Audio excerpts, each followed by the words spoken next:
if I battled and got up this morning and felt tired and didn't sleep well, look, this is for you. Try it. It's all natural. It's 4 natural ingredients. The doctors that created Relief Factor said, let's make something for sleep. So they tried it out, and people like my wife swear by it. Christine takes it anytime she knows she's had a busy day in her mind. She just can't quiet it. She got a lot of thoughts going on up there. She takes it about an hour before bed, then reads a good book. Stay off the phone. That's critically important. Stay off the phone. Take your Z Factor, and then drift off to a good night's sleep. Stay asleep. Best of all, wake up feeling refreshed, not all groggy and doped up like a lot of sleep aids make you feel. It's Z Factor from the makers of Relief Factor, $19.95 for a 30-night supply at 800-4-RELIEF. 800, the number 4-RELIEF, or visit relieffactor.com. Senator Eric Schmidt, Open Line Friday tomorrow. See you then. Merry Christmas. I don't know if you're one of these people that gets your dog or cat a gift come Christmas time, but one of the best gifts you can give, if you're going to do it, leave under the tree better health for your animal. I started using Rough Greens on my dog's food, and I have to tell you the difference has been incredible. His coat is shinier, his breath is better. He just has that spark again, more energy, more playfulness, more joy. Rough Greens isn't dog food, I mind you. It is live nutritional supplement that you sprinkle right over the top of their current food. It's real vitamins and minerals and probiotics and omega oils, everything your dog's food is missing after the processing. Just sprinkle it on top of the meal, and it turns it into something really healthy. And while you're giving gifts this season, you can give your dog the only thing he or she really needs, and that's great nutrition. Right now, get a free trial Jumpstart bag of Rough Greens. You just cover shipping. RoughGreens.com, promo code Chris. That's RUFFgreens.com. Use the promo code Chris to save. And Merry Christmas from Rough Greens. We have reached the age where things just cost more. Cars, phones, life insurance. Your blood pressure is up. Your weight is up. You're one to talk. I have type 2 diabetes, so I'm getting dinged just like you. Thank goodness for Big Lou. Big Lou! Big Lou can get term life insurance rates for a 50-year-old male with type 2 diabetes or high blood pressure, or maybe he's on anxiety meds. For just around $200 a month for $1 million of coverage. Oh, you got to say that again. Go ahead. Okay, I'll say it. Big Lou and term provider could get a 50-year-old man a little ding. I'm Ashley DeVorkin with a Fox Celebrity Holiday Special. Hugh Jackman and Kate Hudson of Song Song Blue love a music-filled holiday. I'm like a Frank Sinatra, Ella Fitzgerald holiday vibe. Bing Crosby. Also movies. It's a Wonderful Life is maybe one of my favorite. Next Level Baker judges Carla Hall and Candace Nelson bring festive food to the party. My grandmother's 5-flavor pound cake. Before sprinkles, I actually had a bouche de Noël business for the holidays. So I would make these holiday roulades. The Masked Singer's Ken Jeong shared his favorite gift ever. A case of cherry Coke Zero, because I'm like a Coke Zero fanatic. Michelle Pfeiffer and Dennis Leary can relate to changing up traditions, much like their Christmas comedy, Oh, What Fun. It's like both sides of our family came together. They all stayed, and we somehow managed to squeeze everyone in. Negotiating with my adult kids about what the schedule is for Christmas. They're adults, so they have their own ideas, and if you want them to come to your house, you have to accept some of the new ideas. Ashley DeVorkin, Fox News. The Point is KUSG, Hagåtña, Guam, 93.3 FM and 104.3 HD3.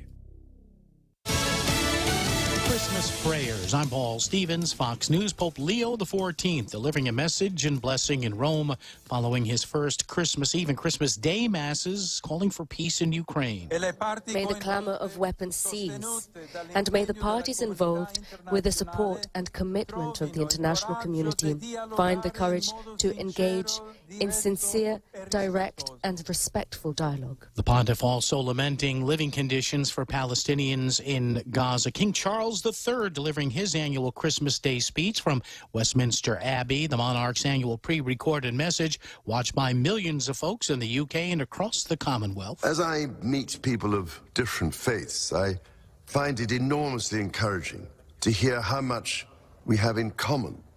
A shared longing for peace and a deep respect for all life. If we can find time in our journey through life to think on these virtues, we can all make the future more hopeful. This year's address coming just 2 weeks after Charles said he had good news when told by doctors he'd be able to scale back his ongoing treatment for cancer. The U.S. taking new action on Venezuelan oil. Military forces are being told to focus on a quarantine of Venezuelan oil for the next 2 months minimum. That, according to Reuters, citing a U.S. official who says the Trump administration is more interested in using economic pressure as opposed to military force, though military options remain on the table. President Trump continued his pressure campaign this week on Venezuelan President Nicolas Maduro, saying it would be smart for him to leave office while continuing military strikes on alleged cartel boats in the Caribbean. Venezuelan officials have said the U.S. government is the threat, not Venezuela. In Washington, Ryan Schmelz, Fox News. America is listening to Fox News. In a world where the 2025 Nissan inventory must be moved, one team rises. The clearance team. The clearance team?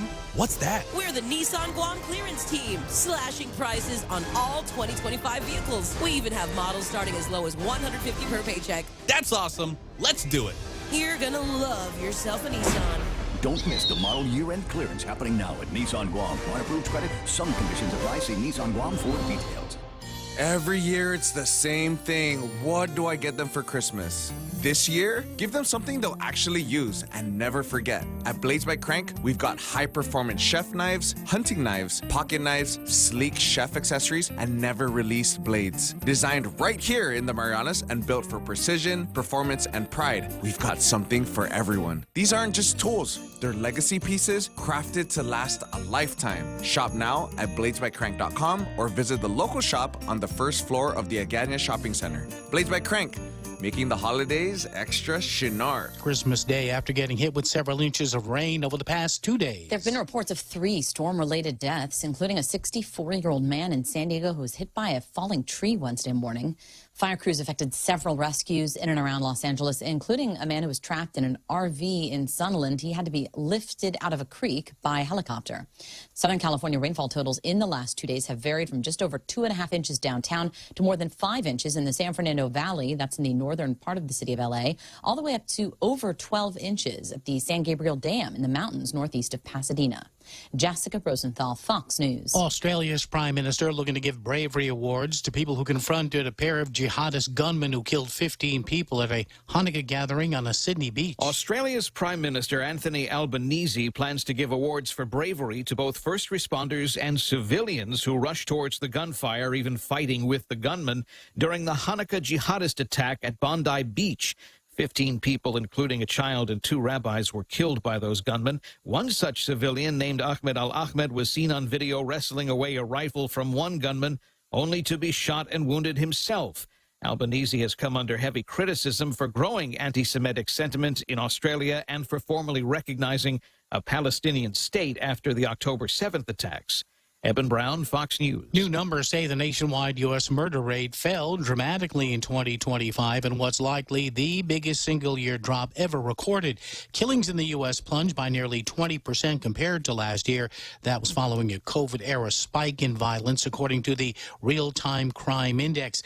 There were a bit over 5,900 murders recorded in the U.S. between January and October of this year, compared to about 7,300 during the same time period in 2024. I'm Paul Stevens. This is Fox News.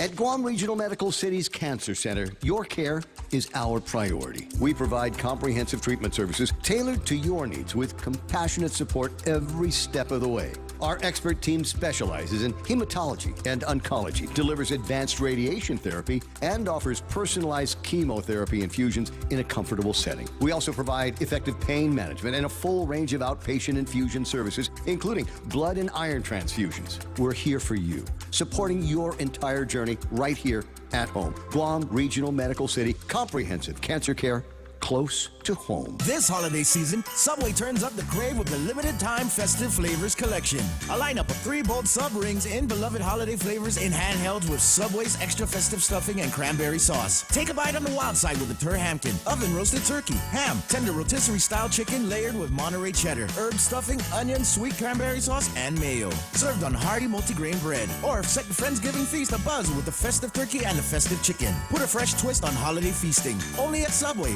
Eat fresh, feel good. Guam, are you ready? For one night only, Julian Marley and The Uprising, featuring the sounds of DJ Bonix, are coming to Guam at the Lime event venue this February 14th. And the best part? Everyone is VIP. Experience roots, reggae, and pure Marley vibes live on Valentine's Day. But listen, tickets are extremely limited, and once they're gone for good. Don't wait. Get yours now at guamtime.net. That's guamtime.net. Brought to you by New Wave Studios Guam, Empire Realty, Star 101, Boss 104, and The Point. One night, one price, one legend. Craving delicious dishes with local flavors? Look no further than Mezcla Bistro. From our juicy burgers to flavorful seafood and local fusion, every dish is made with love and the freshest ingredients. Join us for an unforgettable lunch, dinner, or decadent Sunday brunch. Visit us online at mezclaguam.com or call 671-479-2652 or 671-489-2653 to make a reservation. Mezcla Chamorro Fusion Bistro, a true taste of Guam.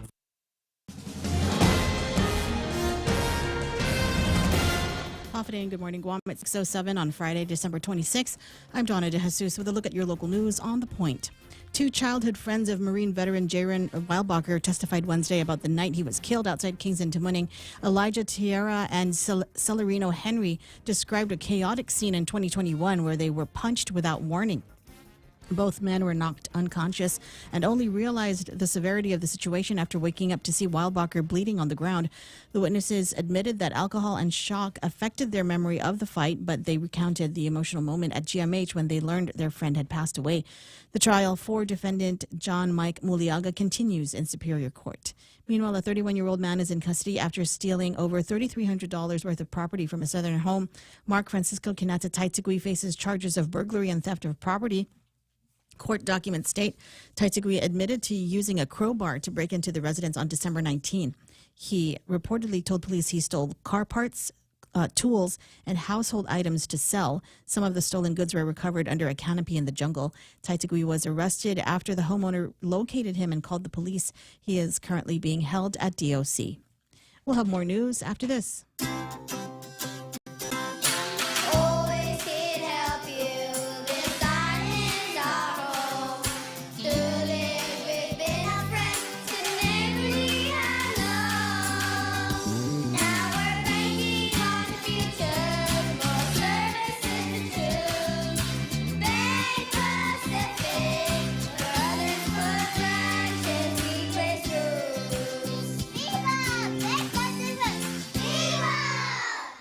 A new management audit of GDOE has uncovered a climate of low trust and fractured relationships within the agency.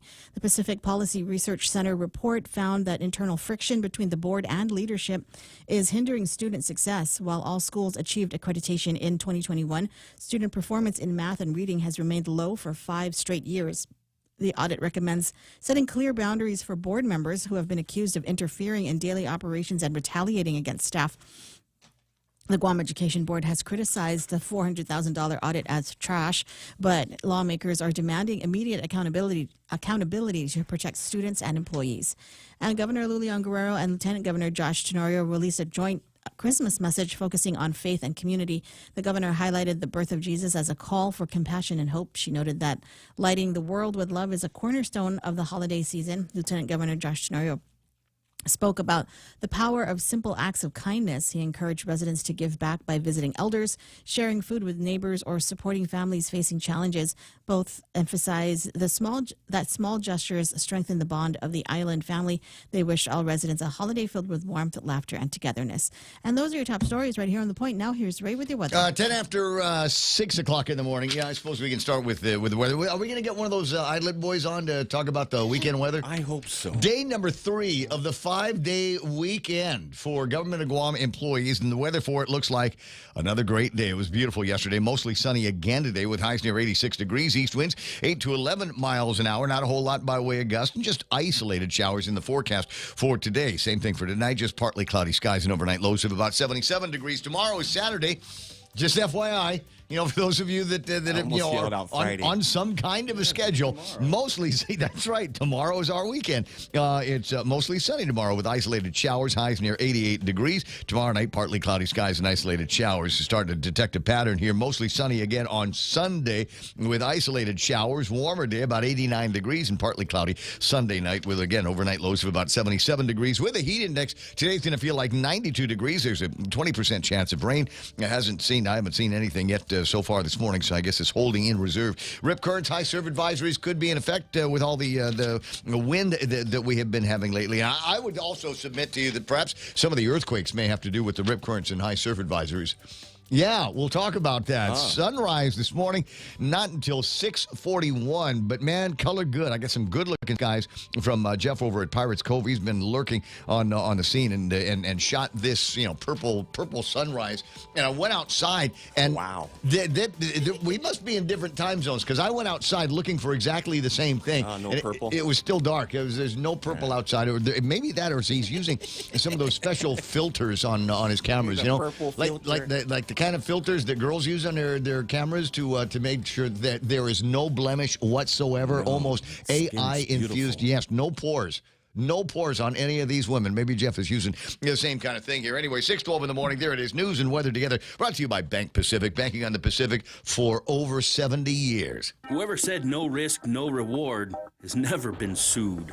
Hi, I'm Dave Silva from AB Risk Solutions, and our job for over 70 years has been to help businesses just like yours manage risk. Manage risk? We will never be able to totally eliminate the myriad of risks every business faces, but we can help you manage them and recover when disaster strikes. From mom and pop operations to high-rise hotels, we're the experts businesses have counted on for many years. Call me today at 777-2668 for a free risk review and consultation. AB Risk Solutions, formerly known as Aon. When it comes to carpets or tile, you want more than just clean. You want deep clean. That's what Black Widow Cleaning delivers. Owned and operated by lifelong local Clayton Duval, Black Widow specializes in carpet extraction and tile and grout steam cleaning, using professional, state-of-the-art equipment to remove dirt, stains, and buildup that ordinary cleaning just can't touch. From small homes to large businesses, every job reflects the expertise, dedication, and quality only a certified firm can deliver. Black Widow Cleaning, where Guam homes and businesses get the deep clean they deserve. Visit blackwidowcleaning.com for a free quote today. Okay, Ray Gibson Show being brought to you by APL, American President Lines, a global presence with a local home. And Greg and Gianna and the entire team over at Take Care.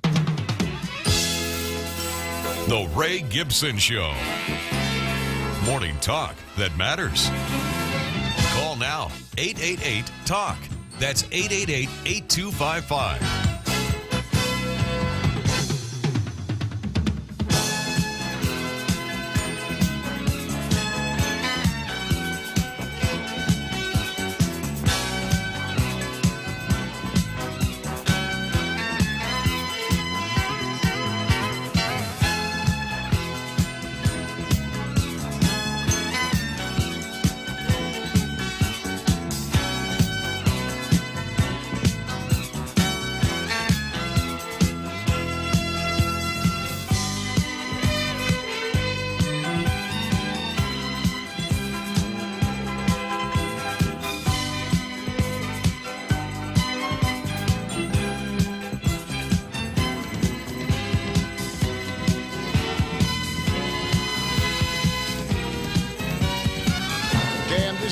All the jokes we did in 2025. That's where we're headed today. We'll repeat all the stories that came out in 2025. Because if it weren't for checkpoints and 3 earthquakes, there wouldn't be any other news to be reporting to you today. But as usual, we will do our best to endeavor to create another exciting and action-packed 4 hours of broadcast radio, the likes of which you will find nowhere else. Because nobody else got a team like like this. Nobody else got a team like what we've got here at 93.3 The Point. Real Joe, who's got many different roles here at the radio station, but the one that he holds in the highest regard, in the highest esteem, is the role of connecting you with the listeners of this grand radio station. All you need to do is call 671-888-8255, 888-TALK, and he will put you up on the gizmo, type a couple of things. And just a reminder, turn the radio all the way down, and if you're on Bluetooth, get on a real phone, because it sounds a whole lot better, and people will be able to hear what you've got to say. I want people to be able to hear the little hairs in your nose whistle. I want that kind of digital clarity cutting through the airwaves here. I want to be able to see, want to be able to hear the spit on your teeth as you talk, and maybe get a little bit more passionate about things. And there's I suppose, a lot to be passionate about. Donna D is going to be taking care of news and headlines for us all morning long, and she's got quite the task before her today. But before we get into all of that, contact information and rules of the road for the show, did everybody have a good Christmas day yesterday? Did you have good Christmas Eve and Christmas Day? Best so far. Right. Best president ever. Best Christmas for 2025 so far. We'll see what the rest of the calendar looks like. I'll tell you about mine. So, what did you and Ruckus end up doing for Christmas? Everything. Everything? Yeah. Did you take them out mountain biking? We had brunch. We rode bikes. How much did that cost? We played basketball. Wait, go back on the brunch. We're not counting anymore. Right? No, we don't count. You just roll in there. The cost. Could be $50, could be $75, could be $100. I don't know. Tomorrow's not promised, bro. That's right. YOLO. YOLO. So whatever. It all out, man. Whatever the numbers. I got to thank my brother Dave. We had family Christmas get together over at Crown yesterday. Didn't do the buffet. Nice. Just sat outside and then just kind of ordered off the menu and figured that was probably going to end up being cheaper than doing the buffet. But I wanted. He picked up the tab for me and the translator. Yeah, that was way nice. to manage risk, I know. bro. Yes. He was managing the risk that I might hurt myself pulling the credit card out of the wallet. So thanks, Dave. I appreciate that. And he came along with some great stuff. So what did you get Ruckus for Christmas, or does he not know yet? I got him a basketball rim. A brand new basketball. Okay. A kid size. Not a toddler size anymore. Okay, I thought I saw that in the social media. Yeah. Yeah, so full-size basketball thing? Yeah. Can he throw it that far? Yeah, he was doing good. Okay. I was surprised. Is he right-handed or left-handed? He's both-handed. So he can shoot with both hands? At this point, yeah. That's awesome. He's doing weird stuff, man. I'm trying to figure it out. Okay, no, they're at that age. They're at that age. Do everything with their right hand until they start shooting basketballs, and they do it better with their left hand. That's awesome. What about the neighbor kids coming by going, ooh, let's go play basket? Oh, no, get off my lawn. There it is. That's the kind of dad I'm looking for here. Anyway, so best Christmas present. I don't want to put you on the spot, but among I'm sure all the great Christmas presents, which one did you open up and go, thank God? Oh, this is what'd you get? Mom's still around. Oh, you got underwear? No. No. The fact that she's still around. The fact that your mom is still around. Yeah. Oh, that's the best gift. Got me right there in the fields. Got me right there in the fields. Yeah. We don't go too long at our Christmas events without thinking about our dead parents, the ancestors that have gone before us. And so that's a highlight moment there. Put that in a highlight reel for the radio station. Donna D, I'm going to ask you next. She already put the frumpy look on her face. Dude, she worked. She's already got the thing. Did you work on Christmas? I know you worked on Christmas Eve. I worked. I did also yesterday. I covered for somebody over at St. John's. Oh, man. Yeah. Do you remember the songs? What's your GoFundMe? Okay. All right. Yeah. All right. So, now, did you get together with family and friends and et cetera for Christmas stuff? No. No. Just was there a tree? Was there an exchange of gifts? Not really. Yeah. No. Okay. I don't really. That is not Christmas. Okay, gotcha. Well, person. so what if it's not Christmas? Then what? Halloween? Easter. Easter is the big holiday. Okay, so we've got some time between now and the big Easter get together where there will be an exchange of gifts. You gather around the Easter tree and. No. Bunny rabbits and stuff like that. Okay. No. I got it. So we go from he is born to he is risen in the same side of the conversation. I ended up going to Buddy likes to have his Christmas celebrations on actual Christmas Eve. So we went and hung out at a Christmas Eve party out in the mountains. And that was that. You know who showed up?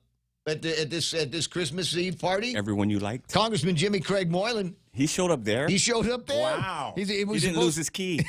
He did not lose his key. But I don't know. I think there's a picture of us together, but it didn't come from my camera. So I'm not 1,000% sure if there's a picture of he and I frolicking together. Me in my ho ho ho shirt, and then Jimmy Craig wearing the new shirt that he was supposed to wear when he came to the studio on Christmas Eve day. Oh, yeah, so I did get to see the new ensemble that he had put together, and I don't know. So, but we didn't talk about it. He said there's a story with a picture of him in it, where he's at the governor's office. It's him, Jimmy Craig Moylan, and Frank Blas Jr. and a dog.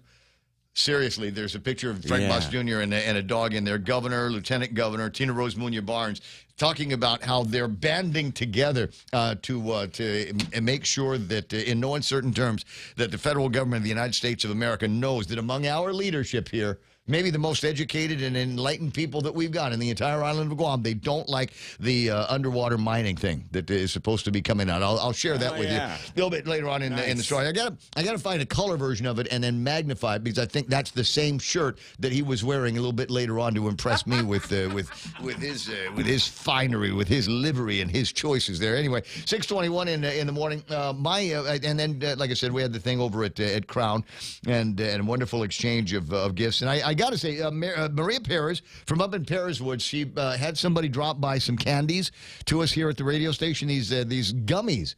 It was Tootsie gummies, and it was the first time I ever had anything like that. And so I got to ask Maria, was it your intention? Because it was like spices and like garlic powder on fruit-flavored gummies. It's different. It was different. It was different. Hello. I didn't know what to expect. I put the thing in my mouth and immediately reached for the glass of water. I thought you were having a stroke. Not sure what you were going for there, Maria Duenas Ferris. But thank you very much. Good morning, Joe and Belle Takai of Woostig. Thank you very much I appreciate the thought. What else? But I think my favorite gifts were the ones where I could tell that everybody was in that last minute panic shopping mode as well. So I got two Home Depot gift cards. Nice. And a gift card, a gas card from 76 Circle K. Yes, so that's nice. I can put gasoline in there. But you know what? For my friends over at 76 Circle K, I'm gonna wait to use it.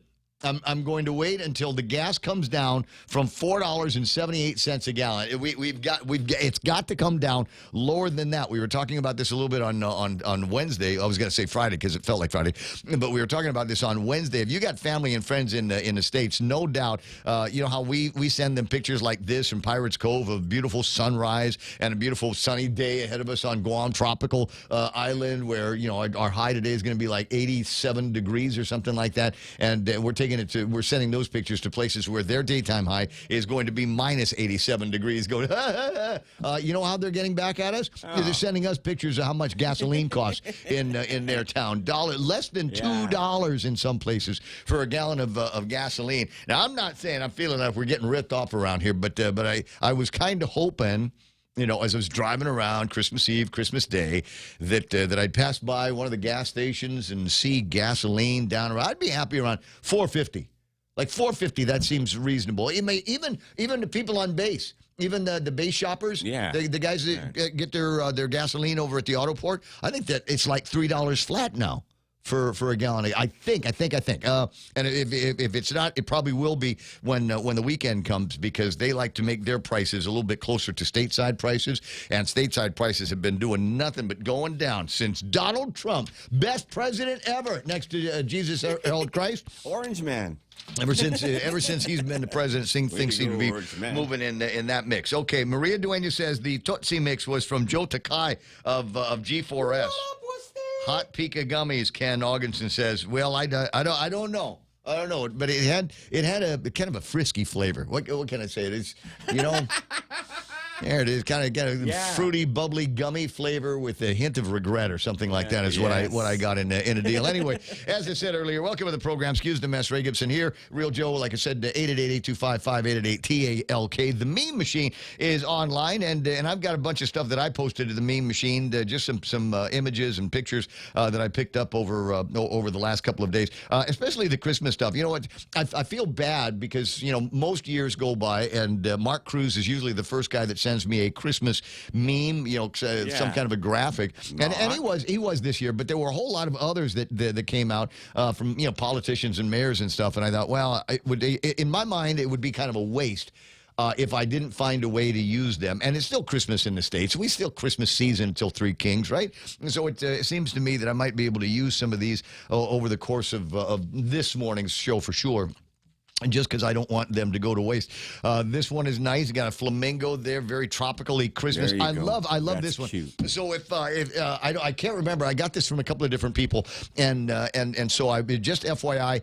This is the one that I used for everybody. So if somebody sent me something and I needed to return a Christmas gift back, I sent them this one because it's Santa Claus. On like that old Johnny Sublime song on a carabao sleigh with a couple of carabaos in the front. But it must be AI because they did something with this. Number one, they don't have red noses, but it's like the carabao horns. Yeah. But they split off like deer horn, like reindeer horn. Not bad. It looks like Taragi. Yeah, I thought this was pretty cool. So this is the one that I was shipping around for the holidays. I just want to recycle it. You know what I mean? I want to be able to get as much value out of these as I possibly can. 888-8255, like I said, 797. You got comments, you got the telephone numbers, you got the meme machine, or you can just put them in the Facebook side. I'm watching the Facebook chat go by. And we'll talk about the people that are in there, as well as the YouTube side. Who we starting off with? Okay, some of the usuals are beginning to gather on the YouTube side, and some of the folks that are listening to the broadcast and the show out stateside or around the world somewhere. Good to have you online as well. 6:27 in the morning. News and headlines with Donna D coming up. But first, we got to say good morning to all of these reindeer hot dogs here. Sometimes you want to go where everybody knows your name, and they're always glad you came.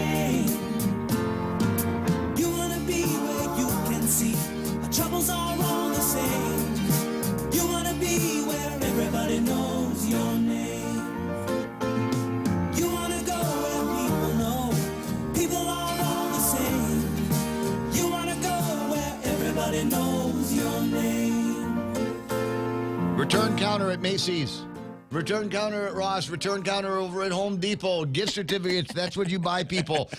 Every gift certificate fits. I've never had to return a gift certificate or a gift card from anybody. I just, it's one of those things. Roll it, Ray, says Jerome McDonald. All right, I get around to doing that. On screen right now, I found this meme in the social media. It's you've never heard this one, a Kenny Loggins song from back in the day that they turned into a Christmas song, Highway to the Manger Zone. Yes, it's going to be that kind of Friday morning, ladies and gentlemen. All right. At number one is my Auntie Bennett Lujan Duenas. This morning, she was first in there, and just the whole lineup of her favorite Republicans that she wants to say good morning to, and that's awesome. Jessica S.E. Cruz saying mushy mushy. Jesse Nenetti Aurelio Pareda saying good morning to everybody. There might be a couple of gaps in here. I know EOD Kaboom had signed on early. Yeah. I had to redo the thing. For some reason. Sorry anyway, about that. It's okay. It's just chime in again. If I don't say your name, just chime in again between now and news time, and we should be okay. Jane Nauta hanging out in the machine. Have a Ken Augustin telling everybody to have a wonderful and Merry Christmas. Like I said, it's still Christmas in stateside, so that's cool. Let me see if I have an awesome Merry Christmas weekend too, says Ken Augustin. JB St. Nicholas says, good morning all, and true to his form, and his primary job here at the radio station, he's counting down the number of days between today and the birth of our Lord and Savior and the best president ever, Jesus Harold Christ. We are 363 days, 17 hours away from Christmas 2026. Tony and Annette and Pinko, Ada, Real Joe, I don't think we've seen the last. Vice Speaker and Pika's best funeral home director, Tony Ada. It seems to me Tony should have been in that picture, right? And, I don't know. It's the picture of the quote leaders that are opposed to the underwater mining that is taken. They have proposed for the area. I don't know all of the interstitials, but clearly there seems to be a whole lot of people that don't like it. I think that's probably going to be the case. I'm not going to suggest that anything untoward may be taking place, but I think the problem is we just haven't seen the size of these companies yet. Some of the things that they might want to do here for the economy, both the island-wide economy and perhaps some of the economies of certain of our leaders. I'm wondering if many of representatives. I'm wondering if some of the representatives have been contacted yet by some of these the companies that are interested in doing some of this. BlackRock. Yeah, underwater mining here. Say, how'd you like to be driving a new car in 2026? How about you don't have to worry about your kid's college education anymore? How about there's a house for sale over in Palo Verde. Understand you might have your eye on that. Right. Yeah, well, maybe we'll see. There's Dana Mansipit is online. Hoffa, gorgeous. She's saying good morning to everybody, and the question is, are you back yet? The world traveler. I stalk her on Strava. Do? Yeah, it's such a great way because it's not direct. I mean, people Dana. on Facebook and Threads and Instagram. It's obvious for people when you're stalking them, right? But Strava, not so obvious because like messages, you can't really see all of that stuff. But anyway, so I was stalking her on Strava and noted that some of her runs were in Venice. Venice, like Venice, Italy, yeah. Like she was there. Leave the gun, take the cannoli. Exactly that kind of thing. So send up some cool pictures. Love to see those. Sandra Regis is there. Sandra stalking her and her activities up in Alaska, and that reminds me. I got to remember all the time. We miss you. It's Guam's a fairly public place. Everybody knows everybody, but you don't go overboard to advertise where you live, and so I try to refer to my yard work as a workout. Yeah. On my Garmin. Yeah. So when I go mow the yard, I turn on the thing and I say I'm going for a walk. No, it's still effort. It's a walk. There's some parts of my yard is beating kind of uphill, and so I got to push the lawnmower up there. But I put it down as a workout, and that's fine if it's just in my Garmin Connect app. But Garmin Connect talks to Strava, and so I got all these people going, "Hey, that's a hell of a workout that you did there, Ray. I got what is it? They're 3/4 of a mile in 45 minutes. Good work there. One little area. Exactly. That's like a prison workout. Yeah, but bro. I'm thinking, wait a second. If anybody really wanted to, get super stock Ray. You could just kind of examine that and say, hey, that I know exactly where that house in exactly what village is. So I got to remember to erase that when they upload. Freezing cold here, LOL, says J.B. St. Nicholas. Nice to see you. Stephen Liz are online. Maria Duenas Perez. There's Francis Duffy. Off a day to you. Zero Young. LMAO, you got jokes, says Sandra Regis. Thank you very much. We do. Henry Menglotin, you're watching. Mike Rios says, good morning, The Point Familia. Who else is in the thing? Kena is talking about Thursday night football. Here we go. NBA basketball. It's not just Thursday night football, dear. It's Christmas football. And I think the first of 3 games today might have ended. 12 minutes left in the fourth quarter. And it's the Cowboys. Reason for Walter to be happy today. It's the Cowboys so far beating the Washington Commanders. So, For my buddy Walter Leonduero, I hope the Cowboys continue this and turn it into a streak. A little bit later on, but and 12 minutes left in the quarter. Yeah. Now might be a good time to bite completely through the jersey. I got the Vikings and the Lions game at 7:30 this morning, and if you still want some Christmas football action, it is Denver Broncos against the Kansas City Chiefs. Go Denver. Yeah. Chiefs already out, no playoff, and that means no Taylor Swift. How about that? Tina Garcia. So is everyone broke now? The answer is yes. It's either broke or darn close to it. More of a hot peak of gummies from Ken Augustin. There's Sandra Regis in Alaska. Gasoline there where she buys it is $3.44 a gallon. That sounds expensive. Bad. Yeah, that sounds you're in the middle of nowhere like us. But isn't there mining in Alaska? I mean, aren't there like fracking?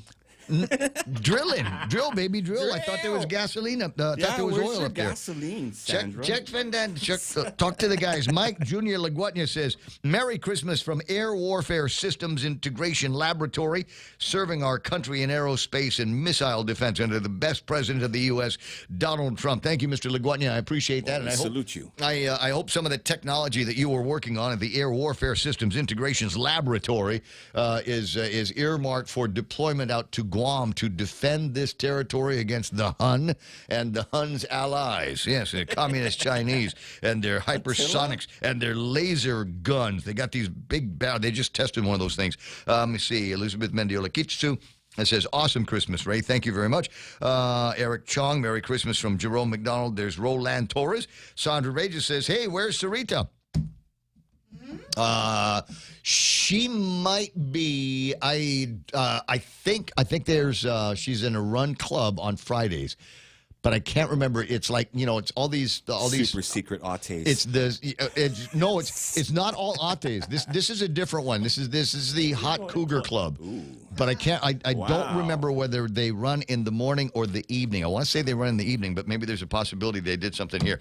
Jerome says, crazy Democrat car. I have to replace all 4 tires. It will cost me $1,450 for all 4 tires on his electric car that he drives around in California. Wow. But they eat tires up, Ray. But he also mentioned that they've got the charging is getting faster. So, like right now, if you wanted to charge the car, it takes a long time to get it to a point where you can drive it someplace that you need to go to, like home. But he says they've got the charging technology now, so it is almost as fast as filling up a car with gasoline, which eliminates one of the big complaints that people get. Sandra, nice try, bro. Sandra, responding to my query, says, yes, oil and gas here, but it gets shipped down to Washington to get refined, and then they send it back. Yeah. So, it's like twice baked potatoes. Yum. 6 is 36. I don't know. Just I get it. I'm capable of bizarre random thoughts from time to time. It makes sense to my brain. All right, in the YouTube machine, I got Joe Takai saying morning to the Woostig peeps. No frowny face on last no frowny face Friday of the year, says Guam USA. Thanks for the reminder. It is the last weekend. Oh, it's Friday of 2020. I'm gonna say that normally I do that on the week of New Year's because it feels weird on the day after Christmas while it's still Christmas in the States to say the last something, whatever it is, of 2025. Next week, it'll all be the end. It's the first Friday of 2026. It's what we're going to be. I'm going to use that voice there, my dramatic reading voice. The first Friday of 2026. Look here, and so it begins. Let me see. More from Joe Takai. How much will gas price cost if it was refined here? Does anybody remember Gorko? Yeah, my old man remembers Gorko, and according to him, that was the best time to own anything that made kerosene, because kerosene is one of the byproducts of refining. I mean, you go through the Gorko, I mean, there's all kinds of different places where they take something out that you can cook with or burn with or run a car with or fly an airplane with. And these pops said back in the olden days, you could get your hands on a lot of kerosene for not a whole lot of money because we were doing the refining right down here in Agate. Let me see. Joe Takai on the thing, wondering about a Nissan sales rep who sold the guy the Nissan truck that burned out right in front of the Nissan a couple of days ago. Come on, cut it out. That was an old truck. Looks like, he was in the market for a new truck just in time. Just in time. For the clearance team. Exactly. And we still got the clearance team working for the remainder of the week. So, Feliz Navidad. Dr. Wen, traveling doctor, says, Merry Christmas to the Point family from New Orleans. Enjoy the holiday and stay healthy, Guam.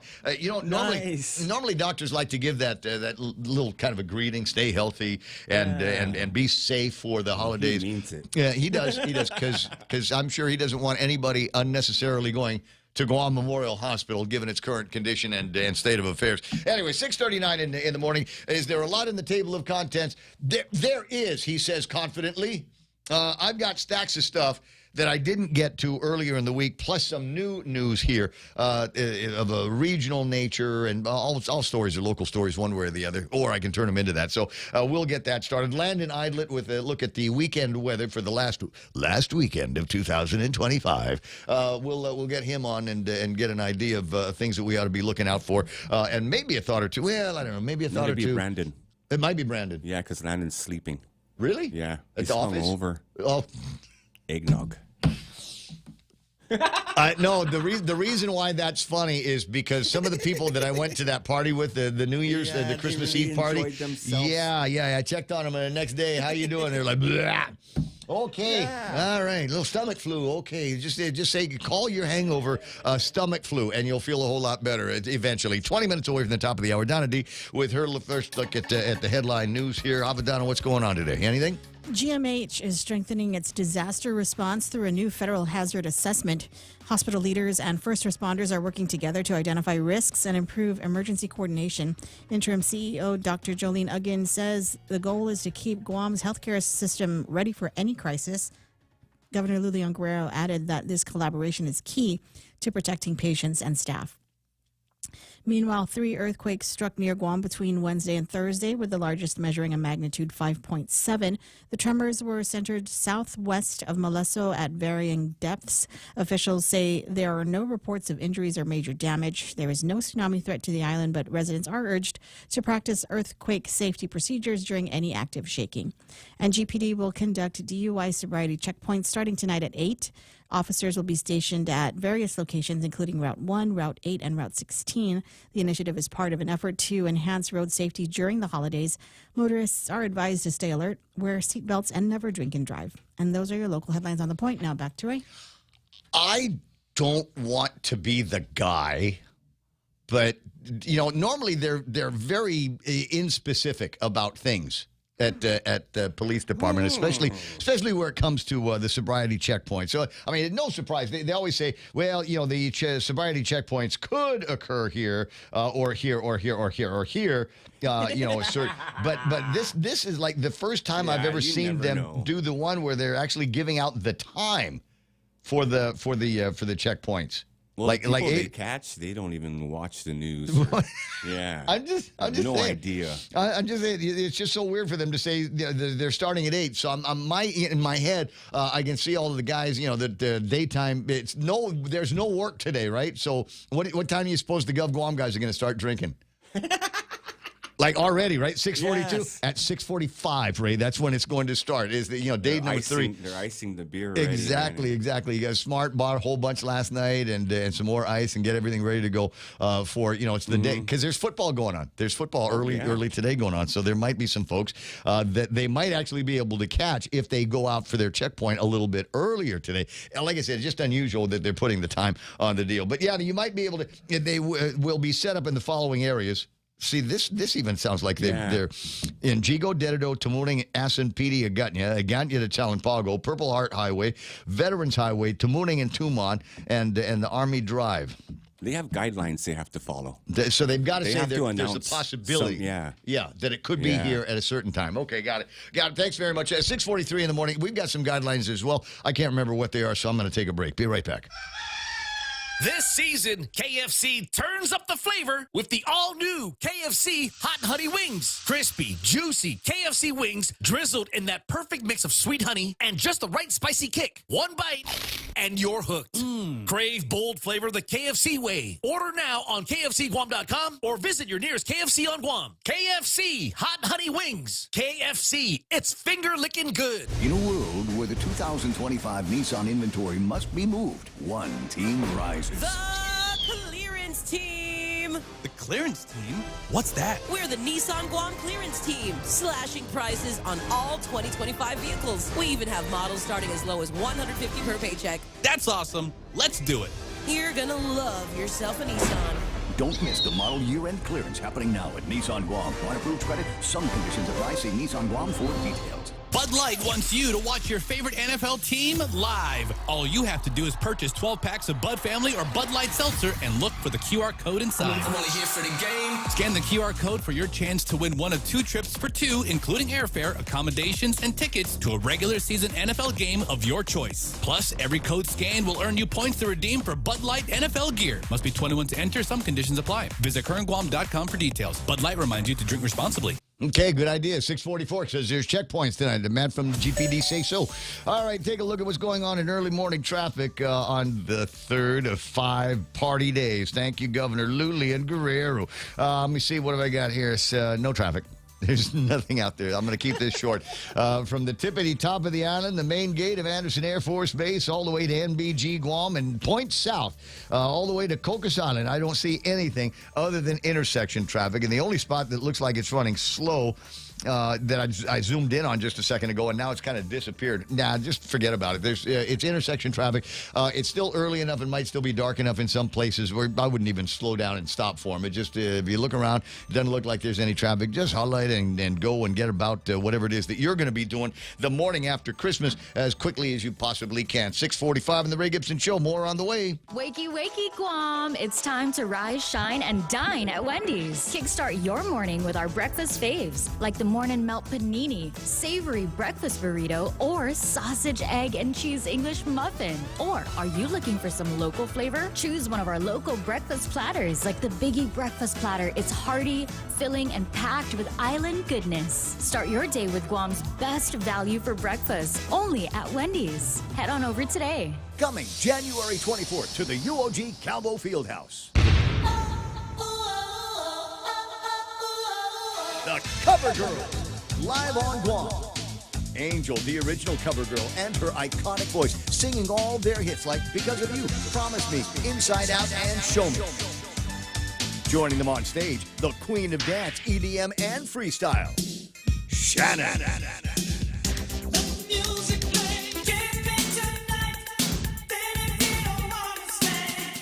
Also, 90s freestyle diva singing all her hits, Jocelyn Enriquez. The radio plays our favorite song, and it's what keeps me holding on. Baby, do you miss me? Brought to you by Choice Broadcasting, Trivision Media, and Cherry Media. This is a Jams Media show you don't want to miss. Tickets and info at guamtime.net. 646, Ray Gibson Show. Portions brought to you by Medical City in Ortigas. Go see your doctor and say, hey, listen, I want to do that thing that Ray Gibson's always talking about, that executive checkup. How do I get that done? So what you do is you get the referral from the doctor, and then you take that over to the referral office at Dusit, and they will take care of everything. I mean, they'll work with your insurance carrier here on Guam, line up all of the letters of authorization that you're going to need, and then, if need be, even call the folks over at Goodwin Travel and see if we can get you on the next PAL flight out there. And you know what? Depending on who your insurance guy is, they might cover a chunk of your airplane ride and hotel accommodations. You know what? It all your mileage may vary, but get it all started with a phone call 645-5655. It's the Ray Gibson Show. Call now 888-TALK. That's 888-8255. And just FYI, they'll spot you as a foreigner if you refer to it as Mall of Asia. Nobody calls it Mall of Asia. If you call it anything other than MOA, they will know that you're a foreigner, an interloper. Now, that might not be so bad because there's a number of Filipino women that want to marry a foreigner. So you might want to, there's certain parts of Makati and Bonifacio Global City. You just kind of walk around and spout out some foreigner stuff. You might catch some attention.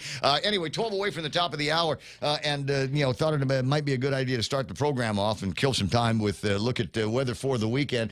Which one do I have? Super fast. Super fast. All right, the one built for speed, not torque. Brandon Idlet from the National Weather Service. Hey, Brandon, how you doing? Good morning. Merry Christmas. Hope everybody survived, had plenty of good food and good time with family and friends. I started my Christmas with a 5.5-mile run because I knew that I was going to need some calorie deficit work if I was going to make it through yesterday. And sure enough, I went to a couple of spots and got some great tasting food and some snacks that I pounded away last night as I was watching the last bit of Die Hard as because it's a Christmas movie and that's what I wanted to surround myself with the beautiful Christmas spirit. There's a version of Die Hard, the clip in Die Hard where the bad guy is talking to Bruce Willis's character. They've taken that out now, and they've mixed in. We were talking about the guy that Tom Cruise played in Tropic Thunder. They've mixed in that audio and a bunch of other clips with a whole bunch of other people holding radios, listening in on the conversation. Funny as hell. Find that in the socials. Anyway, so Brandon Eidlet from the National Weather Service. Before we get to the weather, maybe I'll ask the question this way: what's the weather going to be like this weekend for what might be the last 5K of 2025 and the last of the Leo Palace training runs? Yes, well, it looks to be quite favorable. The next several days, we're in a standard seasonal weather pattern with slightly reduced trade winds. We're looking about 10 to 15 miles per hour. We got another frontal system over the northern Philippine Sea, but that's going to kind of stall out well to our northwest. And it's really setting us up for a decent pattern. Nothing beyond just the typical little short-lived showers that we may see pass from time to time, but nothing in the grand scheme that would have major impacts across the area. Nice. And that might be all the weather that we're going to need. I'm looking at the satellite imagery right now and taking a look at just a whole lot of nothing in our area. We're going to get some cloud cover, but not a whole lot. Isolated showers, as you said, and anything juicy that we've got to the north and south looks like it's going to be speeding out of our way. That's right. And really the big focus is on the sea conditions. And right now we do have a high risk of rip currents, especially for the north facing reefs, a high surf advisory, 7 to 9 feet, should be coming down in a couple of days. So be careful out on the north and the eastern side of the islands. But we're going to see those little periodic pulses of northerly swell in the coming weeks. And just be aware of what the latest forecast conditions are for your side of the island where you plan to go. And just always have that buddy system if you're out swimming. Well, you know what? You got a built-in buddy with your brother, but maybe he was the one that took the picture of you standing next to a stand of bamboo that had jammed up in the culvert. I was surprised any water could get through all of that. And somebody said something about beavers taking up residency down south. But I thought that was something else. A picture of you, and he's not a short guy, and he's got his arm all stretched all the way out, and this stand of bamboo is still taller than you. Yes, that was quite impressive. And I mean, that's a backlog, sorry for the pun, backlog of bamboo. And I mean, it went about 75, 100 feet from that culvert that traps it all. And so it's just a natural choke point for that water flow. Yes, water is still flowing pretty solidly underneath the bamboo, but the water wants to flow a lot harder, a lot stronger, if not for that bamboo. Well, I wonder, though, at some point you get enough debris that's backed up and enough water behind it pushing. Isn't that, concerned that it might take that bridge out? Well, that's a good question. I've in my few times of being down there really inspecting that area, and granted, I have little civil engineering, structural engineering beyond wooden logs. But I know maybe there's an export potential with bamboo, but it's just one of those things that we really had to rely on the DPW, the engineering folks, to have that expertise and to assess things and just really come to the final determination if there's any risk. But I know down in the mayor's office, they're always very proactive, reaching out to the residents, and it's great to see that Thursday morning and other conditions. New Year's bonfire. You take all of those, all the bamboo and the debris that's jammed up in the culvert, and we'll put it backside of Pirates Cove. We just have this massive bamboo bonfire. What do you say? I'd be up for that. Right now, with all the rain we've had, the fire danger is not so not so bad. But I'm back to burning trash in my backyard too. I will put this caveat out there: if anybody wants to burn any yard debris, definitely reach out to your local fire department and get that permission. They may want to do a site inspection to make sure you got the proper protocols for surroundings and the water hose in case things do get out of hand.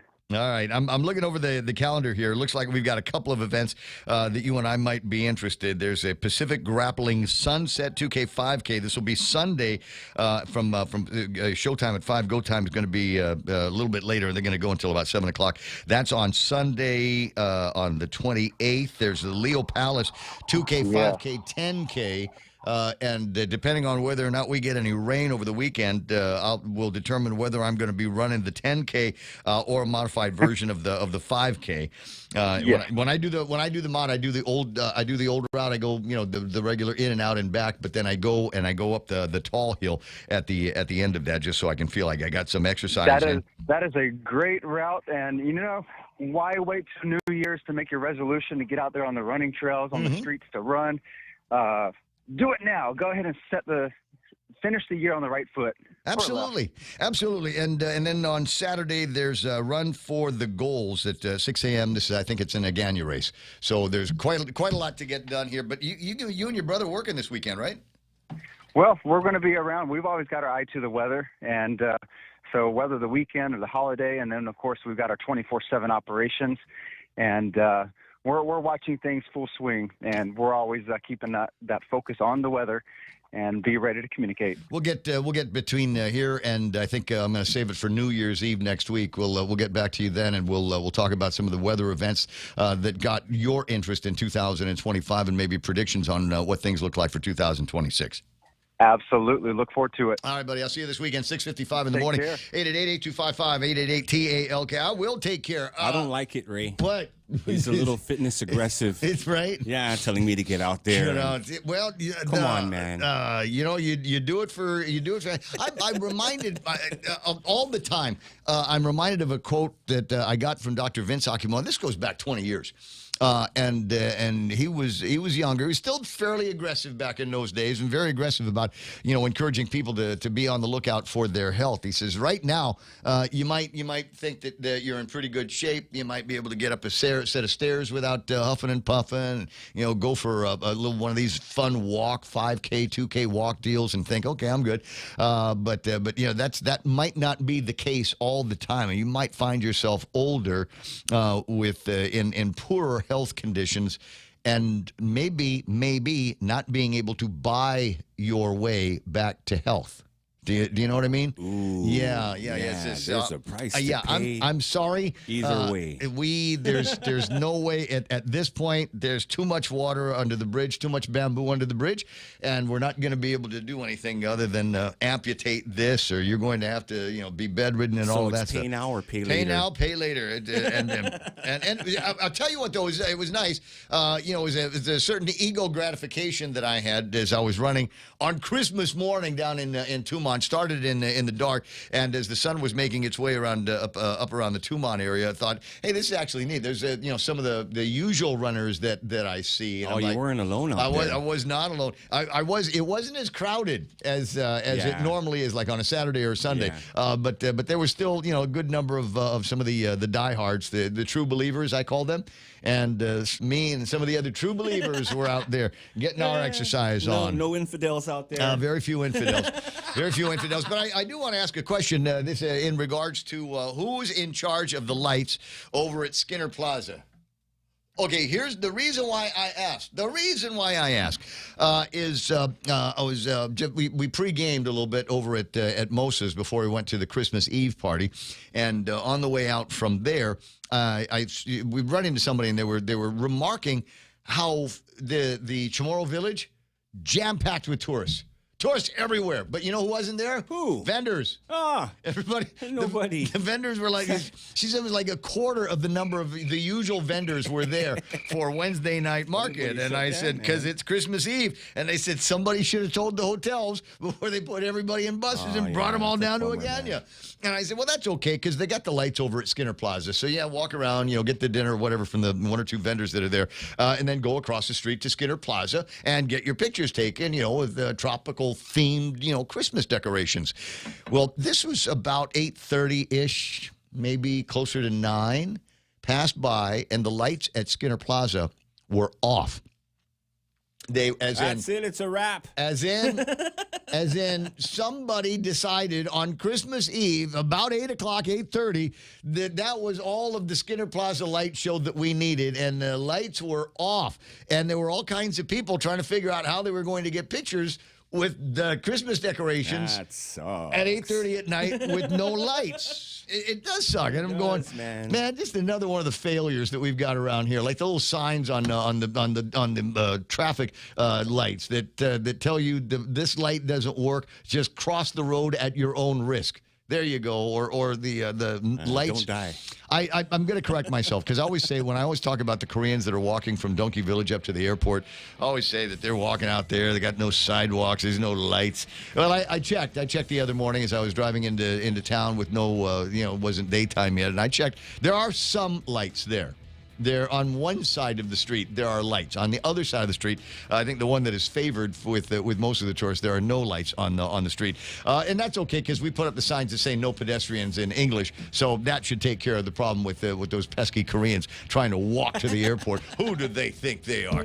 I got a breakaway. I got all kinds of other stories and stuff. You want to talk about some stuff? Just leave me notes here on the Facebook side or the YouTube side. I'm going to check on those while the news is playing and see what else there is to yak about and kill another 3 hours of glorious day after Christmas talk radio. If you are still in Christmas mode and Steve, send us pictures in the meme machine about your Christmas celebrations. Zach, if you got Christmas pictures from yesterday, send those in. Love to see them. Share them with the viewers here on 93.3. Pica's Best is the point. Global leaders. I'm Angelo Bavaro, Fox News. The Trump administration and Ukrainian officials working through Christmas to try and bring an end to the war with Russia. Ukrainian President Volodymyr Zelensky says he and Ukrainian leaders had a very good conversation with President Trump's special envoy, Steve Witkoff, and the president's son-in-law and unofficial advisor, Jared Kushner.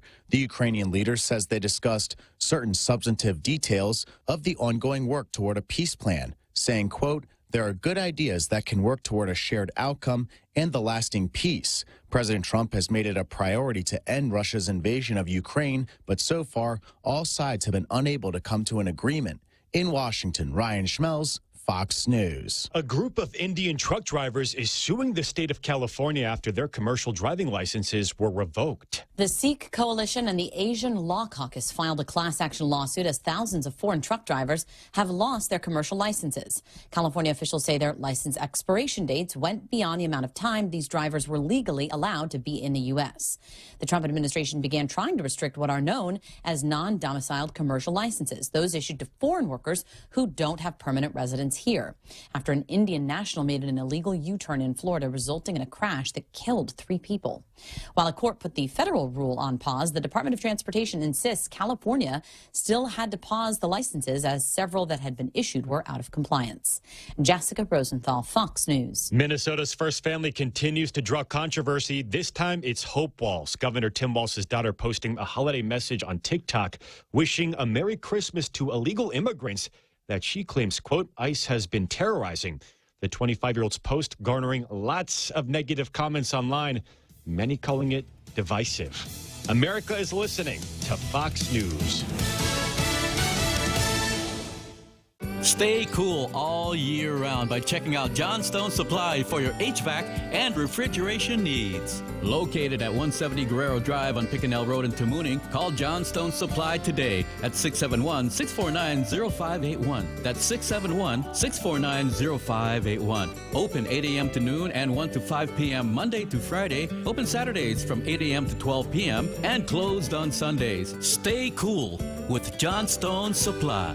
They sold out due to popular demand, and now the Wendy's chicken tenders are back. We're talking that crispy, seasoned breading on the outside, that juicy, all-white meat chicken on the inside. The premium tenders you couldn't stop craving are officially back in action, and you know you've got to dunk them. Try the new signature and scorching hot dip cups, now nearly double the size for maximum dunkability. The tenders you missed are back to crunch harder, dip bigger, and make your day way happier. Catch them while you can. Gotta be Wendy's. Wednesday was the peak impact day, but the West Coast is still feeling the effects of a big rain system that hit Southern California very hard. Still under a level 3 out of 4 flash flood threat today, where they could get an additional 1 to 2 inches, especially for Southern California. That's going to be the zone to watch, especially in the foothills and right up against the mountains. The transverse ranges are just this perfect location for very heavy rain. Fox weather meteorologist Haley Meyer, meantime, in the Northeast, up to a foot of snow is forecast for some areas. King Charles delivering his annual Christmas Day speech from Westminster Abbey. the monarch's annual pre-recorded message watched by millions of people in the UK. As I meet people of different faiths, I find it enormously encouraging to hear how much we have in common, a shared longing for peace and a deep respect for all life. If we can find time in our journey through life to think on these virtues, we can all make the future more hopeful. This year's address comes just 2 weeks after Charles made a deeply personal TV appearance in which he said good news from his doctors meant that he would be able to reduce his treatment for cancer in the new year. The British royal family also attending the annual Christmas Day church service at Strenningham, with King Charles and Queen Camilla leading the way. They were joined by Prince William and Kate Middleton, along with the daughters of the former Prince Andrew, the king's younger brother, who was stripped of his title because of his involvement in the Jeffrey Epstein scandal. Prince Harry was not in attendance, nor was his wife, Meghan Markle. Okay, talk about a Christmas present here. Somebody in Arkansas won that massive Powerball jackpot of $1.8 billion. This was the second largest U.S. lotto jackpot ever won. The winning numbers, 4, 25, 31, 52, and 59. I'm Angelo Bavaro, and this is Fox News. Celebrate the season with Subway's limited time festive flavors collection. Sink your teeth into the meat-loaded Terhamkin, festive turkey, or festive chicken. Want to dial up your holiday flavors? Add cranberry sauce or stuffing to any sub for just $1 more. Happy feasting only at Subway. Eat fresh, feel good. Are you planning a trip to the Philippines? Why not come back feeling healthier and more rejuvenated? At the Medical City, we offer world-class healthcare services, including comprehensive executive checkups and top-tier aesthetic treatments for as low as $530. Imagine lounging on white sandy beaches, shopping at top-tier shopping centers, and indulging in premium healthcare all in one vacation. Book your getaway now and experience the best of both worlds. The Medical City, your trusted partner in health. Knowledge is power. In just 60 seconds, the Evolve 360 provides you a unique experience and a detailed report of your body composition for you to take action to improve your health. The Evolve 360, turning information into inspiration to live a balanced lifestyle. Evolve 360 is exclusively at the Take Care Wellness Center. Go to Simply Book Me or call 671-646-6956 extension 7260 for more information and to schedule an appointment with a member of the Take Care Wellness team.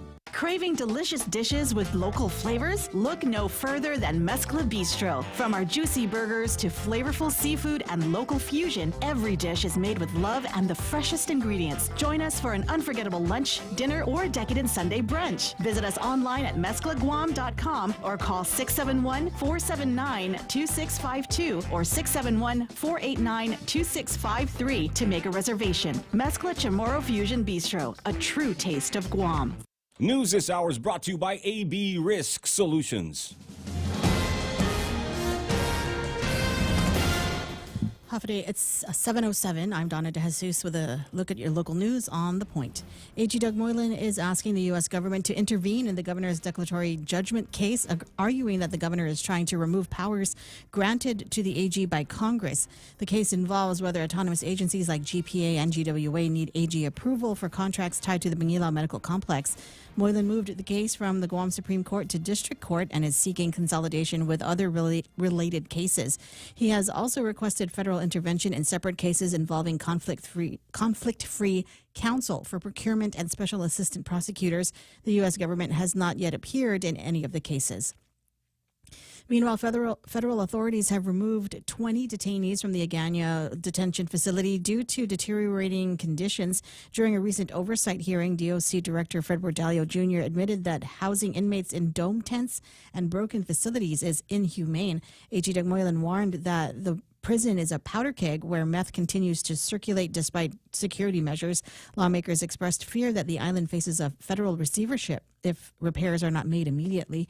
The removal of federal prisoners also results in a significant loss of government revenue. Moylan is now urging the government to quickly build new structures to expand safe housing.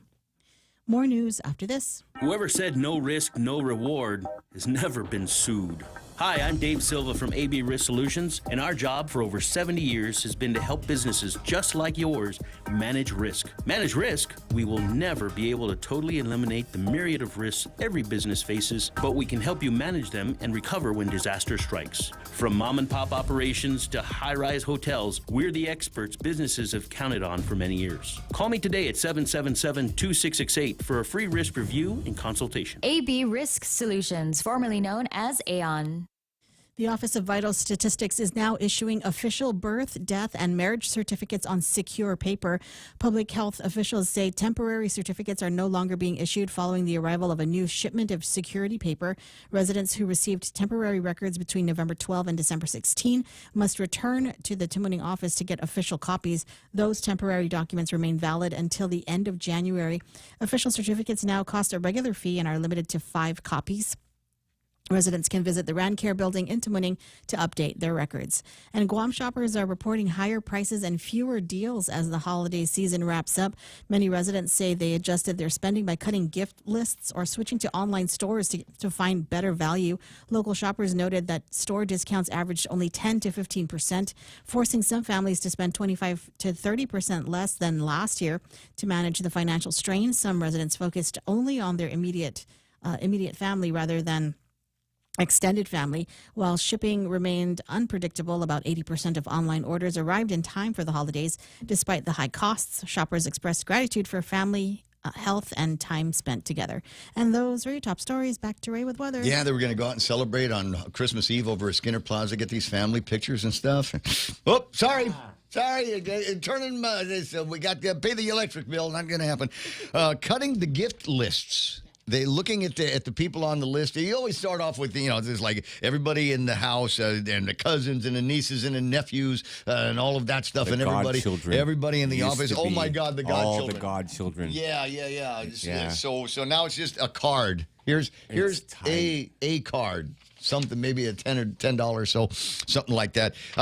Maybe next year will be better, because next year the Trump tax cuts are going to take effect with and all kinds of other money that's supposed to be floating around. So anybody know somebody in the military got that $1,776 that he was talking about in that speech last week? Anybody know anybody's got some extra dough floating around as a result of that? What about the the Trump tariff rebates that are supposed to be coming out, and no taxes on tips and no taxes on Social Security and bigger deductions, standard deductions that we're all going to have? It's possible that this time next year we'll be talking about, wow, Christmas came and went and I still have money in the bank. Amazing but true. 7:11 in the morning, and while I'm doing the weather, I'm going to click on some pictures. Dana Mansipit is out of town, and I said, send me some pictures. And so she did.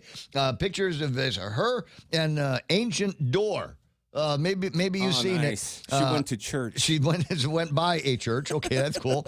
What else do we have? Do we have any other pictures? Wait. Oh, there's her in front of the Sportodome. Wow. You remember? Is that what it's called? It's the Sportodome. That's the Tower of Pisa. A lot of people, they're like, oh yeah, something Coliseum. No, it's a Sportodome. We used to have one. Here That's on where they Guam. do cockfights, right? Exactly. Ray? Every night of the week there was a derby. Awesome, it was Dana. beautiful. That's Michelangelo's. That's Michael. Oh my God. I think so. That's the one. It's a little revealing, isn't it? You can see that she's behind the barriers, because otherwise she'd be one of the millions of tourists that tried to touch Michael on his little Grecian kung there. There's another picture of her in front of the Sportodome in Italy, and I think this is Vegas. This is that place, the Bellagio in Vegas. Yeah. If you wait long enough, there'll be the show that Who's taking goes the on. photos of her? I don't know. That's it's kind of interesting. Depending on what gossip you've Who's heard. the guy? It's 7:12 in the morning. Love the self-love trips, right? All right, so I was supposed to do the weather while I was doing the narration here on trip to Vegas / Italy. Mostly sunny in the forecast today with daytime highs of about 86 degrees. Mostly sunny tomorrow, which is Saturday, highs near 88 degrees. Mostly sunny on Sunday, highs near 89 degrees as it gets a little bit warmer as we get to move our way into the last days of December of 2025. The evenings are going to be partly cloudy and overnight lows of about 77 degrees. Not a whole lot by way of winds. Today, with a heat index, it'll feel like 92 degrees. I've not spotted any rain whatsoever, but they say today we'll have a 20% chance of rain. Sunset tonight should be about 6:02. So there it is. News and weather and trip pictures together on 93.3. This is The Point. Burger King's double cheeseburger line is here. The Classic Double, Bacon Double, and Rodeo Double. The Classic features 2 flame grilled beef topped with pickles, ketchup, mustard, and melty American cheese on a warm sesame seed bun. The Bacon with pickles, ketchup, mustard, melty American cheese, and crispy savory bacon. And the Rodeo filled with the melty American cheese, tangy barbecue sauce, and onion rings. Making a meal with cheesy tots and a refreshing Coca-Cola. BK's new double cheeseburgers. Available for a limited time only at BK. You rule. Big news! At GTA, everyone gets the best deal. Right now, score $300 off when you grab any flagship smartphone on HBO 30 with our Live Unlimited plan. That's right, no gimmicks, no hidden hoops, just the latest smartphones, the plan you love, and a deal that works for everyone. Don't wait, upgrade today and put that $300 back in your pocket. GTA, we start with you. Nice. Terms and conditions apply. Oh, he's not done yet? How about now? 7:14, can I talk? It's time on the Ray Gibson Show to remind you that portions of this program are brought to you by the guys over at APL, American President Lines, a global presence with a local home. I got so many pictures in the meme machine here. It'll take me a second to find the part where I talk about the beautiful people that work over at Security Title. Am I going to get there in time? I got it. We're there in time. Chris, Kim, and Ron, and all the beautiful people like Rita and Gia Bree over at Security Title. Bringing you closer to the action. Any speaker, anytime. Watch and listen live on ThePOINT.gu.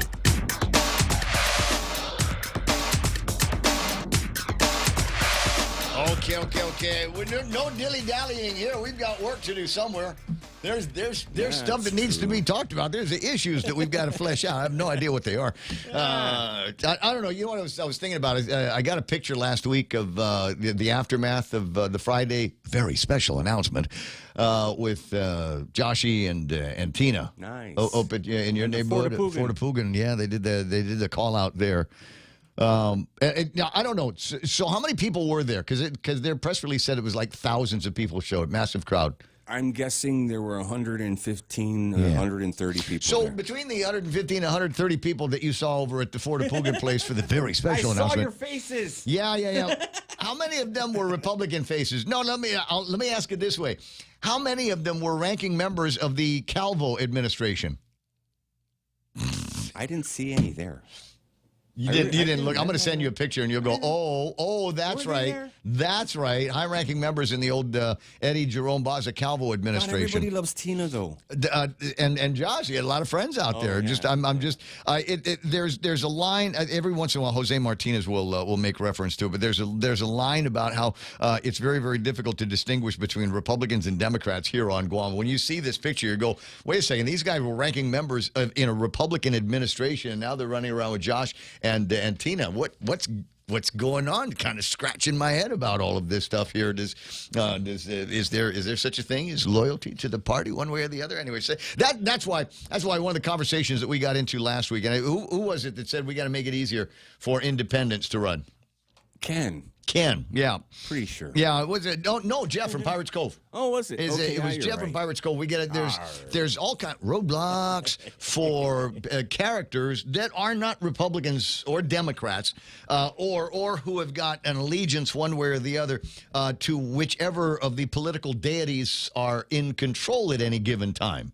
Because it seems to, and it further balances out the rest of the conversation. Every once in a while, I'll say something. It doesn't matter who you vote for in the election because the government keeps getting in. And that's why, because there's people that are sitting in offices and on committees and in boards that the rest of the legislature can turn completely over. We can go from a Republican administration to a Democrat administration and back over at Adelup, but it doesn't make any difference because the same people keep getting the same or similar jobs from one administration to the next. And that's one of the things that I think can only change if you bring in a whole bunch of outsiders that aren't necessarily, when I say outsiders, I mean like Holly outsiders. I'm talking outsiders, about what? political outliers. I'll use a friendlier phrase, outlier. Somebody that doesn't really care about the history and dramas of the Republicans and Democrat parties. Like these younger people going back in the day. Yeah, like some of the younger people that are sitting around going, "Hey, all of my friends, we have a WhatsApp, and half of my friends in the WhatsApp live in the States." My graduating class, half of them live in the States, and they send us pictures of them and their kids, and they got good schools and nice hospitals, and some of them are doctors in nice hospitals in States. Yeah. Some of you got a couple of guys, priests, they're working in in a nice church out there in the city someplace. I'm just saying, it's that's the deal. God, I'm tempted to move away from here. What are you going to tell me? What are you going to tell me in your political speeches that you're going to be giving that is going to make me want to stay? Just curious, what's going to, and I'm going to start using that a lot because it's an election year. It's an election year. So I don't want to hear how these guys, and I've talked about this already a dozen times, I don't want to hear how these guys are going to fix the hospital, improve the schools, the roads, et cetera, crime and all of that nonsense, because that's my expectation. That's my day-to-day expectation. I want to see what you are going to do here that's going to make me want to stay, that's make me say, you know what, this is the coolest place in the world. We got a great government here. They're very responsive. They fix the schools. They fix crime. They fix the roadways. The hospitals all taken care of. That's what I want to see around here. But then there's others. As somebody asked me, I said, Ray, I heard what you were talking about on the radio on Wednesday. What are you going to say to me that's going to make me want to stay? And I'll give you one just off the top of my head. You know what I want? I want new license plates. I want new license plates. I want the kind of license. You ever like you're driving in the States and you see a license plate from someplace, you go, wow, that's nice. That is got rainbows on it, or vistas. Well designed. Yeah, well designed. Ours looks like clip art. Take a look at the license plate on wait a second. If the car in front of you has a license plate, chances are good, the car's been in the garage for 6 months, brand new Nissan, and it still has that paper plate on it. Yeah, you see a lot of that because it takes. That's how we do it around here. That's how we do. That's right. I'm just saying. You know what? I want to be able to walk into bars and restaurants in the States and be able to see Guam's license plate, bang, right there. It's going to jump out right out at you. Yeah. And I don't even know who's in charge of that. I don't know who's in charge of that. The one that we have is like clip art, and it's not even the good clip art. You remember back in the old days, we had like a Laddie Stone. There was one, we had the guy on the bull cart or something like that. You go back into even the old green and yellow ones from what do you want on the new one, Ray? Huh? What do you want on the new one? Like missiles and tip of the spear stuff. No, cartoon chicks in like. Sign the outfit that they wear when they do the sign song. Skirt. Yeah, like that. Something along those. And I don't know. Take up all of the colors that we have around here. Got the sunshine, we got the sea, we got the green from the mountains and all of that stuff. Something that looks like an artist spent some time on it, and not a bureaucrat that just, we need this much space for the numbers, we need this many spaces for the letters here, we got to have a little spot up on the top where people can put their stickers, and somewhere around there it needs to say, what is it, Manu Itautau Gohan, something like that. Wow, Ray. What? Stop it. I'm just...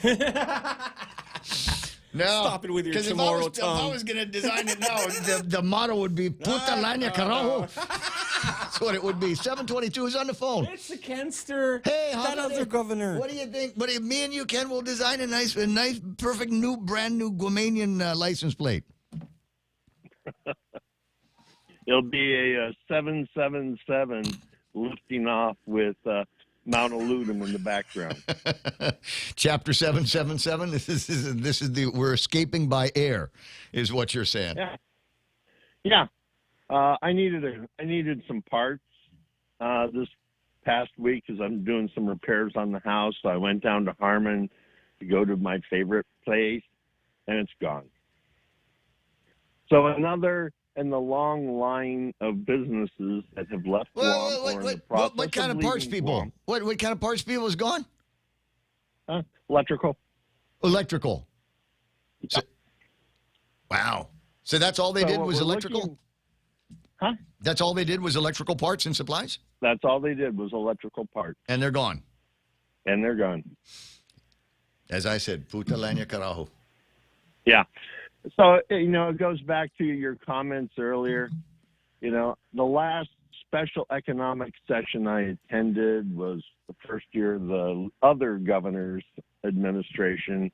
And we had like 80% of the revenue funds in the red, and the auditor's report that basically outlined the fact that 87% of government revenue goes to salary and benefits. There's not much any candidates can say or promise or do, because 13% of government revenues does not leave a lot of room for new ideas.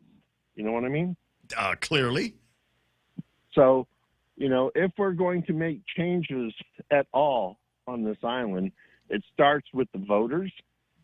So here we have an island where we have about 100,000 people eligible to vote. We have 60,000 registered to vote and 30,000 show up. That's why nothing changes here. We need to get it to the point where we have enough voters show up that care and vote for everybody that has never been in office before. That's the only way we break the paradigm. Bro, no. Sending back the same people who broke everything, nothing's going to change. I've got a better idea, and my better idea is we do a draft. Just the same way jury duty. We do a draft. You have to show up, and we're going to give you 6 months at the legislature, and you can create bills if you want to, or you can eliminate bills if you want to. We'll fast track the capabilities of being able to eliminate useless and redundant parts of the Guam Code, annotate it.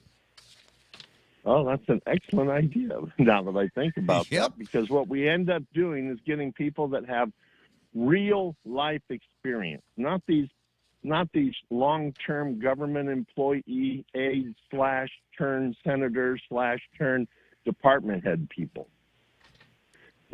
and we might get people that actually have a healthy respect for the law, because the current crop of department heads, as you know, don't. And I don't want to refer back to the head of DPW and the head of Guam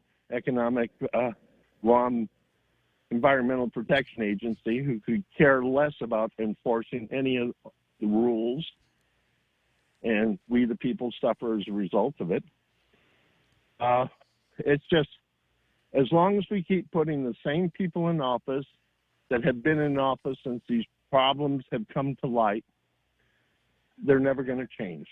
They had their chance. Some of them had 8 years, 10 years, So let's just get rid of them all and put a whole new group of people who've never been in office before, and probably incredible things will happen to this island. But we need to find some people that have got other government careers, and that just kind of float into positions of power and authority in boards and agencies and director and deputy director positions, and sunset some of these guys here online. Well, who confirms them? Maria. Well, it would be the legislature. Well, that needs to be done. I don't know. There need to be doing that like a firing squad or something like that, where you don't get to see who votes. You just get an up-down vote, right? You don't get to see who voted for who, and you make it so that you got to get at least this many votes in order to be confirmed by the legislature, and do it, like I said, with a firing squad. You got 5 or 6 people that have got guns, but only 3 of them have got bullets in it, so you never know who is the one that actually said no on this. Independent, says Jeff Pleadwell, is the only answer. Make it easier for them to run. Maria Duenas online says, Ray, worked Gov Guam, and you are so correct. Legislatures give the agency, but BBMR holds the purse strings. Famous saying due to budget constraints. Many times you need equipment, but won't happen. You can go to the other departments. They've got unnecessary things like new sectional sofas in the office. We've changed out the paint and the color scheme in the place, but we don't actually have any money for, heavy equipment. We don't have any extra money for oil and batteries for the school buses, etc. Yeah, I mean, right off the bat, I think we've probably got about $500,000 or $1 million invested in new cars, you know. And why does a deputy director and a director of an administration need a government vehicle and a government credit card to drive to work, whereas the employees who actually work there can't even deduct their mileage and gas expenses? They're not allowed to do that? No, they're not. You can't deduct your mileage going to work.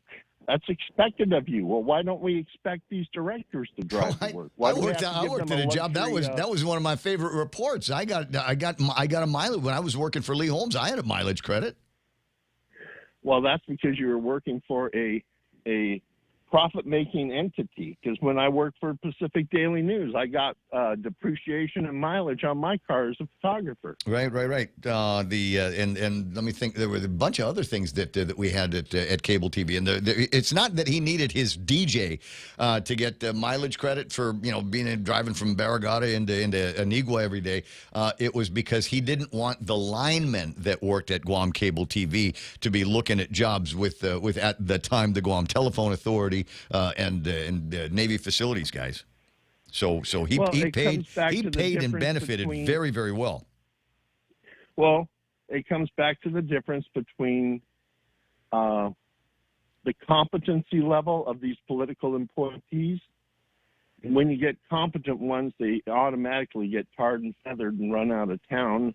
And then you get the incompetent ones, they get moved from agency to agency to agency to see how much more damage they can do at the next one, since they proved so damaging to this one. Yep.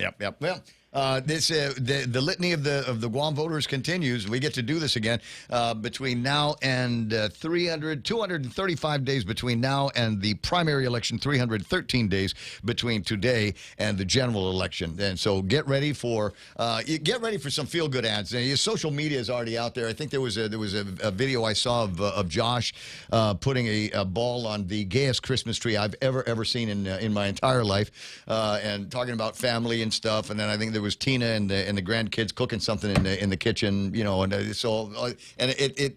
nothing about fixing the stuff that's wrong with Guam. But hey, look at us, we're doing Family Guy stuff on the videos. Yeah, the Republicans are just as bad. They're running that ad on social media. What we want for Christmas? Well, Christmas is already gone, and we didn't get it. Three Kings. Always wait until Three Kings. Put your shoes out, voters. Put your shoes outside don't put your shoes outside the door like we used to do for Three Kings, because the Saki Melanias will come and steal it from you. Ken, I gotta break away. What'd you do for Christmas? What'd you and the family? You got a new grandbaby in the house. How was the new Christmas for her?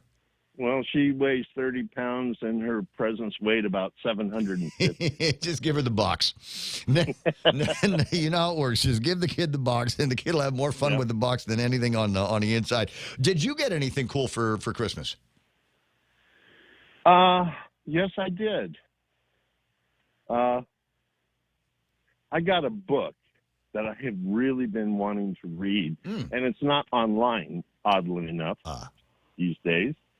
And I got it. I'm really looking forward to jumping into this book. I love name droppers, but I love book droppers too. So I'll tell you what I have been reading lately if you tell me about the book that you got. Inferno. As in Dante's Inferno? No, as in Don Brown. Oh, yeah, the Code, the Da Vinci Code guy. Yeah, Da Vinci Code. Then I got another book from my favorite economist.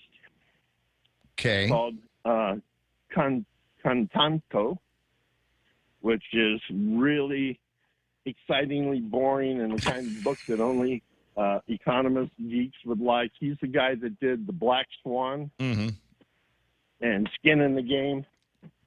Likewise. He did another series of books that outline the future of business and investing. And these books are so deep that, I read voraciously. I can knock out a 400 or 500 page book in a day. But this guy, I read like a chapter and I have to put the book down for a week before I come back to it. Because you're thinking the entire time, right? Oh, yeah. I mean, he think pieces. puts so much thought into what he writes that, when you read it, are you familiar with Buckminster Fuller? No, Joe reads that guy all the time, though. I find him kind of pretentious. Buckminster Fuller he's the only guy in the world that had more patents to his name than Thomas Edison. And he had a book called Critical Thinking that was so powerful that it took me 18 months to read it, because you would read, 3 or 4 pages and have to put it down for a day or two. And it was like a 976-page book. Mm-hmm. Well, this book right here, this series of books by, I'm going to slaughter his name, but you can look it up, Black Swan, Naib Talabab or something like that.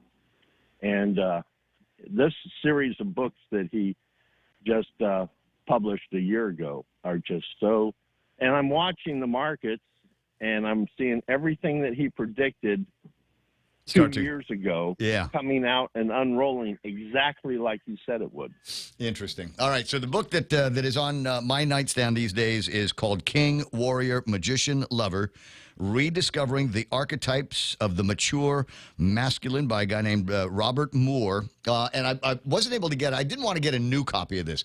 I didn't want to spend the money on it because I didn't know how much I was going to love it. So I found a used version of it by a reader that underlined important parts, and I tell you, it's interesting. It's interesting to see, after the introduction, the forward, and all that stuff, actually get into the chapters of the book, what this other reader thought were some of the more important statements that thought were important enough for him to underline and come back to. And maybe one of these days I'll bring it in and share it. And I think it's an important book that every man should have, because it talks initially, and Joe and I've talked about this a little bit. It talks initially about where there used to be in a young person's life, like 300 in Sparta, they have the kid go out there and live in the forest and kill wolves before they were allowed to come back in, right?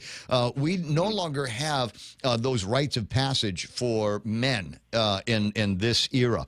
And we've got to find a way to put some of those things back where they were before, or find some way where a boy can become a man. There just aren't too many of those spots left for us. I'm lucky. I had men that I grew up with that were interested in raising a man out of me. So when I got to be a certain age boy, well, that was it for the boy. The boy had to die and to be replaced by a man. That's the basic of the book, and it's an interesting read. Anyway, I got to let you go. That took a lot longer than I thought it was going to, but a fun conversation. Get to your book, Ken. I'll talk to you later. All right, bye. Inferno was the name of the book, right? That's what he said it was? Yeah. All right, got it. 7:35 in the morning. Donna D with news and headlines right about now. We'll get caught up on what's going on. This being brought to you by Hoffaday Realty. Thank you very much. Hoffaday Realty been sponsoring this newscast here for the entire year. Hope we get the business again in 2026. Thank you, Libby, Joe D, Saran, and Auntie Loli for everything that you do out there at Hoffaday Realty. It's also being brought to you by the guys over at BK. Did you do what I told you to do? Did you run around with a BK book of gift certificates? That way, if you got something from somebody, but you didn't buy them anything, you could say, oh, hold on a second. I remembered how much you love Whoppers, so here's a gift certificate from Burger King, right? Save Christmas for you. They might still have some of those left. Otherwise, just go and get your fill of Whopper goodness over at BK. 7:36 now with the news. Here's Donna D. What's going on? Sorry. It's okay. 23-year-old John Mariano Moses is held on $5,000 bail for a crash that killed 30-year-old Charity Berry and her 1-year-old daughter. Prosecutors say Moses was driving 60 miles per hour in a 35-mile-per-hour zone. He initially fled the scene, but later turned himself in. He faces multiple felony charges and up to 25 years in prison. Meanwhile, Gura is seeking public input on updates to its disaster recovery plan. Proposed changes include raising home repair grants to $350,000 and expanding eligibility for families hit by Typhoon Mawar. The agency also wants to simplify infrastructure funding to speed up local projects. Comments are being accepted until January 23, with a public hearing scheduled for January 7 at the Sinahanya Learning Resource Center. And Guam's tax collections remain above target but slowed in November. Total revenues reached $215.2 million for the first 2 months of the fiscal year, which is $7.5 million over projections. While corporate taxes surged, business privilege tax growth tapered following a recent rate cut to 4.5%. The government currently reports a net unobligated surplus of $6.1 million. And those are your local headlines. Back to Ray. Okay. In the next little bit, I'm going to share with you some just Grok. Just go to Grok Umbi and ask Grok to make license plates for Guam. They don't all look, all that, but there's a bunch of them that I think maybe we have.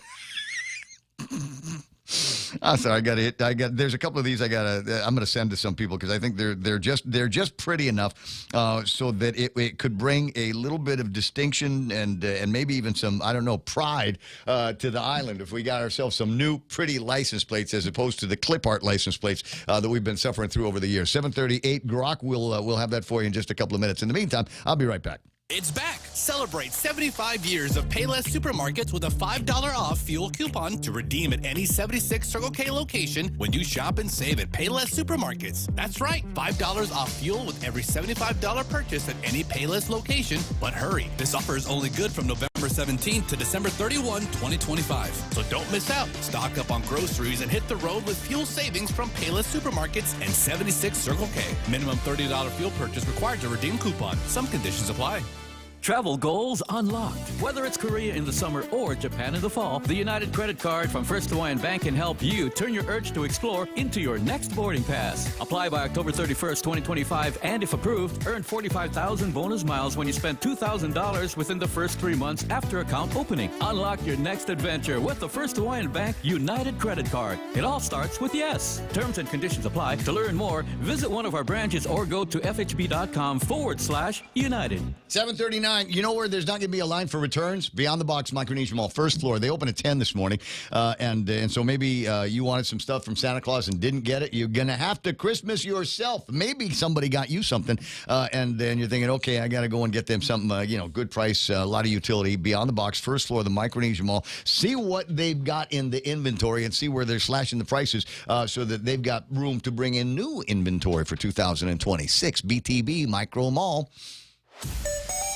7:39. Thank you, MP Ogo, for sending this picture of Pirates Cove. Maybe that's something that we ought to be able to turn into. Just take the landscape. MP Ogo, you're kind of crooked. It's sideways. Pretty sure the ocean You fell down. Yeah. best I could do given the circumstances, huh? Anyway, thanks very much for patronizing Jeff over at Pirates Cove and swinging by there on Christmas Day. That's nice. But anyway, so what am I supposed to be looking for now? The traffic map? Okay, fine. I believe so. Wait. Hold on. I forgot what it looked like. There it is. I found it. Let me see if there's actually any traffic here. If there is, it would be unexpected traffic. So tiny bit of traffic coming off of Route 3 at Ben Blas driveway all the way to Marine Corps Drive. Nothing major on Route 16 over by the Micronesia Mall. You might run into some traffic as you make your way into Harmon at that one intersection by the McDonald place. Oh, wait. No, is that McDonald's? Am I looking at McDonald's or is that No, okay, yeah, that is the McDonald's intersection. I'm sorry, I'm gaslighting myself. I thought maybe it was the intersection where the 76 Circle K is. Not quite. A little bit of traffic there trying to get onto one section of roadway. Tiny bit of traffic over at the airport intersection as well. 8, 10, and 16 running a little bit busy right now. Mostly on the 8 and 16 side. Don't see anything on Route 10 that's going to slow you down because there's no school. And if you got Route 4 traffic in the usual spots, but it's not heavy, and a little bit of traffic on Route 8, again, in the usual spots, but not very heavy at all. 7:41. You know why? Because there's nobody in the government working day number 3 of a 5-day weekend. In a world where the 2025 Nissan inventory must be moved, one team rises. The clearance team. The clearance team? What's that? We're the Nissan Guam clearance team, slashing prices on all 2025 vehicles. We even have models starting as low as $150 per paycheck. That's awesome. Let's do it. You're gonna love yourself a Nissan. Don't miss the model year-end clearance happening now at Nissan Guam. On approved credit, some conditions apply. See Nissan Guam for details. For all your real estate needs, call the professionals at Hoffaday Realty. Jody, Saran, Libby, and Lolita, and they'll take care of you on every step of the real estate process. No worries. Just contact Hoffaday Realty at 588-4232 or 588-HOFFA or email them at hoffadayrealty@gmail.com. They're at 426 Challenge San Antonio, Suite 204 in Tamuning. Open Monday through Friday, 10 to 4. Hoffaday Realty for all your real estate needs. Filet Ray Gibson at 742. Portions brought to you by the guys over at Subway. You got to eat fresh and eat healthy at Subway. Now, eating healthy, that's easy. And they just made it easier with the new Fit Fresh menu. They've got a bunch of sandwiches there. Less than 500 calories or less. 500 calories or less, and stacked, just loaded with protein. All your favorite proteins, a bunch of your different, regular sandwiches that you normally get, and they've got a fit fresh version of those waiting for you. So if your New Year's resolution calls for a little bit more by way of tracking what's going on in my stomach and what kind of things I'm putting in my mouth, put in the good stuff with your friends over at Subway Eat Fresh. Rediscover Talk Radio here. Your FM News Talk Superstation. This is The Point.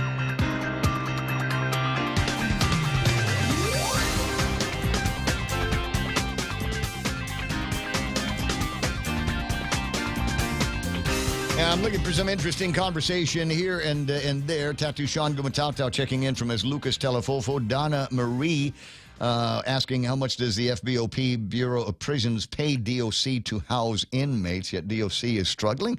What's going on there? Berdalio, I think it's time to retire, says Donna Marie. And then there's a couple other comments there in the thing. Maria on Facebook side says, Gov Guam have professional people who have professional degrees. They were put in place to make sure things are correct. Then the management thinks they can change things like structure, and they think they will sign the plans. That's why they either move to other departments so they don't lose their professional license. So sad. Many just quit and go someplace else. Brother Ted's online this morning. Jeff Pleadwell telling everybody have a good morning. Eddie Cruz, Sharky's online, talking about what he'd like to see in politicians and in the speeches for 2026. What's going to make him stay? Eddie says... Eddie says, I want a candidate that listens to the public and solves problems and addresses the concerns. I don't care about your resume. I don't care about your level of education. Just want results. Just want results. You know, here's what we want. We want the traffic signals for pedestrians to work. You push the button and wait a second, and pretty soon the lights turn red so that you and your family can safely cross the street. I would also like to submit that there are some of these places where we have the pedestrian systems that could also use something like a shelter. And I've been asking for this for years. You've got enough of these families with strollers, and it might look nice when they're right there at Fountain Plaza. The weather might be nice, but by the time they've walked up the hill, past the I Love Guam's mural, by the time they get up the hill, it might be raining, and it might be raining hard. So if you're on one side, you might be able to duck into the hamburger joint, but if you're on the other side, guess what? Unless you have an umbrella, you're getting wet. And it doesn't help that those are long-ass pedestrian lights. When they push the button, it takes a while for the traffic. I don't think they work personally, but it takes a while for the traffic systems to be able to allow these guys to go from there to over to the Kmart and then walk over to the village of Donkey. That's something that would be fairly easy to fix. I mean, we've talked about some really nice designs for the place, but really all you need is a wooden bus shelter. That would do the exact same job. Keep it simple. Yeah, because it's not like they can duck into JFK. There's a fence there. There's no place for you to go. Just saying. And so we've got a bunch of these lights that don't seem to be working over at the Outback and West, and even the governor's office. Have you ever tried crossing the street in front of Adelup? Yeah. You take your life into your own hands. Even if you're going from the Mobile, if you're just going from the Mobile over to Slow Walk, there might be a light on one side that tells you where you can go, but there isn't on the other side. And yeah, there are people that use that intersection from time to time and actually walk. Any further south than that, there's no such thing as pedestrian traffic because around there's a dead man's curve, and people will go off the road to get away from they will go off the road to get away from the vibrations and onto the sidewalk. I'm sorry, not the sidewalk, but the shoulder area. I know this because I've run there, and I could feel like if one of these cars passes me, I could feel the heat from the fan and the engine blowing on me. Anyway, 747 888-8255 888-TALK. And his idea, his license plate for Eddie says his license plate would say "Busta de Malanya." Ooh. Yeah. Wow. That's a good one. That hit hard. It hits hard, buddy. Merry Christmas, Jerome McDonald and Jeff Pleadwell from the land of a white Christmas. That's not what the license plate said. I asked Grok to imagine if they would new license plates for Guam that don't have clip art on it, but maybe something that's got some color, maybe something that just screams America in Asia, maybe something that just says beautiful island. Because right now we just got the thing, and it's supposed to be what is that? Bougainvillea? I think it's supposed to be a little thing of Putitano view in the picture. But I asked Rock, I said, do me a favor, make me one that screams tropical island, right? Could you do that for me? And so it did in the space of just a few seconds, come up with a bunch of interesting designs. This one here, I like that. Right? It's got coconut trees, and it's got the green, and there's sandy ocean and blue sandy beach and ocean, and it's already got the 8, so the Chinese will like it. It's already got the number 8s on it. There you go. Anyway, so you got 8. That's just one of the things that it spit out. Here's one that says it actually says tropical on it. But if you get rid of the words and all of that stuff, you can make out a beautiful like sunrise with again coconut tree because it's Guam. It's like an OP shirt. It looks like an OP shirt. Right. And what's wrong with that? Nothing. There's nothing. People like them. That. Here's one. Donna. It's got a lizard on it. I don't know why Grok made the association. Land of the lazy lizard is what Grok decided. I don't know. And one that's almost a photograph. And is that possible in 2026? Could we order license plates that have got some kind of like sublimation or something like that? I don't see why we couldn't get processed color on these things. Call Graphic Center, see what Biachino's got to say about it. Land of the Lati Guam is what it said, but you could easily put numbers there. I'm just saying we got clip art for license plates, and you know what? It's time maybe that we decided that what we're going to do here is we're going to have the best looking license plates of all of the states and territories in the United States of America. And we'll order a whole bunch of them. And that's we'll just 1 year we'll just get rid of all of the old crappy ones and sell them on eBay, and we'll get a whole bunch of new ones. And every once in a while, get a whole bunch of new ones. This should be a recurring program. Is every couple of years we'll get new license plates. What's the I don't know what the mechanism is. I don't know if it's as easy as ordering off. Huh? They got to order that from the prison in the States. Okay. Well, then we should make it here at our prison. I don't see why we couldn't. I don't see why we couldn't do that. I don't know. It's always nice. It's always nice when you go someplace, it's a bar, restaurant somewhere in the States, and somebody's got a license plate from Guam up there. But you look at the other license plates that it shares the wall with, and the only reason why Guam is up there is because Guam is so far out of the way and such a novelty. I want our novelty to come from the fact that we've got the nicest, most beautiful license plates in the entire United States of America. Eddie asking about how about Lover's Paradise and a picture of Two Lovers Point in the background. Yes, notwithstanding the rather suicidal message that goes out when we start talking about the Two Lovers Point incident. Guam is for lovers, right? Koreans call this Love Island. Yeah. Korean called this, they call this Love Island. So it's not, I don't know. I'm just saying, it's not one of those things that I don't know that you could get elected on, but it's one of the things that I think would bring some degree of pride back around here.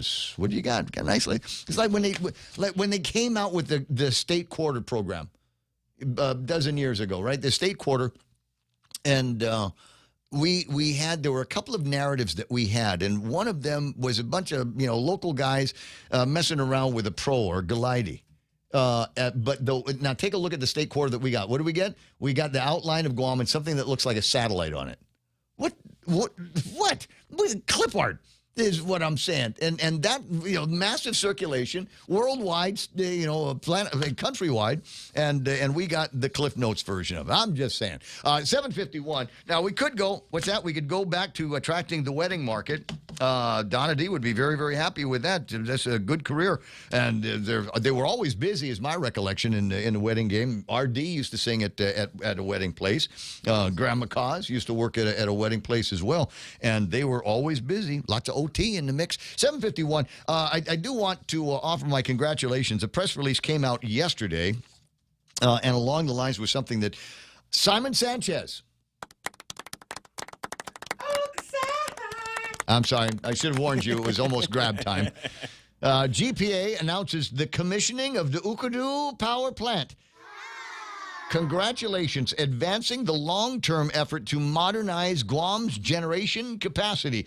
198-megawatt combined cycle power plant represents more than a decade of planning, development, and construction to replace aging infrastructure and strengthen the island-wide power system. Ukadu was delivered in partnership with Guam Ukadu Power as part of GPA's broader transition toward cleaner, more efficient generation and reflects an investment of approximately $600 million in Guam's energy future, supported in large part by fuel savings and system efficiencies. It goes on for the JB quote. I might read that because you know how much I like JB and his vision for the Power Authority. You did it, JB. You did it. You can retire now. Not that anybody wants to see you retire. I'm just saying. You just got a raise, man. Don't quit yet. You done a man's job. You done a man's job there. We love you, JB. You outlasted COVID-19, right? And that was supposed to be easy. 2 weeks to flatten the curve. Okay, yeah, we can take a break on building a power plant. And between everybody resting here and in the federal government, COVID-19, we beat that. You beat Typhoon Mawar. He was there when we needed him, right? Had to take a break from the work so that we could work on restoration for the island, which you did faster than has ever been done in the history of typhoon recovery on Guam. Many of you, which you have been involved in, and then they don't mention they got the class, not to mention the opposition at the legislature. There, more than one or two people over at the legislature wanted to make their bones on getting in front of the Guam Power Authority's abilities to do what they needed to do in order to move faster through a process of getting this Ukadu thing. Because frankly, we're doing the commissioning. We did the commissioning. This thing should have been commissioned 2 or 3 years ago. We would have already been enjoying the better power. Had it not been for meddling at the legislature and the Mawar and COVID-19, which is another idiotic break that, in my mind, we probably didn't need to make. That's not the only good news with regard to power here. And as much as I'm not a fan of solar power and solar electricity, I do recognize that it would be, number one, nice to have in the mix, and always better when somebody else is making the investment for ratepayers here on Guam. And there's a story here about the Export-Import Bank of Korea investing in 132 megawatt solar plus battery. Solar plus battery. Now, Sai, I don't know if you're listening right now. Maybe you're sleeping in, just recovering from heavy eating in the Sanchez family. But here's the math question that I have for you. And I'm no good at batteries. I had to look it up. I got a battery thing. I got a charger. It's a 1,000 whatever watt hour meter things, and I had to look it up to get an idea of how long it would last. And so I have the same question here. So these guys, a new Korean outfit, is going to be building the solar project, 132 megawatts of solar plus 325 megawatt hours of battery. Are you talking about battery health? No, wait, how long? So if we lost the Ukadu, right? What did I say Ukadu was? 140 something of megawatts? Yeah. Right? And then we could back it up now with battery power that was charged by the sun, 325 megawatt hours. Does that mean that we could go like an hour and a half, hour, 45 minutes just on the battery and keep things going? It's because that's what it sounds like to me in my head. But this is what the most interesting thing about this is, like I said, they're going to be investing in 132 megawatts of solar power. Right now, according to the International Renewable Energy Association's website, right now our total solar capacity here on Guam, not including the solar panels that Santa Claus brings in, not including those, is 105 megawatts.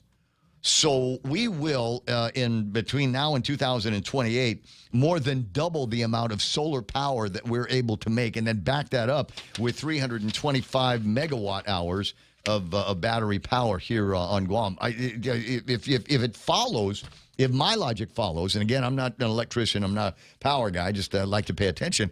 If that follows one to the other, wouldn't that seem to indicate that there will never, ever, ever be load shedding? I mean, like everything would need to go down at once in order for us to be truly in the dark. I mean, like the entire distribution system would have to go out like in a typhoon. But generation would always be there. We would always have something cranking out. What is that? 140 plus 132 or something like that. It's 270. That's a lot of power. Got everybody covered. I know. So we'll have more power than we need, right? Yeah. We'll have an excess. Dude, a surplus. We'll have an excess of power. Wait, hold on. So if we have an excess of power, doesn't that mean the price should go down? Yeah, but no, but the fuel's going up, Ray. Come on, man. If we have plenty of electricity, and we're still like me at my house, counting every light bulb that's on before I leave, and making sure that the air conditioner is set at. Are you kidding? It's cooler than outside. That it actually says that on the thermostat. It says, "Are you kidding? It's cooler outside." Setting that I have at my house. But maybe there's a way that we can look at the old supply and demand equation and see if that will factor into the price of goodies for just regular plain old Guamanians like me and you that want to do the thing with electricity. Did you, Beatrice Tracy asking, did I already talk about Ukadu? I just now started talking about Ukadu, and congratulations again on the commissioning of Ukadu. Oh, she just got on now. We only said good things about you, Tracy. No, I didn't say anything nice about Tracy. I was talking about JB. Okay, yeah. I was talking about JB. But we thought about when you. JB retires, about you, yeah, then we'll start talking about you and the team. And Mindy writing in says, "Merry Christmas. Might want to reach out to Tracy. Dad won't be able to call in." So, all right. So stand by. We don't have time left this hour. Good morning, Melinda. We don't have any time this hour. So maybe next hour we'll talk with Tracy over at the Guam Power Authority or JB, whoever's available, and find out more about Ukadu and the commissioning, number one, and number two, the project that will build what will be, when they're done, the largest solar project on the island of Guam. Largest by a lot. 132 megawatts plus 325 megawatt hours of charge on the battery. You don't. Where's the magnet? Can I just put my cell phone on the back of the battery and on the building the batteries in so I can get a charge on it that way? Hey, got a breakaway. Fox News Live is coming up next, halfway through the last of the Friday shows for 2025, day after Christmas, wherever you're listening from. Thank you so much. We got Fox News Live coming up. Donna D with a look at all the big stories that we're going to be talking about if we haven't already here in Guam. That's right after Fox News. KUSG Agana, this is The Point. What Christmas in L.A.? I'm Roger Stern, Fox News. A deluge in Southern California with L.A. getting hit hard. There have been reports of 3 storm-related deaths, including a 64-year-old man in San Diego who was hit by a falling tree Wednesday morning.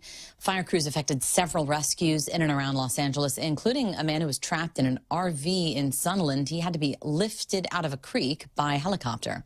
Southern California rainfall totals in the last 2 days have varied from just over 2.5 inches downtown to more than 5 inches in the San Fernando Valley, that's in the northern part of the city of L.A., all the way up to over 12 inches at the San Gabriel Dam in the mountains northeast of Pasadena. Jessica Rosenthal, Fox News. The White House issuing new marching orders to the U.S. military when it comes to Venezuela.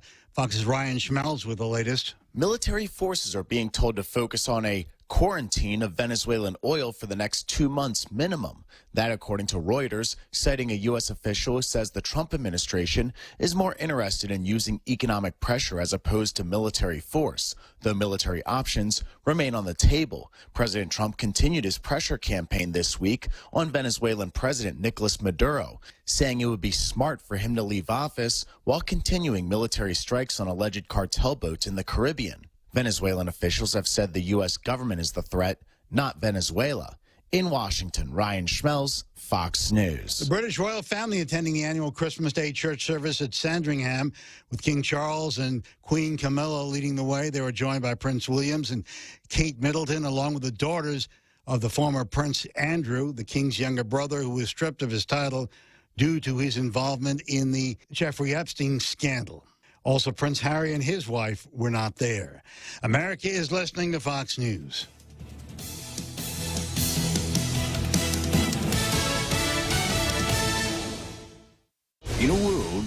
2025 Nissan inventory must be moved. One team rises. The clearance team. The clearance team? What's that? We're the Nissan Guam clearance team, slashing prices on all 2025 vehicles. We even have models starting as low as $150 per paycheck. That's awesome. Let's do it. You're gonna love yourself a Nissan. Don't miss the model year-end clearance happening now at Nissan Guam. On approved credit, some conditions apply. See Nissan Guam for details. The holidays have arrived. More of us are out and about, creating even busier roads and longer traffic lines to get our shopping done. This is a friendly reminder to all motorists to be mindful and courteous on our island roads. You're partying? Have fun, but be sure to have a designated driver. No matter how busy or how much fun you're having, remember to drive safe. Someone loves you. This message is brought to you by Proline Automotive.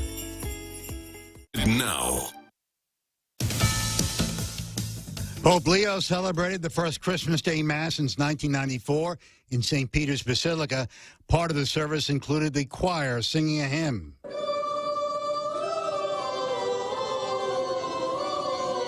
During the sermon, Pope Leo lamenting the living conditions Palestinians in Gaza are experiencing.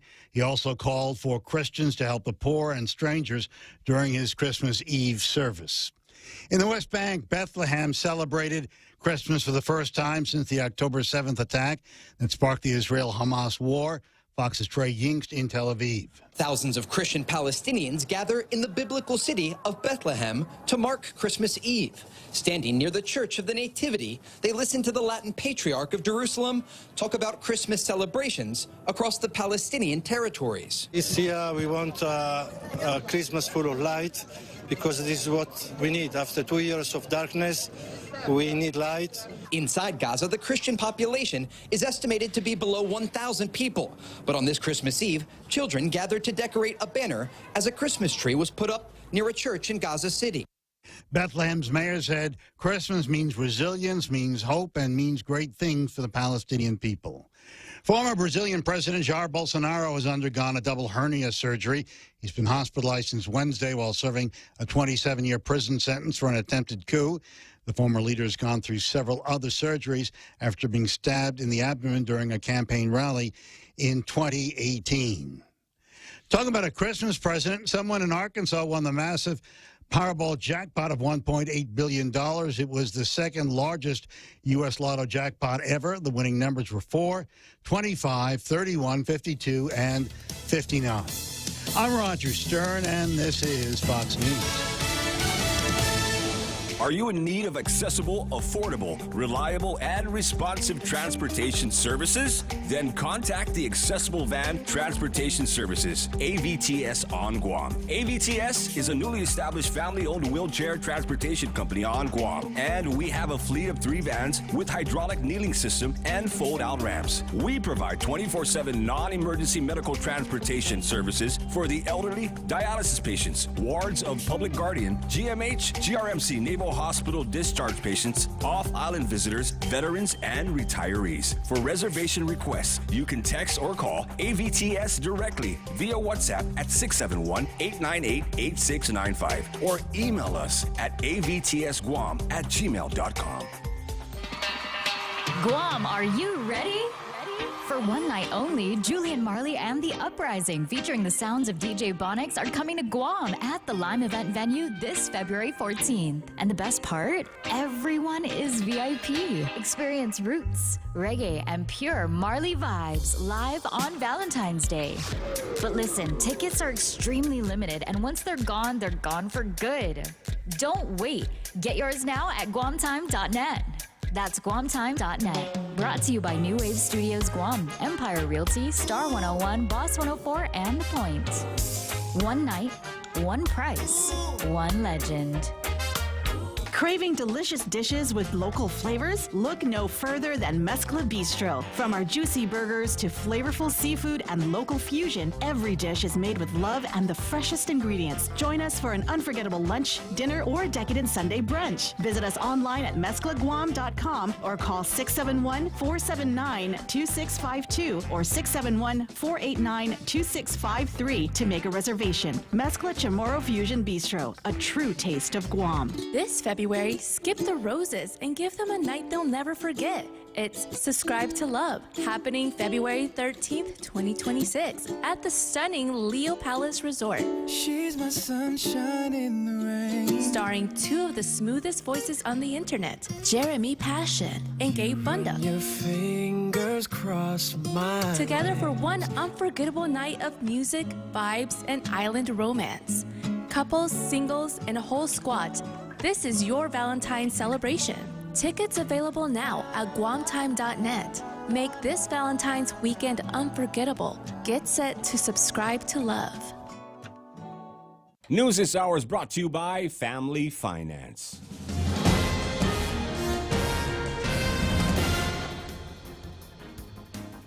Half day, it's 8:07. I'm Donna De Jesus with a look at your local news on The Point.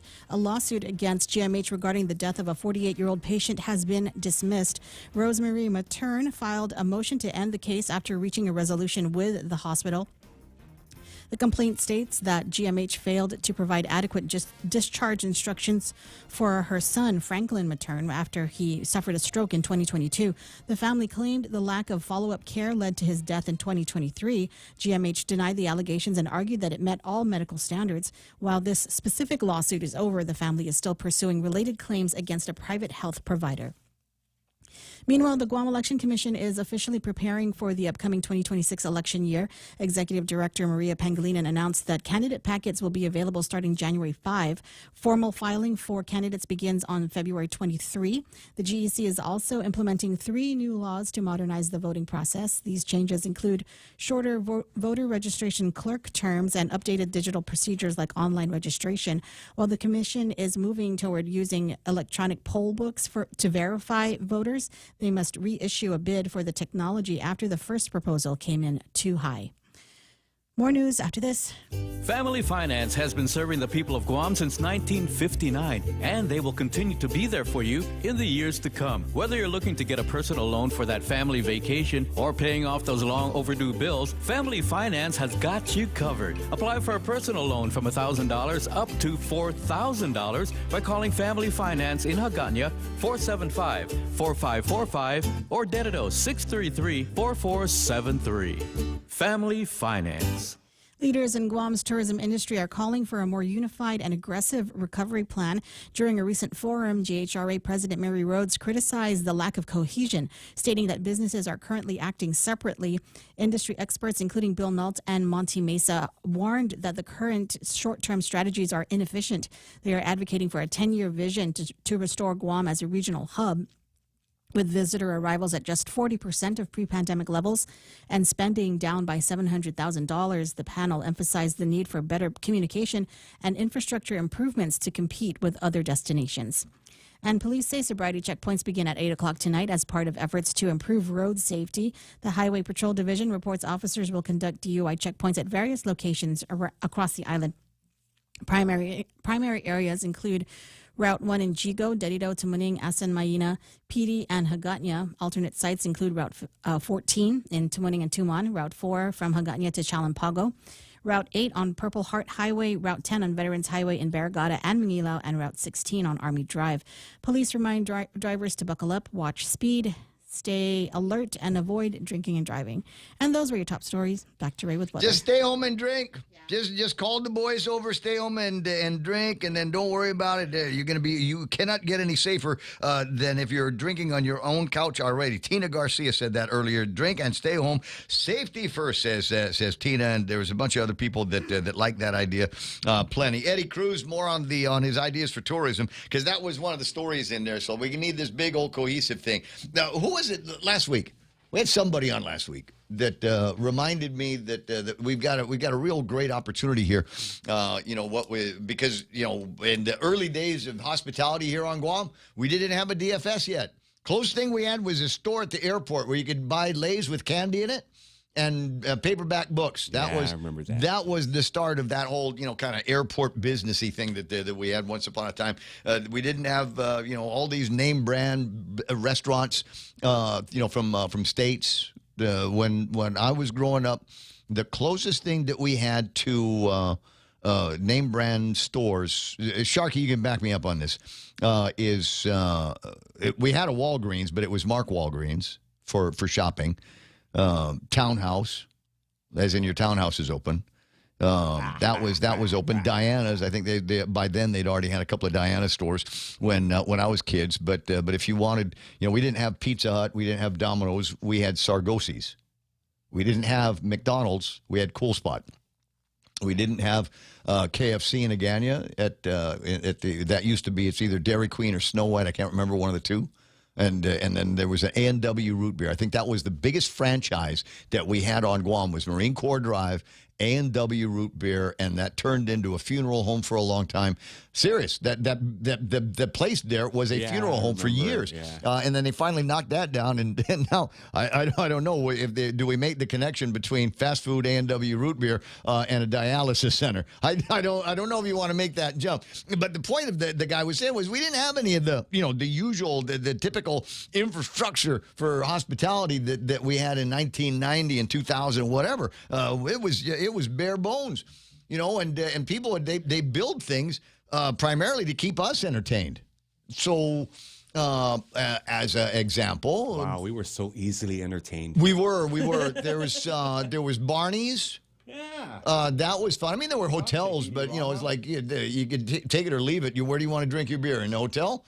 Or you want to drink the beer on the beach? We had places where you could go, where you could listen to a live band. There'd be wet T-shirt contests. And did I already say live band and wet T-shirt contest? It was a cold beer. There were like 3 kinds of beers that you could buy in these places, and it was all militaries and locals and strippers. And so if it wasn't Barney's, it was Tahiti Rama. What was the other one? Wet Willie's was one of these places, and maybe that's what there's a lot of people like to hang out that Taboo Exotic place over dancers. at sorry, correct.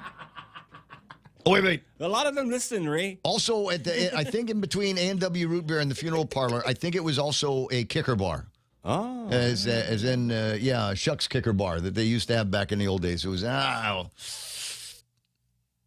it'll come to me in a second. It was a Wild West bar. Country music was really, really popular back in those days. And so it was Monkeys. Monkeys was fun. Okay. Uncle Don's place. Monkeys was Monkeys. fun upstairs. Anyway, I'm just saying, we put all of these things together. It was basically to entertain ourselves. It wasn't, a high-tech, all of this, that, and the other. There used to be a much smaller version. There was a place called Fiesta Village down in Tumon. That was a fun place to go. We needed a little marketplace. It's just kind of a fun thing to go and hang out and sell stuff. Bazaars. Yeah, a little bizarre. This is, I don't know. I think we've got an opportunity to go back to that, return to our roots of just a nice tropical place to hang out, sunny days on the beach, and even if it rained, it would still be a wet T-shirt contest going on someplace, or Battle of the Bands, like at Pirates Cove. We used to do that. Seemed like every quarter there was a big concert that the guys from Shimbros were out there doing. We just got to go back to that kind of thinking. It's just kind of slow it down, Brown, and then we can do the wedding thing. We can do the wedding time. Hitching post. There it is. Eddie remembered it was the hitching post. That was the kicker bar. That sounds cool. And they all of the women that were in there dressed like Miss Kitty. They were dressed up to look like cowboy whores. It's the only way that I know it's maybe shouldn't use prostitute. Maybe we'll use that. Oh. The lady of the evening. Here we go. We're getting better. They all wore bustiers. They all wore bustiers they got from Madeline Berdalio's place, and that was it. They came in lace. Red and white and black is my recollection. Anyway, 8:15 in the morning. Did I already do the last look at weather?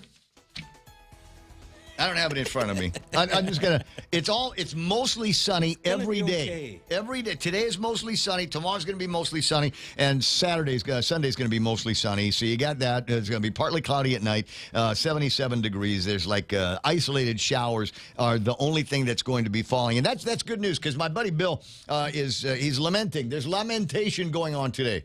Can you imagine that? Lamentation on the day after Christmas. Inconceivable. So I was lamenting about the fact that on Christmas Eve somebody shut off the lights on the expensive Christmas decorations down at Skinner Plaza. And gazillions of people said, hey, let's go to Chamorro Village, get something to eat, and then we'll go across and get family pictures with the big expensive lights next door at Skinner Plaza. But they were off. They went off. I don't know why they went off. Maybe whoever was supposed to be like watching it. Probably the dude that sleeps there. Yeah, probably it's too bright. It's the guy going, it's too bright here. It's time for me to go home. I'm not going to be here till midnight. This job sucks. I hate it. So he just turned off the lights and split. But so it was off. But my buddy Bill says, wow, Merry Christmas. Looks like we have a nice swimming pond with the decorations. The administration went all out this year is the caption on this. We had all that rain on what was it, Tuesday? Record breaking. Monday and Tuesday, and they always make a big noise about Agana being in the flood zone, and once about every 3 or 4 years, it comes true. And there's I don't know why there's no drainage from down there, but it's always since I've been a little boy done this when it gets to be raining too much. So they had the Lake Skinner Plaza in effect. Now, if you are an artist, or maybe you've seen some videos in the social media about how to take artistic pictures like of decorations at night. There's a way that you can use the reflection. Use the reflection of the Lake Skinner Plaza there. Opportunity. That's right, and use that now. Now it looks like Vegas, man. Now it's all lit up like States. Until 8:30 on Christmas Eve, and then they turned everything off. 8:18 on the Ray Gibson Show. We got more stuff to talk about on the way, plus whatever you want to. 888-8255. Make that phone. Make it rain. Make it ring. Do that thing, and otherwise we'll be looking for your comments on Facebook and YouTube. And memes. Meme machine is wide open, 797-8255. If you've got something from your phone that sneaked in the last couple of days that you'd like to share with us here on The Point. In the meantime, that's it for news and weather. Donna D with more last big look at news for the last Friday of 2025 is coming your way before too much longer. It's 8:18. I'll take a break. Are you planning a trip to the Philippines? Why not come back feeling healthier and more rejuvenated? At the Medical City, we offer world-class healthcare services, including comprehensive executive checkups and top-tier aesthetic treatments for as low as $530. Imagine lounging on white sandy beaches, shopping at top-tier shopping centers, and indulging in premium healthcare all in one vacation. Book your getaway now and experience the best of both worlds. The Medical City, your trusted partner in health. Breathe easy this Christmas with Carrier Guam. Keep your home merry, bright, and fresh with our XL Air Purifier. Now just $265 while supplies last. With 3-in-1 filters and LED air quality monitoring, it's the perfect gift of clean air for your family. Visit Carrier Guam in Harmon Industrial Park behind Kmart or call 671-647-2665. Carrier, your local source for comfort and quality this holiday season. Carrier Guam. Turn to the experts this Christmas. 8:19. You want to cool down? Swing by the Marina Grill in Agate. Air conditioned. Have your breakfast tomorrow in air-conditioned comfort at the Marina Grill down in Agate. That's a big deal. They're pushing breakfast all over the place these days. For a long, long time, great history of incredible breakfast. It's always been a place to go after a crazy Friday night or a Saturday night. You go in to get that first cup of coffee, a couple of eggs, and some toast. You know, the basics, right? Corned beef hash, whatever. Garlic corned beef hash with garlic rice. And a tomato on the side. I'll bet they can cook that up for you. Find out for sure. Next time you're getting hungry for breakfast, point the car in the direction of Agate and get to the marina and check out breakfast served all weekend long. 20 after 8 o'clock in the morning. Be right back. News to fill your mind. Talk to get it out. The Ray Gibson Show. Call now. 888-8255.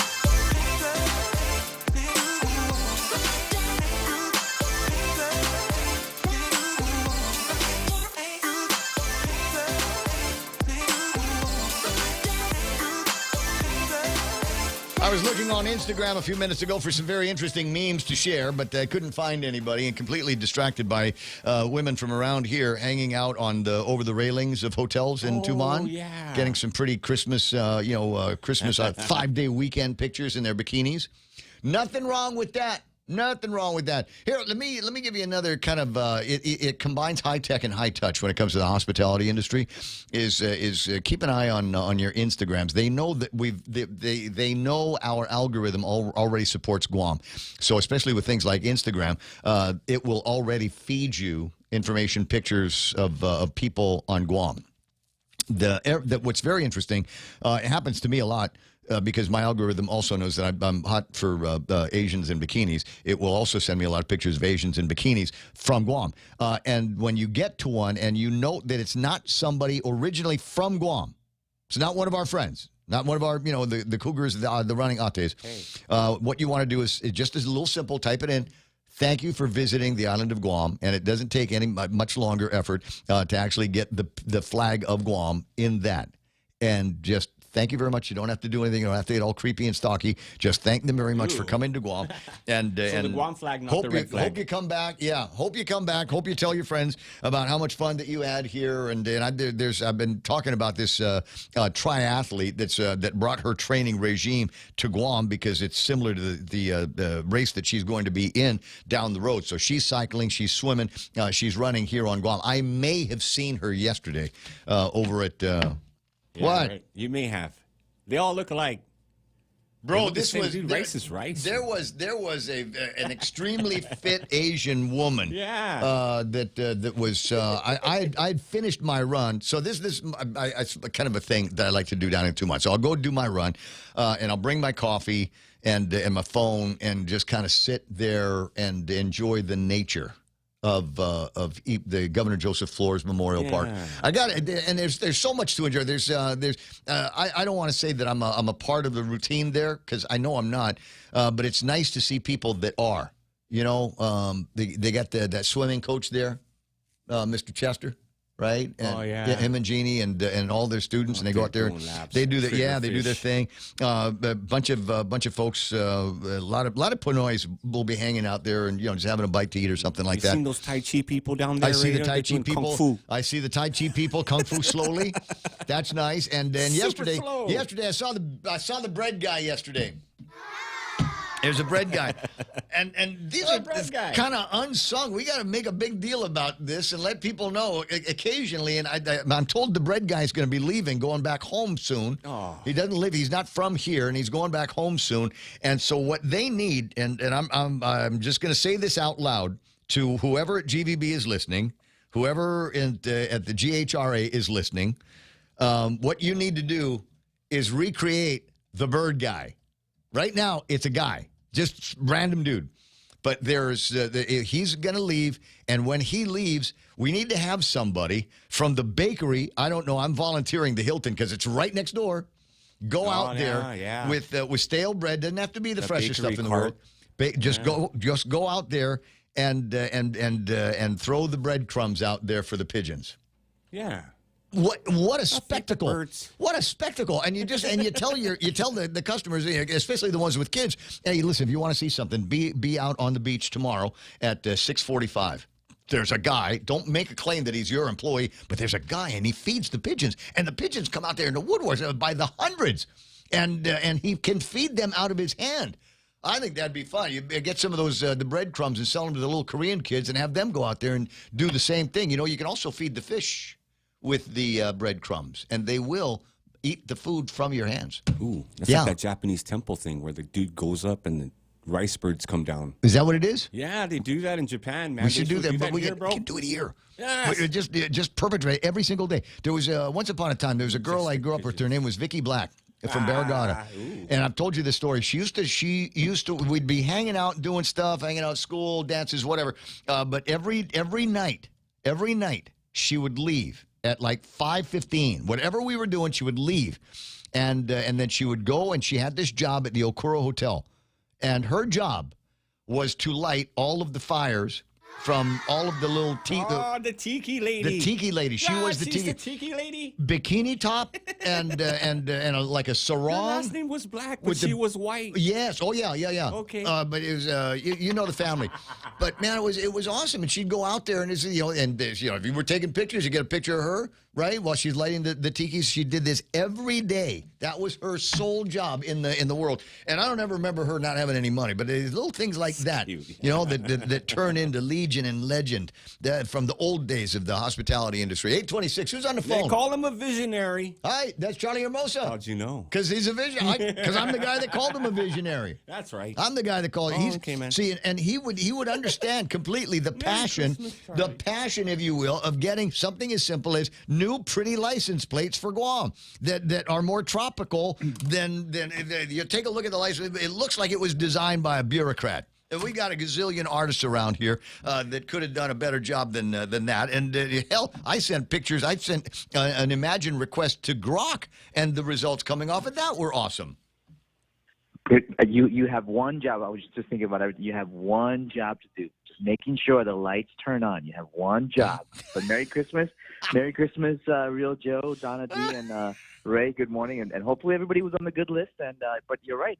You know, in your discussion, listening to and I was actually looking at some of the pictures you put up on the license plate, and it's all part of the experience, because people will get that just to carry. Even the ones that they have at the stores, where the little trinkets, where you have the small little license plates of the places that you've been, right? And you have people that have lined them up, and you're like, oh, you've been to Texas, and then we should be on the top, because with the beauty of our island, I mean, we have so many different things that we can come up with for the license plate, instead of just a static.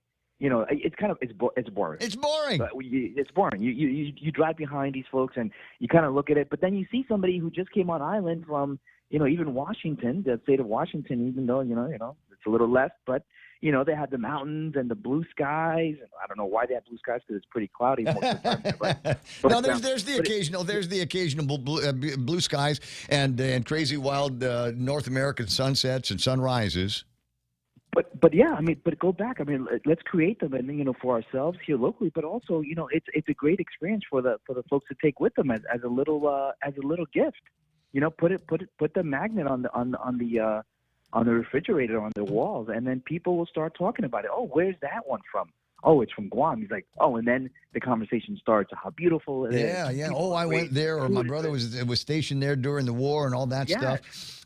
It's so I'm typing this online, and people can see how stupid I am, because I've struggled with the actual word plates like 17 times. So I finally went with the autofill. License plates. I'm looking for a thing that will show off license plates all around the United States of America, and I don't know if it's gonna come through on the link. You do that. You Google it. Just look for the license plates from around the United States of America, and they all have something that lends itself to the character. Not a picture of a flower, but I mean something that's a little bit more evocative of the character of the island, or of the state that they're from. And I think that something along those lines. I mean, it doesn't have to be somebody's major priority, but for heaven's sakes, whoever's in charge of designing license plates now, give that job to one of the thousands of gay guys that we have running around in the government of Guam, and let them design it. No, absolutely, and we have those means to make it happen, and then mentally, even socially, even with social media, I mean, it doesn't take away from the fact, like, even unfortunately, the Hard Rock is closing, and we had Planet Hollywood that closed down, but everybody went out and got that T-shirt. I mean, like, where is their Hard Rock? And maybe they would put on their bucket list to travel around and see if they can get that shirt. And it's a topic of discussion. That thing is never going to go away. I mean, even I'm sure you had many discussions yesterday with families and all the different friends that were coming around. And, no, they were pissed off too, because they took the kids to go and take pictures at Skinner Plaza, but the lights were off. You have one job. You have one job, Guam. Whose decision? Whose decision was that? Here's one from Reddit here. It's a manatee. It's Florida, and it's got a picture of a manatee on it. It saves the manatee, and there's blues, and there's yellows, and there's coconut trees, and there's not one thing here that hints at clip art. Yeah, exactly. And again, it's a topic of discussion, and those are the little things that need to play into the experience for everybody to be able to talk about Guam. And not just from a military perspective, but from a destination perspective. Well, we've talked about this. The military are our new tourists. And so we're going to need to do and find things that are going to be attractive to them until we can get the Japanese and the Korean numbers back up. But that it's not like they're different universes completely. I mean, everybody likes a cold beer, everybody likes a hamburger, everybody likes to look at pretty girls in bikinis and hunky boys and the butt thongs, what do they call them? Butt thong. I think just butt thong works. I think that's go. Yeah. The banana hammocks. Okay. On the beach. We're for it. Exactly. So just maybe more of that kind of thing while we wait for the actual the other numbers to come back. Oh, and the one thing I have not seen, unfortunately, is the question, and it's a simple question, where the tourists are going to different destinations. What is making them go to the different destinations? Because I have heard and I've seen that we have quite a bit of, Asian tourists that are going to, obviously they go to the natural spots like Hawaii, but they're actually going more towards, the Las Vegas side, but not so much to gamble, but to shop. And so are we asking the question in regards to, why they pay and again, they have multiple ways to be able to get there, right? So their plane fare could be, $400, $500, $600 round trip, let's say from Taiwan to Las Vegas. But that, the savings that they would get, they're using it in being able to go to the different outlets in Las Vegas. They're shopping, taking 3 or 4 days, enjoying it, but they're getting luxury items at a discounted price. So the shopping, the luxury shopping is still there, but not the way that we've seen it in the past. I think that people still want the name brand at a lower cost, and if there's ways to be able to connect that with the trip, they're doing it. And so we don't have to have these $15,000, Louis Vuitton bags, but if we can have a lower price down name brand Gucci's that are affordable at a lower cost, and they can save that money for that extra cost to pay for the plane ticket, I think they would come. And I think that that's sort of the pivot and the mindset that we have to switch. So we don't have to be a cheap destination. We don't want to do that. But we could actually still have look at the outlet type style where they do have the name brands, Lacoste and all these Gucci's, and at an affordable, very cost effective way to be able to get people to pay a little bit for their plane ticket, a little bit more for their hotel, but they're going to get something great out of it. That's what you see them, That's an interesting debate, though, and one I don't have a lot of skin in the game.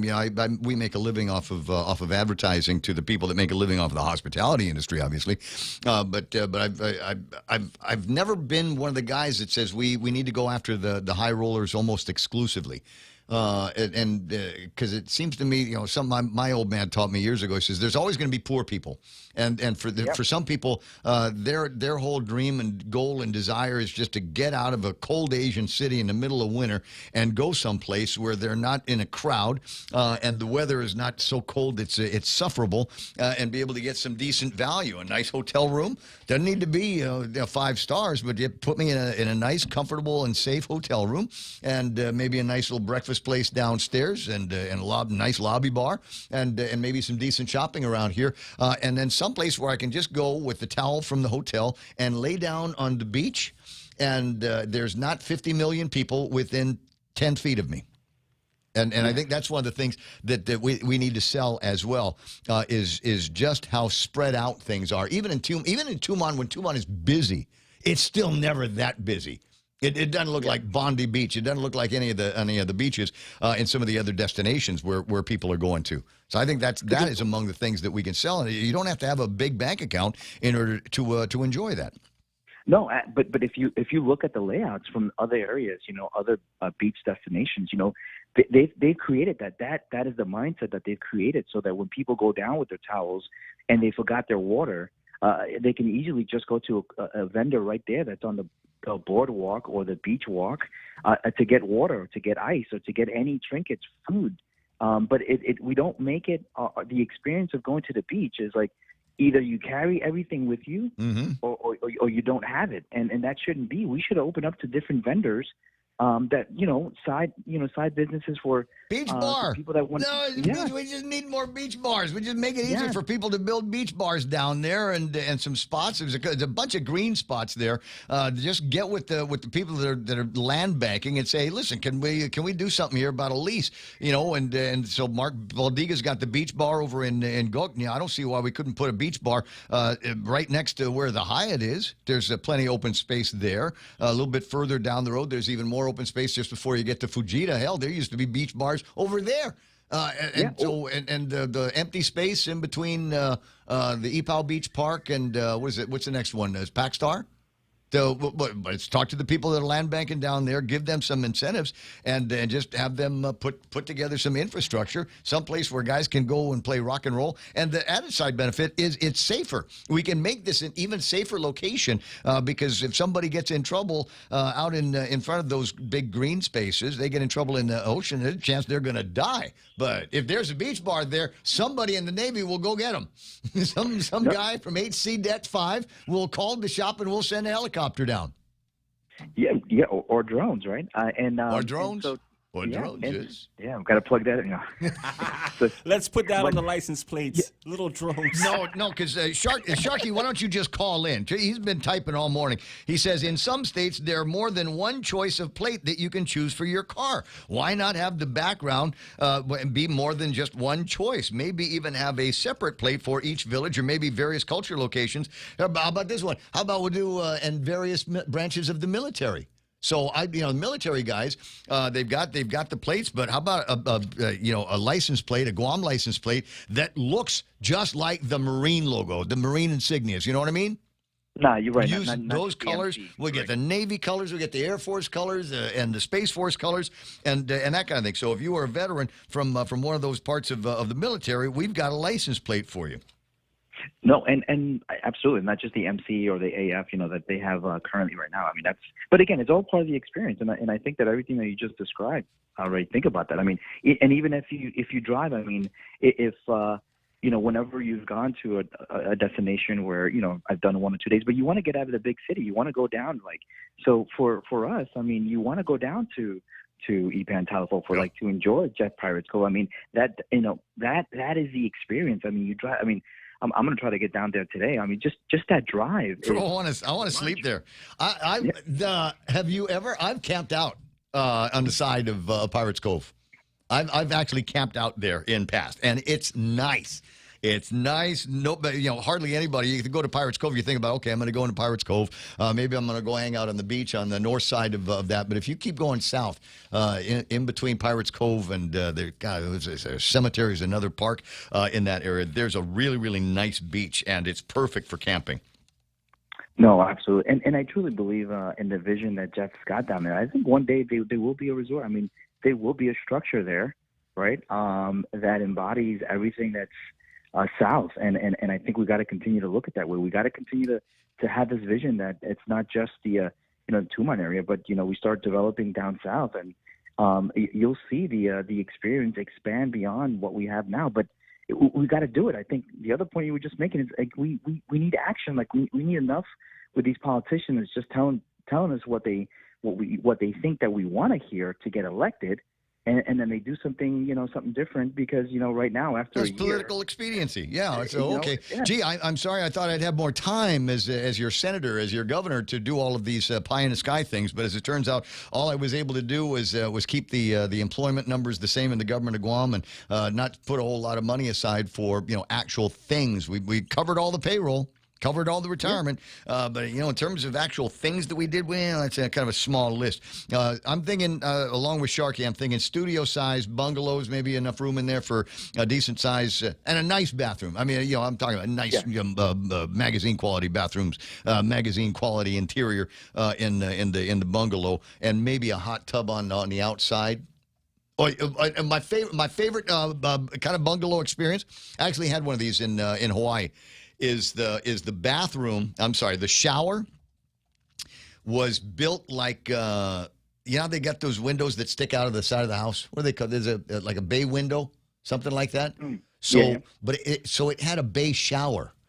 So the shower stall was actually outside, and it was plain clear glass, and so there was a nice little garden that you had out there, and it was supposed to approximate the feel of you taking a hot shower in the Garden of Eden.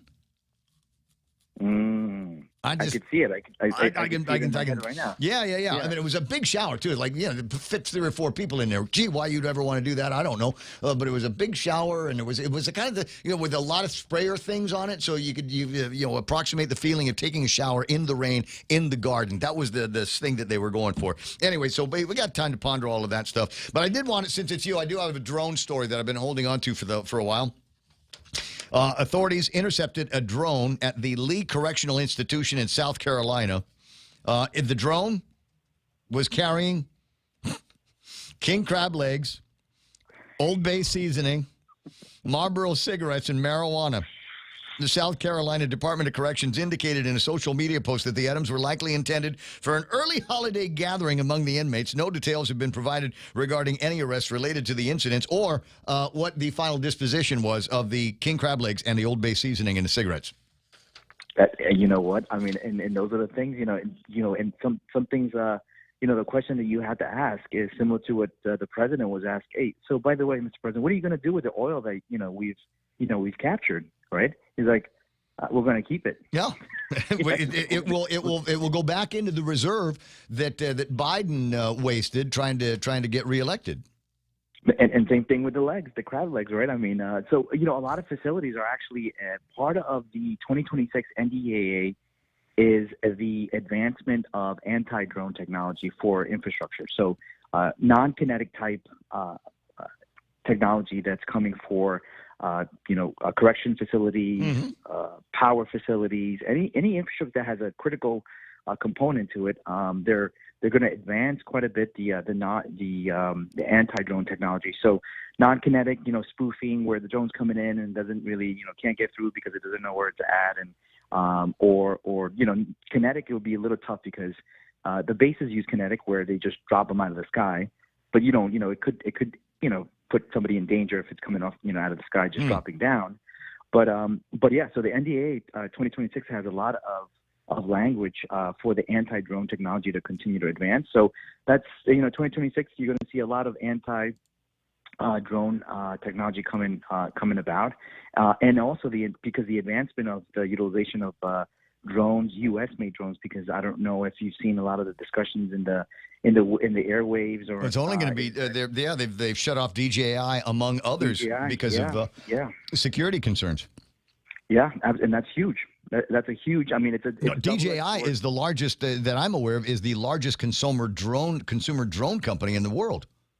Absolutely. So a lot of folks, even myself, we the DJI, they had about 90% of the market, and then went down to about 80%.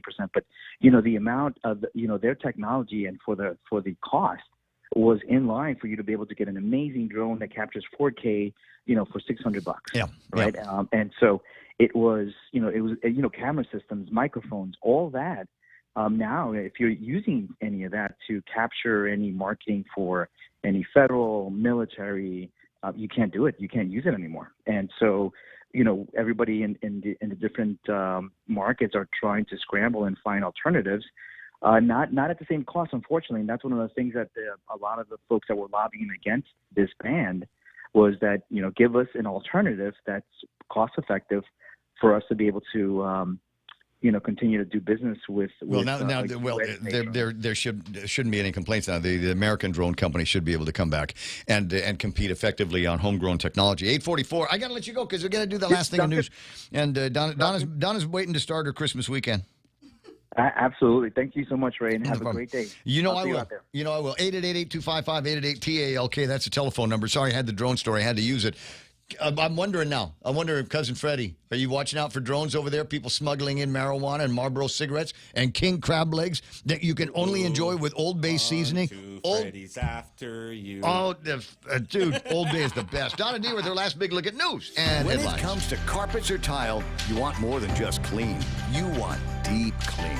That's what Black Widow Cleaning delivers. Owned and operated by lifelong local Clayton Duval, Black Widow specializes in carpet extraction and tile and grout steam cleaning, using professional, state-of-the-art equipment to remove dirt, stains, and buildup that ordinary cleaning just can't touch. From small homes to large businesses, every job reflects the expertise, dedication, and quality only a certified firm can deliver. Black Widow Cleaning, where Guam homes and businesses get the deep clean they deserve. Visit blackwidowcleaning.com for a free quote today. Craving delicious dishes with local flavors? Look no further than Mezcla Bistro. From our juicy burgers to flavorful seafood and local fusion, every dish is made with love and the freshest ingredients. Join us for an unforgettable lunch, dinner, or decadent Sunday brunch. Visit us online at mezclaguam.com or call 671-479-2652 or 671-489-2653 to make a reservation. Mezcla Chamorro Fusion Bistro, a true taste of Guam.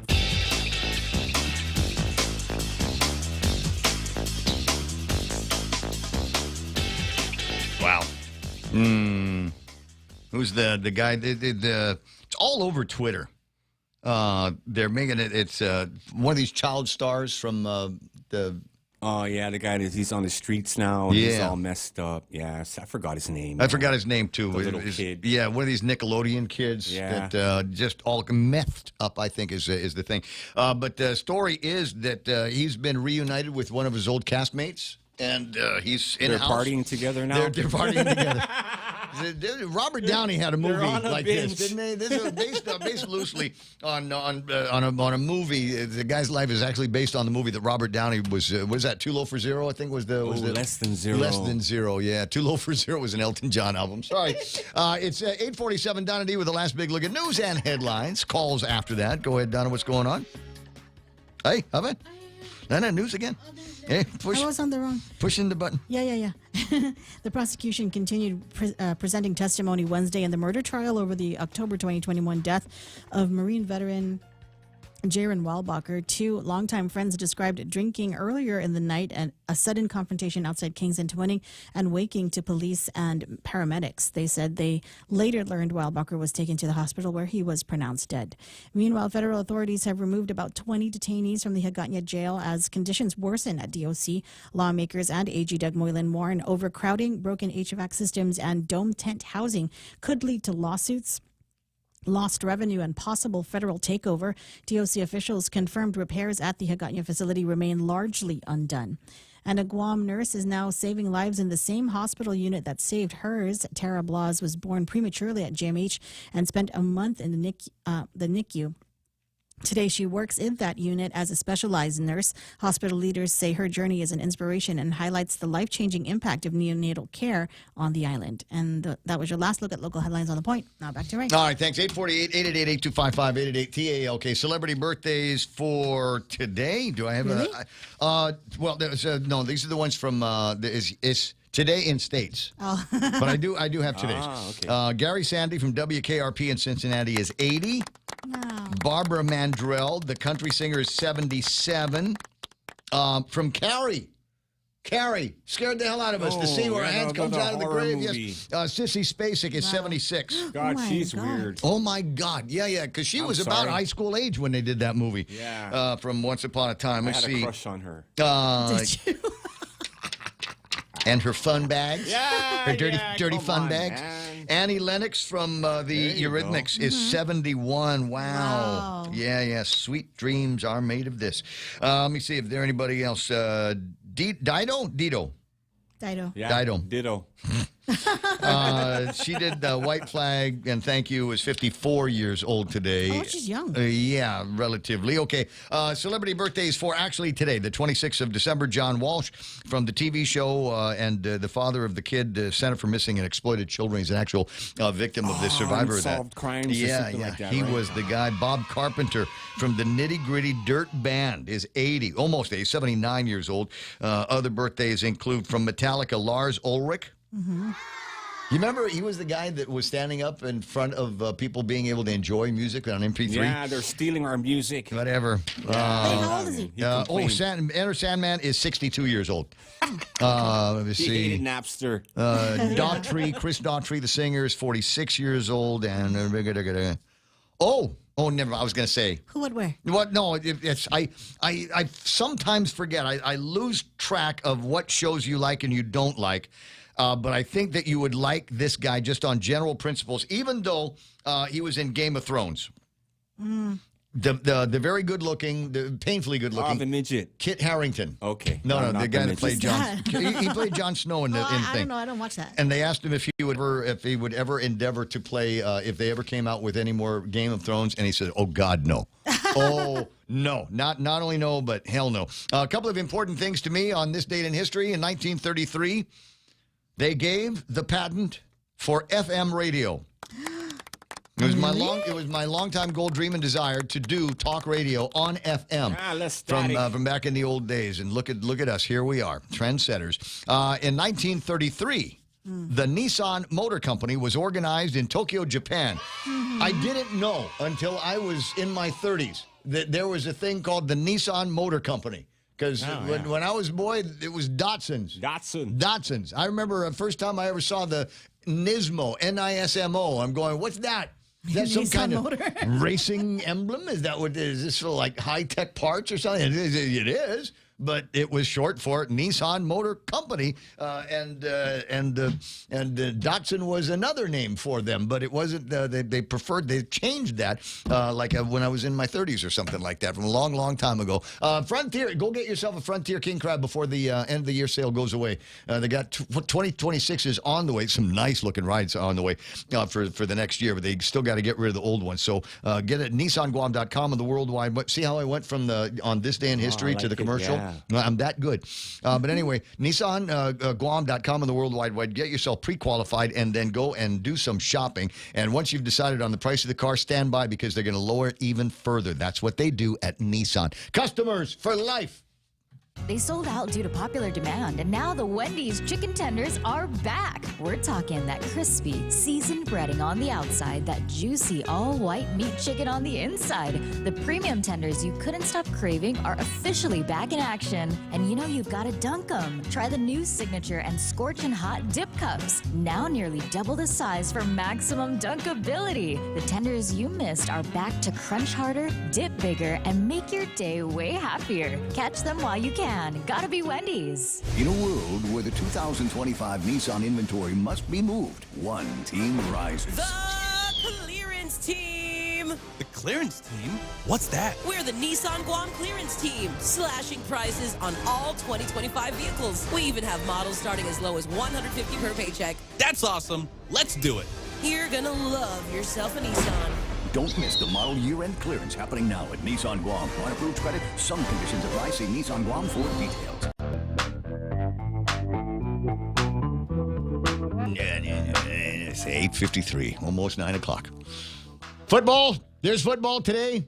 Earlier, the Dallas Cowboys took on the Washington Redskins. What would have been a game to watch if for no other reason it was the Cowboys versus the Indians. But then they screwed it up over in Washington, and now it was the Cowboys versus the Commanders. No imagination. No fun. Nothing. What do we got? Cowboys beat the Commanders 30-23, and the Commanders won't have another winning streak until they actually change their name back to the Redskins, as God intended.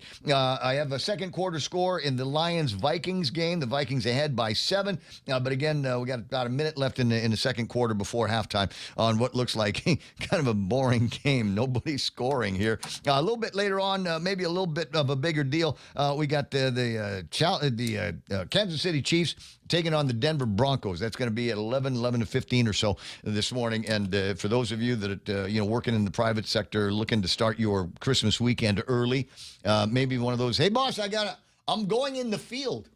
I'm going to go in the field now. And but your boss doesn't know the field is Applebee's, where they got a bunch of big screen TVs and cold beer and burgers. Anyway, what was that? 8:55. Who's on the phone? Shark Steve. He's been waiting forever to talk about this. Sharky and I, there is a little bit of an age difference. I believe grew up in the best version of Guam that we ever had. And we had cool bars and we had beach bars. And, it seemed like everything was more colorful. And it was a nice happening place. You remember you were talking earlier about bungalows with hotels and waterfalls. You remember the old Continental Hotel? Exactly. I talk to people in the tourism industry and the competition and how places have evolved all over Asia, especially the Philippines, Manila, Thailand, and whatever. They've kind of crashed our industry because, they've made it cheaper, more convenient, and just better destinations, totally. But I was thinking about rethinking how we could get back into some kind of tourism where we would be unique. And instead of going to what we're at now, we should go back to basics because we actually have. We nailed the basics in the 60s. Identity. We nailed the basics in the 60s and 70s. We absolutely did. Yeah. And so maybe where we went off the trail here was we tried to make Guam look and feel like other destinations instead of That's Guam. Exactly right. Burnham Pico must be rolling in his grave because he was that simple guy that had the simple ideas, and they were perfect for our identity, and we need to go back to that. And I think that's our key to go to do, redo our tourism is we need to go back and emphasize on safety, convenience, and affordability. So, my whole concept has been for the last 2 decades to unify with the Northern Marianas in some way to come to a memorable of understanding where we could start maybe a cruise ship industry or some kind of shared tourism where you go to each island and see a uniqueness about each one of them. Rhoda's very unique. Saipan in some senses, we could utilize Pagan, Agrihan, and, make it our own regional area. But I think the concept is the one that needs to be changed first. We need to get away from competing with other destinations. This whole thing with commercial brands, like you're talking about Duty Free and Lottie, I think that thing's overplayed. At one time, it was maybe a good enticer because of the duty free status. And the fact that it made these high-end items more affordable because you could purchase them here on Guam. But all of a sudden, in order to get to those affordable items, you had to stay at a $400 a night hotel, the ridiculous fares to get out here, and so it's like, well, I can buy that. I can buy that in my own country, or I can buy it in the next adjacent country. Let me tickle your memory banks a little bit more, just one more time before the top of the hour. As you think about some of the original hotels that we had here, what eventually became the PIC was the old Tokyo Hotel, and that couldn't have been any more than 2 stories, was it? Maybe 3 stories worth of. You're right. The Fujitas. I mean, for a long time, the tallest hotel was the Daiichi. Yes, that's right. Even the Cliff Hotel had its uniqueness being up there. Looking, have a partial view of the sunset, partial view of the sunrise. But it wasn't a high rise or anything like that. It's just kind of, we had low rise, low tech, high touch tourism back in those days. And maybe there's something to be said about taking out some of these green spaces, and instead of building another 300 story building that we've already got plenty of, that these people already have plenty of when they come, is why don't we just build them something low and slow and laid back? That was my idea. Kloppenberg had an idea at one time building Turtle Cove. They were going to do something like that. Yeah. And there was a family, actually my distant family, that had the 5-5 beach there next to Gun Beach. And we were hoping we were going to try to get together as a family and try to entice somebody to build something like that. Like, something like a fantasy island where you didn't have to leave Guam, but you could kind of be isolated where you thought you were on your own little paradise island. Cocos. And, Cocos, the bungalows over at Cocos. Hey, let's continue this. Let's continue the conversation on the other side. I got to break away for Fox News, Eddie. So we'll hear from you and some more of these. Like I said, low rise, low and slow, kind of high touch accommodations for our visitors in the future. Maybe that's what we got to do. Okay, I'll hang on. All right, buddy.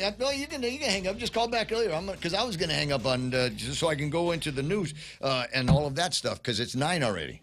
No holiday break for global leaders. I'm Angelo Bavaro, Fox News. Secretary of State Marco Rubio speaking with the Prime Minister of Cambodia about ongoing violence with Thailand on Christmas Day. On Tuesday, Secretary of State Marco Rubio said Cambodia and Thailand had signed commitments that ended the fighting between the two countries. Those commitments today are not being kept as a result of both sides claim grievances against one another.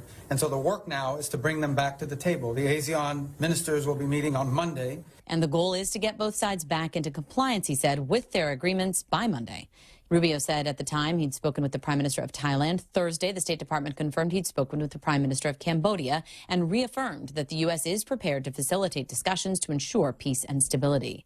Jessica Rosenthal, Fox News. The Trump administration's takedown of Venezuela's drug trafficking continues. President Trump's pressure campaign against Venezuela is heating up. The Wall Street Journal reports that the U.S. military is expanding its presence in the Caribbean. The Pentagon reportedly moving a large number of special operations aircraft there, as well as multiple cargo planes and equipment. Fox's Kevin Cork, encouraging news regarding the number of murders committed in the U.S. New numbers say the nationwide U.S. murder rate fell dramatically in 2025 in what's likely the biggest single-year drop ever recorded. Killings in the U.S. plunged nearly 20% compared to last year following a COVID-era spike in violence, according to the Real-Time Crime Index. There were 5,912 murders in the U.S. between January and October of this year, compared to 7,369 during the same period in 2024. Other crimes dropped as well this year, with motor vehicle thefts plunging 23%.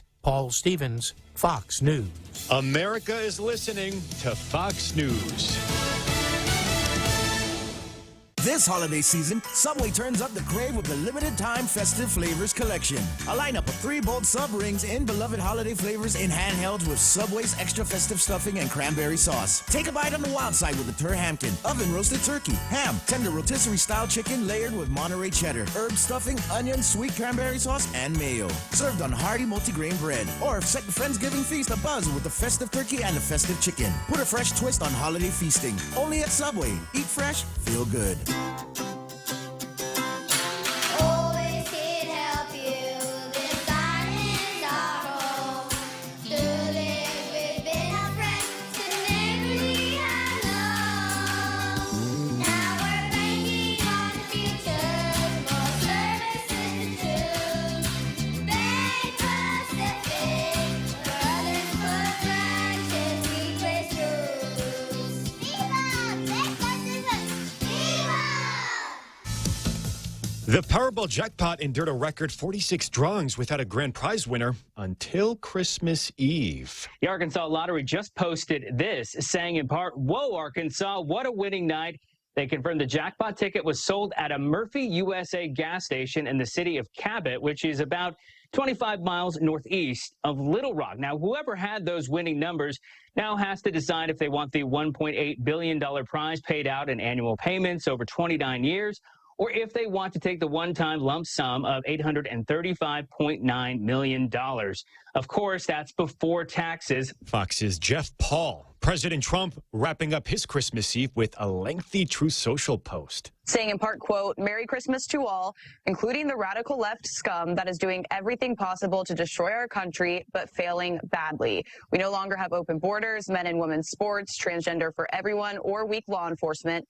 What we do have is a record stock market and 401ks, lowest crime numbers in decades, no inflation, and yesterday, a 4.3 GDP, 2 points better than expected." The president is also praising his tariffs, saying it's giving us trillions of dollars in growth, prosperity, and national security. And as for today, unless anything happens, we are not expecting to see or hear from the president this Christmas, as he's likely getting some much-needed family time. Former Brazilian President Jair Bolsonaro has undergone a double hernia surgery. He's been hospitalized since Wednesday amid a 27-year prison sentence since November for an attempted coup.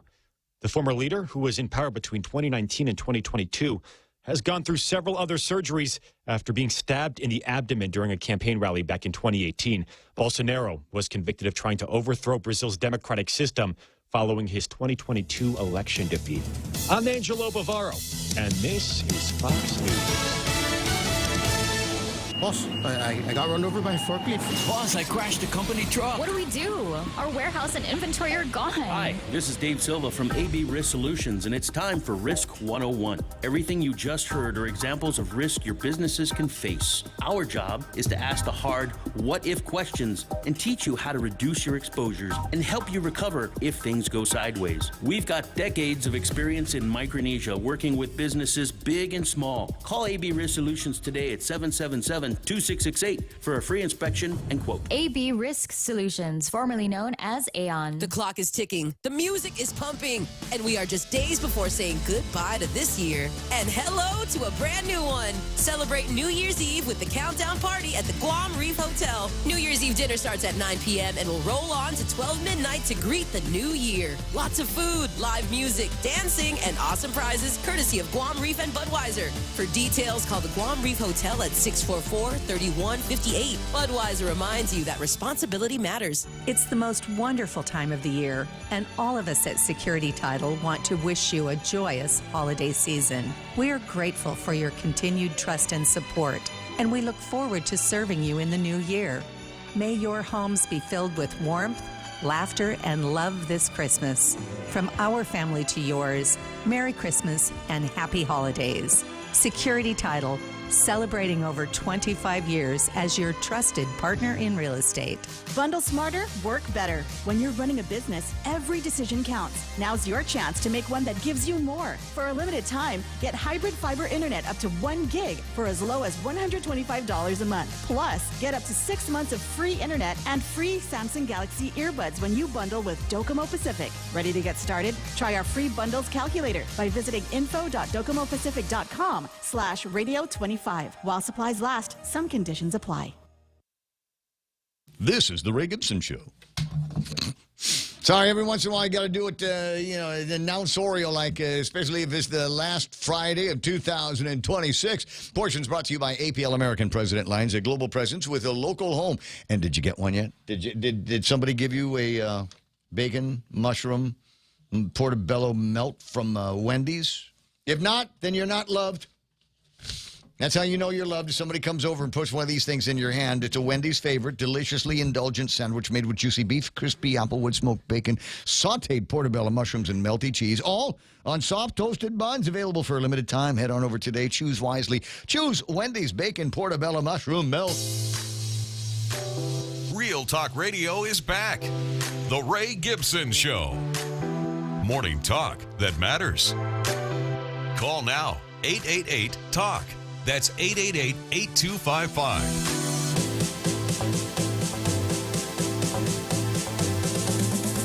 8 after 9 o'clock in the morning. I don't know when these pictures were taken. Looks like they were taken maybe 81, 82.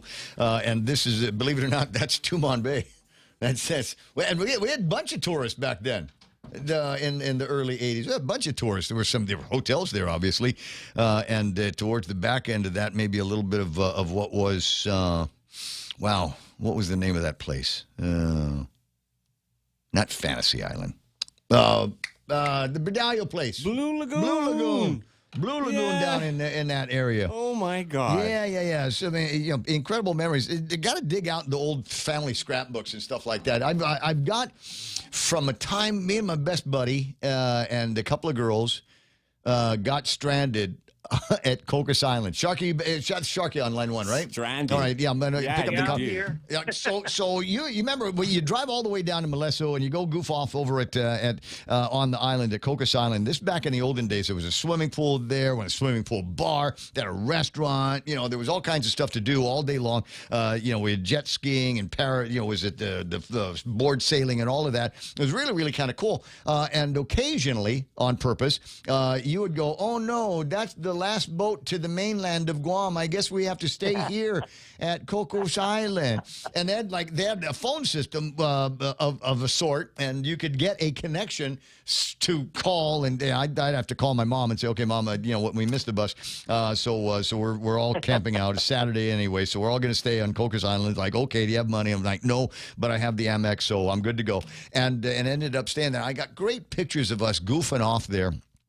all day when we arrived all day, like Saturday and then Sunday morning while we were waiting for the next set of boats to take us back to Guam. It was just a terrific time and exactly what you're describing. I mean, there was a regular like hotel thing that you could do, or you could stay in a bungalow, and we stayed in a bungalow and watched KUAM TV all night. It wasn't a great signal because it's way down south. Or maybe they packaged up a cable system. There wasn't much else to do once the bar closed down. But what a great experience it was. I'm so glad that I had it so I can brag about it today because I think that experience, even the thought of it, is lost on many of our young people who are thinking in terms of the most cosmopolitan of accommodations. Nothing wrong with that, but there's another way to do it. Yeah, that's exactly my concept. Is we need to go back to that stuff. And you know what makes us so unique is within 15, 20 minutes you could access most places on Guam without having to get on a bus and go for hours or take a train or whatever. There's so many diverse types of things to see and do. And, just like going to a fiesta, 15, 20 minutes, you're in another village that has a uniqueness. Mm-hmm. And back then, every village had a different feature, so it was just so nice for tourists. They loved it. And there's no reason why we can't go back and reinvent that. If you go down to Iran, you could see that the mayor is already on that track. He's trying to make his village unique, affordable, and very welcoming to visitors. Mm-hmm. So, we could do that easily. That was the whole idea why the Mayor's Council wanted to have every village have its own theme, its own whatever, whether it be the Donut Festival, the Banana Festival, Mango Festival, whatever, because we could have uniqueness in every village. And just like the license plates, we have the different kind of license plates. We can be unique. You're older than I am. You're more experienced. You know about cars and stuff. What would be required for us to do that? Now I don't know. Back in the olden days, they used to have license plates with a U, which meant you were from Umatic, or I forget what it was. N for Navy, R for Army, whatever. Yeah, and then they changed over. They had TLP for Two Lovers Point. And the different villages, Agania, AGA, and whatever. But I think that having that concept, but yet having a focal point like Two Lovers Point, but the picture be different. Have a little picture of a Two Lovers Point in the background. Point logo. We'll use my logo. I'll give it to you. We can use this for the license plate. So just keep that up. Keep the letters point on or something like that. I don't know, but you're right. So, but I recall when they came out with the different distinctions, they were trying to actually give people that lived in Umatic or Agania a license plate from their village. But then there were concerns that people would use it like if they were stalking a chick, which is a Guam thing, or wanted to kick somebody's ass. They'd know what because you cut them off in traffic, they'd follow you to your village because it was right there in the license plate. From that village, but just like village registration, it didn't work. Yeah. People moved around. People did different things, so that didn't work. So, but I think the idea of the cultural areas would be more attractive, and I think tourists would actually buy those plates or replicas of them so they could take back and say, "Oh yeah, I went to Two Lovers Point. Oh my God! Or I went to the aquarium." Oh my God! Stamps. The Japanese are crazy about these little stamps. We can make every village, big stores in the village would have like a stamp and an ink pad. And you get in the airport. First thing that somebody does, and if I was the airline industry, everybody coming in from Japan as they leave the airplane. Thank you for not stealing the blankets. Here is your tourist scrapbook. And so fill it up with memories and come out with that. That's a great idea. Get stamps. Every village mayor's office, every attraction has got a stamp on it, and the Japanese are wild about that. They've got these tours that people go on in Japan so that they can get a stamp of the department store that they went into or the temple that they visited. The sweet name of Mary, the Agania Cathedral Basilica. I'll give some homeless guys a job. What do you need to do? First, you take a shower, and then I want you to be the guy that helps these guys perfectly, ink the stamp and then stamp the book. And thank you very much, and just go on with your day. I wanted to even see it take one step further and have, you have challenge coins. each village or attraction had a challenge coin, and it had its own, engraving or something in it. It didn't have to be anything expensive. Could even be made of ceramic, but something that you collect and you say, "Oh, I went to this place. I went to that place. Do you have this coin or whatever?" Something unique like that is what we need to identify with. We need to create our own market and have something that's enjoyable like that. Even jackets, you can have patches on it. Well, an old Sammy's jacket from Guam. Just find the design and go and make the old Sammy's jackets like back in the olden days. I want to say that Crowns did that a couple of years ago, and they made the only problem with the jacket that the Crowns made was it was made for cold places. So I gave it to my daughter, and she wears it in San Francisco. You could not wear that here. Salient relatives. Yeah, you're right. You're exactly right. But if we get enough creative people, we have a lot. That's why I'm on this movement to get people that are problem solvers and to come up with solutions, because these are the ideas that we need. And there's no shortage of these kinds of people on Guam. We all have our knack for certain kinds of creativity. So let's capitalize on that. We don't need to import geniuses to tell us, "Oh, you need a drone to take you here," or whatever. We can find other ways to make it fun, like you're talking about. Even a puzzle, a wooden puzzle, and you collect the pieces. And when you get to all these attractions, the puzzle becomes complete. Why not do that? I don't know, because I think we're trying to hold on desperately to what we had before, and with the cosmopolitan travelers that want to go to the duty-free place and only eat at brand-name restaurants, theme restaurants like we've got in Las Vegas and all of that kind of thing. They do. Yeah. There's a market, but what about going after the market that just wants to bring somebody, like I said, that just wants to get out of the city during the wintertime, 3 hours away, and you're in 92-degree weather, and you're in your shorts on the beach on a beach towel that you stole from the hotel. There's bikinis all over the place if you're a salaryman and the boys, and if you're one of the office ladies, there's guys all over the place, and fun attractions and just snorkeling on the beach. And there's nobody around you for 10 or 15 feet. You go to some of these other resort places, and the beaches are all crowded and they're full and they're dirty. I like Tumon. Tumon's nice. Needs work, but it's not filthy. United Club, and I was asking people that exact same question. What would you do if you could go somewhere that you could enjoy yourself on a vacation? And you know what they told me? They would like to go to a place that's affordable, that they could get 4 or 5 of their friends, and they would go somewhere like Guam that they could just go sit on the beach, or go out and enjoy a night market, or go out and enjoy a small band concert or something like that, where they didn't have to compete with thousands of people or didn't have to drive for hours. They could go somewhere that was convenient and affordable. That's what the market we need to attract. Am I making this up, or do we not have memories of being able to go to J&G once upon a time and buying an actual iron hibachi, a bag of charcoal, and a thing of starter?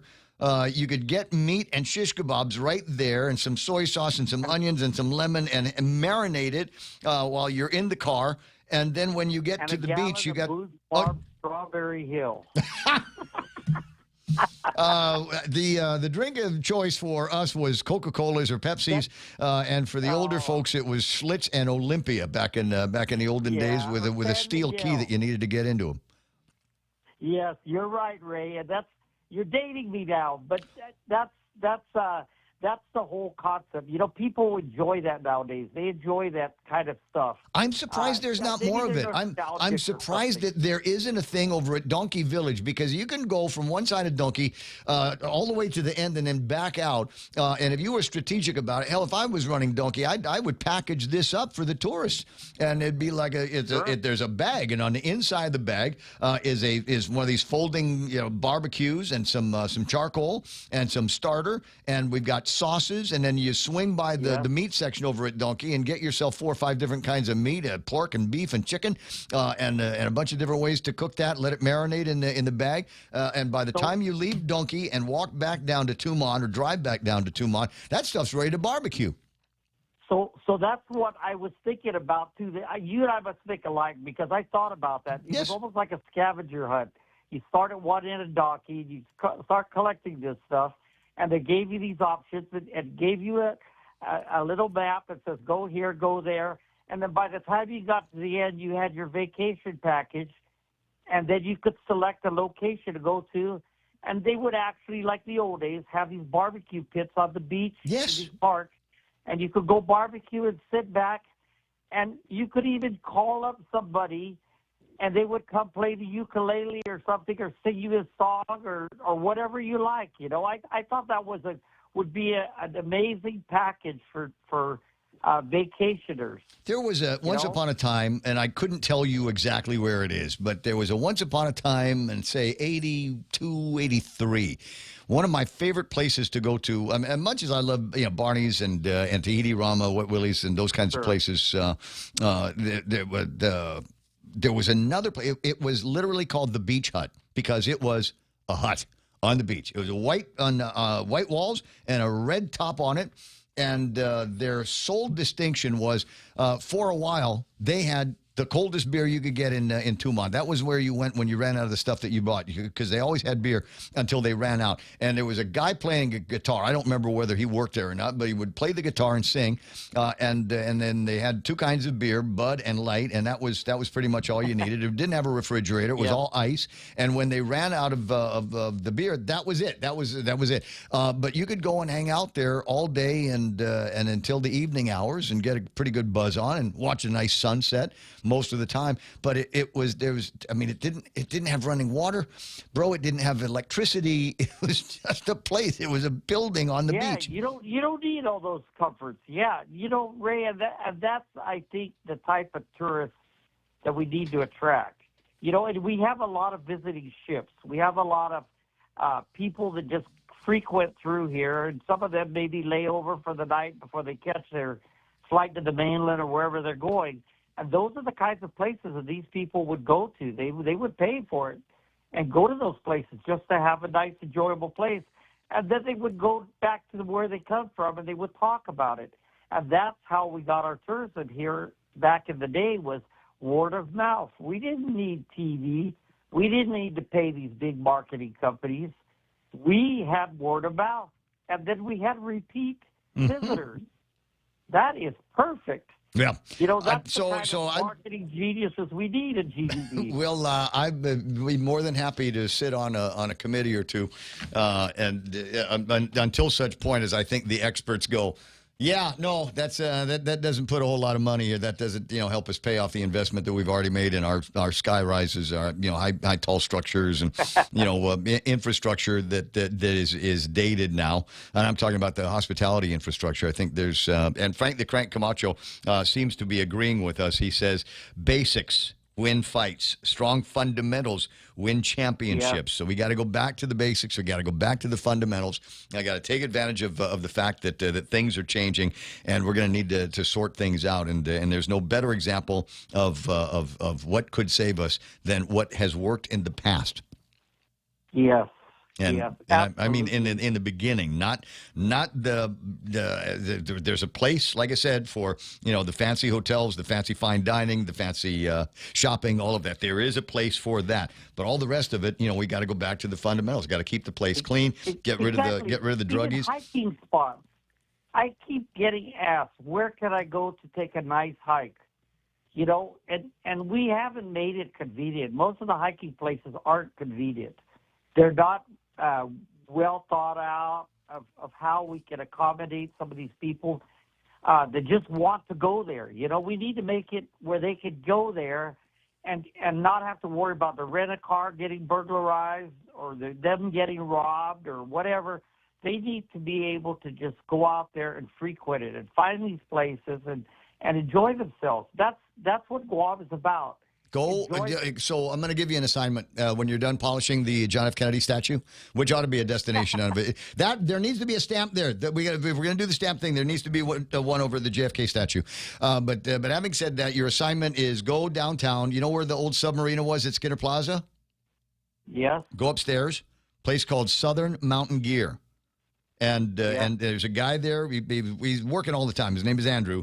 Andrew and I have had this conversation for years about how awesome it would be to be able to grab these guys, put them in a van at the hotel, bring them over to Southern Mountain Gear, get them equipped with everything that they need. You know, we got some good Benson gloves or whatever, or we can sell you the expensive ones. You know, get you the bug sprays and all of the things you need to keep fire ants off of you, and go from there. And we will take you to a trail, maybe San Carlos. What I would like to do. Ray, you and I need San to Carlos. get these people together, even Charlie Hermosa, and go to lunch somewhere or dinner, and we brainstorm on this. And I think that would be exactly what would kick off our tourism succession. I think this is the key to improving the market and setting our own destination aside from other places that are more competitive. Yep. I think you're right.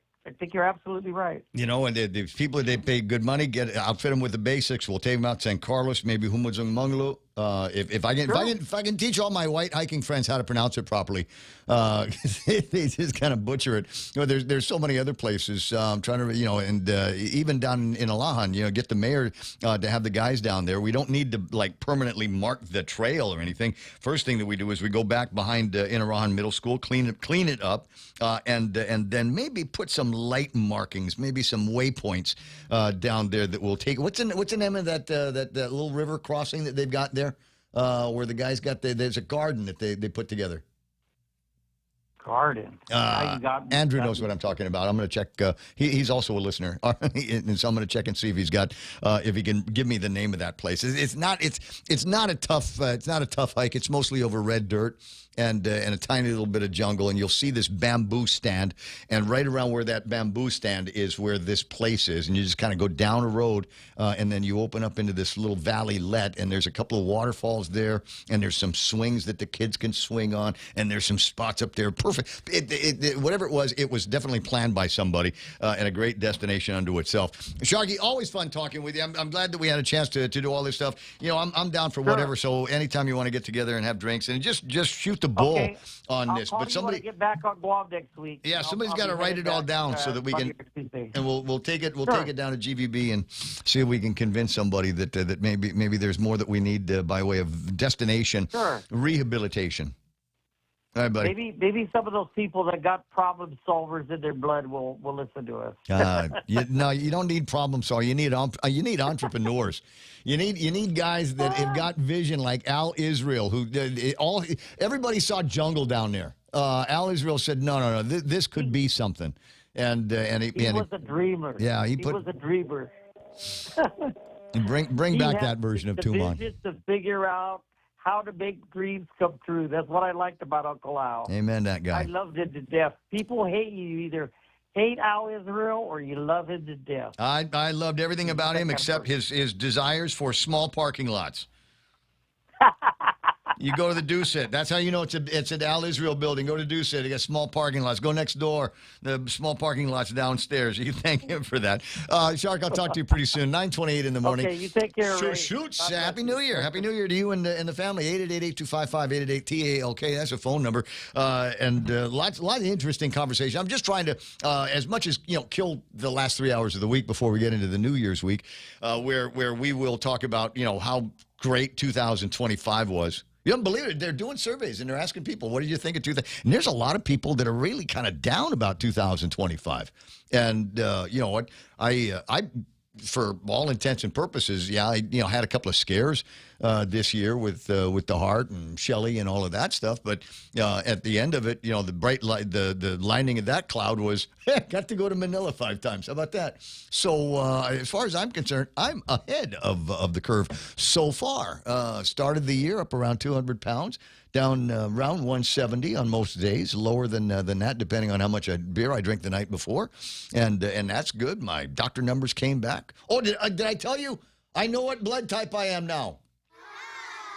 I finally got the report from DSL. Here we go. I am O+. Oh, what does that mean? That's a special blood? You can take any blood. It's not universal donor. It's just it's such a common brand.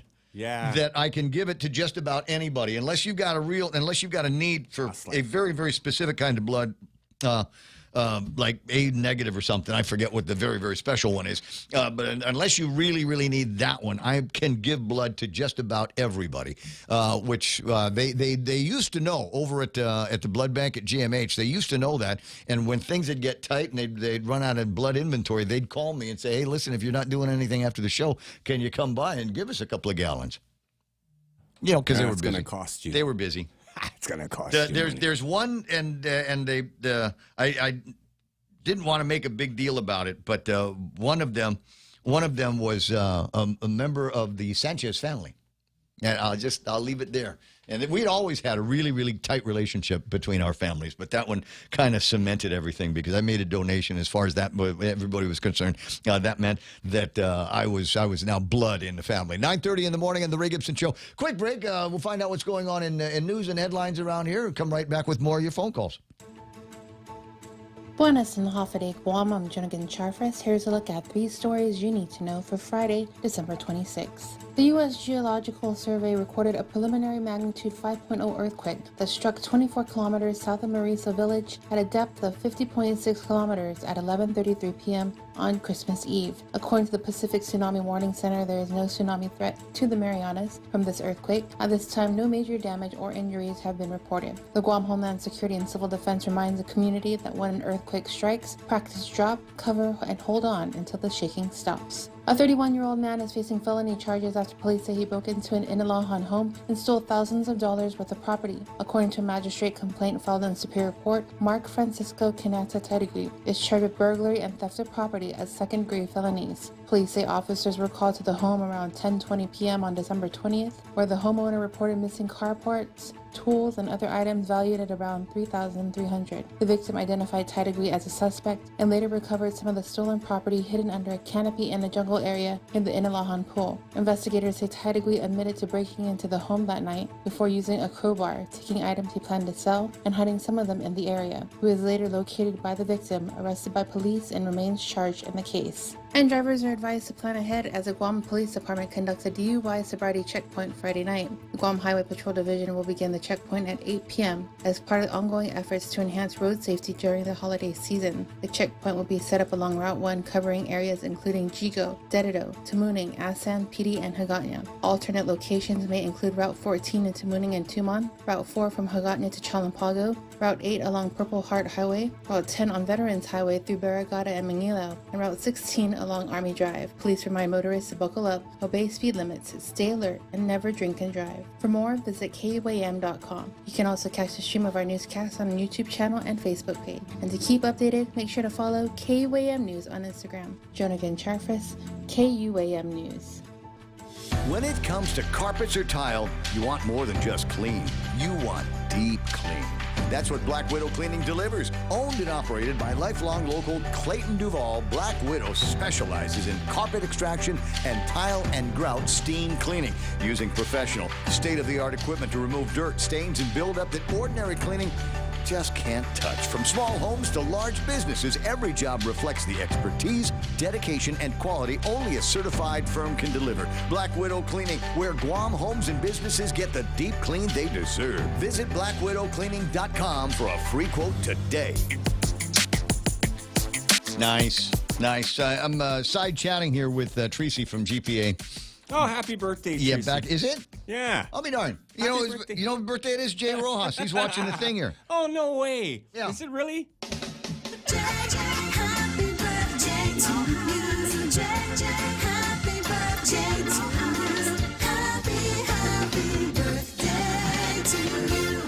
MT Farron online says, to the Sakis that stole the 8x16 AC banner off the billboard in Adelup, hey, Merry Christmas. Glad to see we're under your skin. That's theft on private property. Then again, that's what our island is dealing with, thieves. Absolutely. Yeah, we can solve all of these problems with the hospitality industry, but we've got to take care of one of the more important ones, and that is seeing to the safety of the island. And it's not as though Tumon is a dangerous place. You know, it's dangerous on a Friday night if you're mouthing off to somebody, the wrong guys, and you take a pop in the face. after, but we'll all be friends after that unless you get sent to the hospital. But for all intents and purposes, it's a fairly safe place. But tourists, especially the skittish Asian ones, get a little bit freaky out when they see visibly homeless, when they see these little encampments out there and they don't know what the heck is going on. Wait a second, this is supposed to be the resort area. Why are there homeless people sleeping in the shelters? And I don't know why we can't get our handle on that. I don't know why the church, and in my mind, this might be worth the disagreement with the current Archbishop, but the church should be looking for other means of compassionate care other than letting people sleep in the front of the cathedral basilica. I don't think compassionate for anybody. Let's figure out a way to get these guys the help that they need, food in their stomachs. But you cannot stay here in front of the church. You can't languish in front of the artwork and the history that is the Plaza de España, because again, it freaks me out when I see these guys. And somebody needs to figure out how we can clean up the area that was the old administration building where it's the hotel car. And I think Real Joe said it that way. There's a meeting there every day of people. They sit around and go and bum food or drinks or something. They go and bring it back there and they cook it up. And if they don't do it there, they do it behind Skinner Plaza. But they can't do it behind Skinner Plaza now because it's underwater. I don't know. It's at 9:36 in the morning. We got to take care of those problems, and we'll get around to talking about high tech, high touch, that kind of thing. Give people jobs that are so good, so well paying, so interesting that they don't want to be high on drugs all day long. Why? I got a good job. I'm providing for me and my family. What a life. Who's on the phone there? Who we got? Andy. Andy? Yeah, line two. Line Andy. two. Because I was talking about him. And so then Oscar. Andy, I love talking Oscar. But anyway, so Andy and I we talk about this all the time. I think there's a great opportunity, endeavors now, for people to get them all dressed up in hiking clothes, and we'll take them to some places where, what was it that we decided there's just enough outdoor, there's just enough sword grass and heat or mud and red dirt, and just enough of an adventure. That's what Richard Arroyo is referring to that. Enough of an adventure, what Andy and I refer to as yeets. You get a couple of yeets while you're on the trail. Not enough to kill you. It's safe like Disneyland. You know what I mean? Hey, Andy, how you doing? Good morning, Ray. Happy Merry Christmas and Happy New Year to everybody there at the radio and everybody listening this morning. How did the grilling go last night?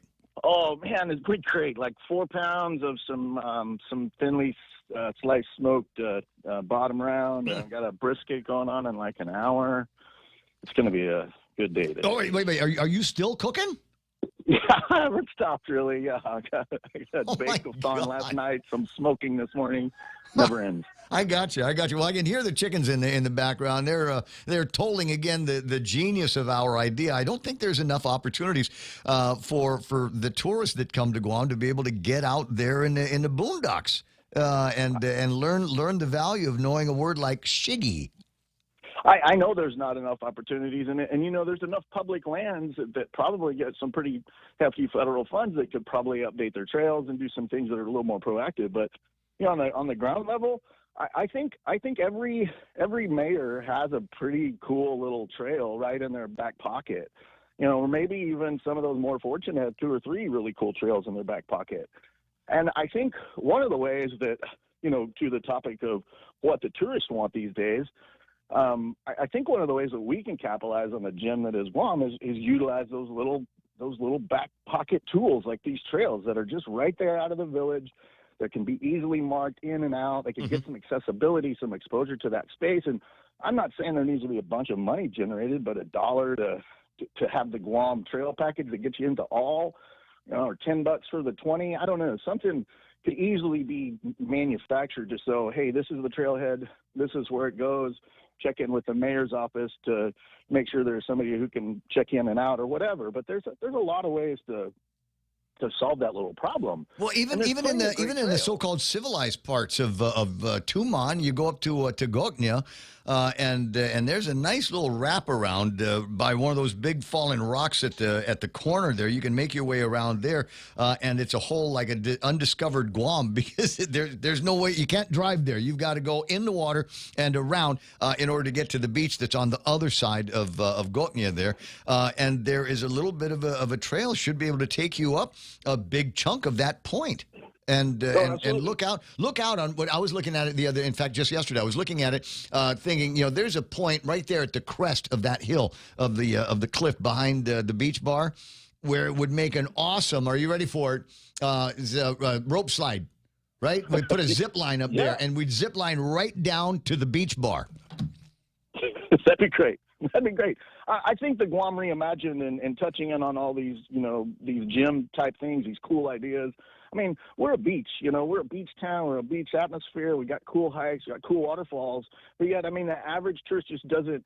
Only thing they know is Versace that's going out of business, and the Rolex that's already out of business, and the bum that's sleeping on the street in Tumon. I think that sort of exposure is not doing us any good, as you mentioned, and that has to stop. Our brand is being sullied by this sort of stuff, and it's got to stop. Because we're busy thinking that we're compassionate by letting them do that. It's neither compassionate in either direction. They shouldn't be treated that way. They shouldn't be allowed to treat themselves that way. We need to. We want compassion. Is what it is. Yeah, we get them the help that they need. But yes, they just need help. And force them into getting the help. I'm sorry. You are now a ward of the state. You live with us, and we will control what goes into everything. What you eat, what you smoke, what you drink. And I think we're burning the candle at both ends. We pay for a lot of the health care for these people, and they're not getting the right sorts of food. They're probably not taking their medicine. So why do we continue to pay for the emergency type care that we give them, which is arguably more expensive, and not just demand that they be accountable? Just accountability to be in the community that's helping you try to get clean and prosperous. And the rest of it, we just do a better job of keeping things clean. When something breaks, you got to fix it. Over at the Governor Joseph Flores Memorial Park, there's a couple of these shelters and the tables and the chairs. Made of concrete. They're on the beach. They're going to spall. They're going to break. And so we've got these. It's funny because they get painted over. The damage just gets painted over. It never gets fixed. And it reminds me of the shelters that we've got at Taragi up around there. Where it's just the rebar sticking out of the ground anymore. So we got to do a better job of that. But I mean, that's all stuff that we can do. And as time goes by, just have somebody kind of getting around to it. But you know me as long as I've been hiking with you, and there's just so many places out there, and you don't even know. I mean, just off the street in Agate, there you go up into boondocks. Right, you go up into boondocks 500 feet. There's the remains of a Japanese Zero. Out and you can with the gun, it's still there. Yep. The thing is there, and there's a million other places where you and I've gone hiking into boondocks, old Laddystone sites, and old World War II tanks. I'm thinking about just in the area at Leo Palace. If you did nothing, take them down to Leo Palace. You got the tank farms over there. There's some really really good red dirt hiking in the area. A bunch of waterfalls and including there's one that. You know it better than I do. It's the one trail that comes up on the bridge at Leo Palace. I do know which one you're talking about. I don't know its name, but yes, there's tons over there. Leo Palace is well-developed trails, and I think they're working on that. To your topic about how something is so close, there is a beautiful waterfall that runs almost all year long, but definitely in the rainy season is more beautiful, right in East of Ganya, right there across from the governor's complex on that T road there that goes up to JRM. Right there behind their house, there's a beautiful flowing waterfall. It's maybe 30 feet. Easily accessible. You can walk up to it any day of the week. You just got to talk to the landowner. But that's the sort of gem that we're missing, is these free, easily accessible spaces that are clean, that you won't get your car stolen by to the topics of other people. But I mean, again. How many times have we said this, Ray? And how many years have we said it? Yeah. This is low-hanging fruit. This is something in the small business world we'd go after in a heartbeat. But it seems like the government of Guam doesn't have their wits about them because they think, billion-dollar project this, billion-dollar project that. No, it happens on the ground. True. Well, tell you what, when Sharky gets back from the States, we'll get together and you can meet up with him. I think both the amazing individuals with, I like the way your brains bend. I think that'll make a fun conversation. I love that. Anyway, you have a happy New Year. Yeah, I was gonna say get back to your smoking, but that's a low stress kind of low and slow process here. Nobody's in a hurry when Andrea's smoking meat. I'll see you, man. It's going to be a great day. All right. You know what? Will 9:45. It'll be a great 2026 too. I got a feeling because it's down around the bottom here. The only way you start looking around, the only way to look is up. So let's keep our eye on the prize here. A couple of notes before it gets to be too late in the program. There's the last of the 5Ks going on this weekend. I was talking about one of them a little bit earlier, and I got the location wrong. So indulge me an opportunity to correct that. It is the Run for the Goal 2K 5K. This will take place on the 27th. It's tomorrow. Showtime. 5 a.m. Go time is going to be at 6. This goes to support the under-14 girls soccer team so they can do some training and some traveling. Now, this is a EPAL road race. Just FYI, I said it was a Ganya. My bad, as the kids say. It is not a Ganya. This is the more of the challenging 5Ks. We will start probably at EPAL Beach Park area. And then run through the gauntlet of the homeless people, and the guy that sleeps under the Guam Regional Transit Authority thing over at That's PIC. Santa Claus. You know what? I think you're right. Yeah, he could have had a gig, man. No, he does. Instead of sitting there. Yep. But he's usually gone by sunrise. And one other thing. You know that little apartment building? I do. It smells great. Okay. We're parallel thinking. We're parallel thinking. That smells great there. Red brick apartment building in between EPAL Beach and the PIC. We love it. Pacific Islands Club. In between there, there's always the smell of burning marijuana. Like it's being smoked like right now. They need a carbon filter. Or an ionizer. Febreze. I don't know. It just it's jarring when you're jogging, huh? I noticed. In the last month or so, because I think somebody moved in. I don't know, but every time I pass by there, it smells like marijuana is being smoked. Now, as I said, I don't have a problem with that. I'm okay. For me, it's I know I can walk 10 feet and the smell goes away, but I don't know, man. The people that live there. Maybe we're all smoking together. Maybe it's kind of a thing. You know, what do you want to do for breakfast? I don't know. Smoke. How about, hey, lunchtime, what do you want to do? Smoke. What's for dinner? Smoke. We are going to smoke here all the time. Okay, so I'm not the only one that notices that. Okay. Again, you do you. I don't know how you live. I'm just saying. Maybe we need to genetically modify a kind of marijuana that doesn't smell like marijuana. I want it to, like Li Hing Mui. I want it to smell like Li Hing. That's what I want it to smell like. Pancakes. Can we make it smell like bacon? Yeah. Let's make marijuana smell like bacon. Come on, there's got to be science out there. Somebody at the University of Guam needs to bend themselves to that. I bet we can get a federal grant for something like that. Because I bet that's the problem that most people have with it is like, hate marijuana. I hate that smell. I'd rather have tobacco. No, nobody ever says they'd rather have tobacco. But I'm just saying.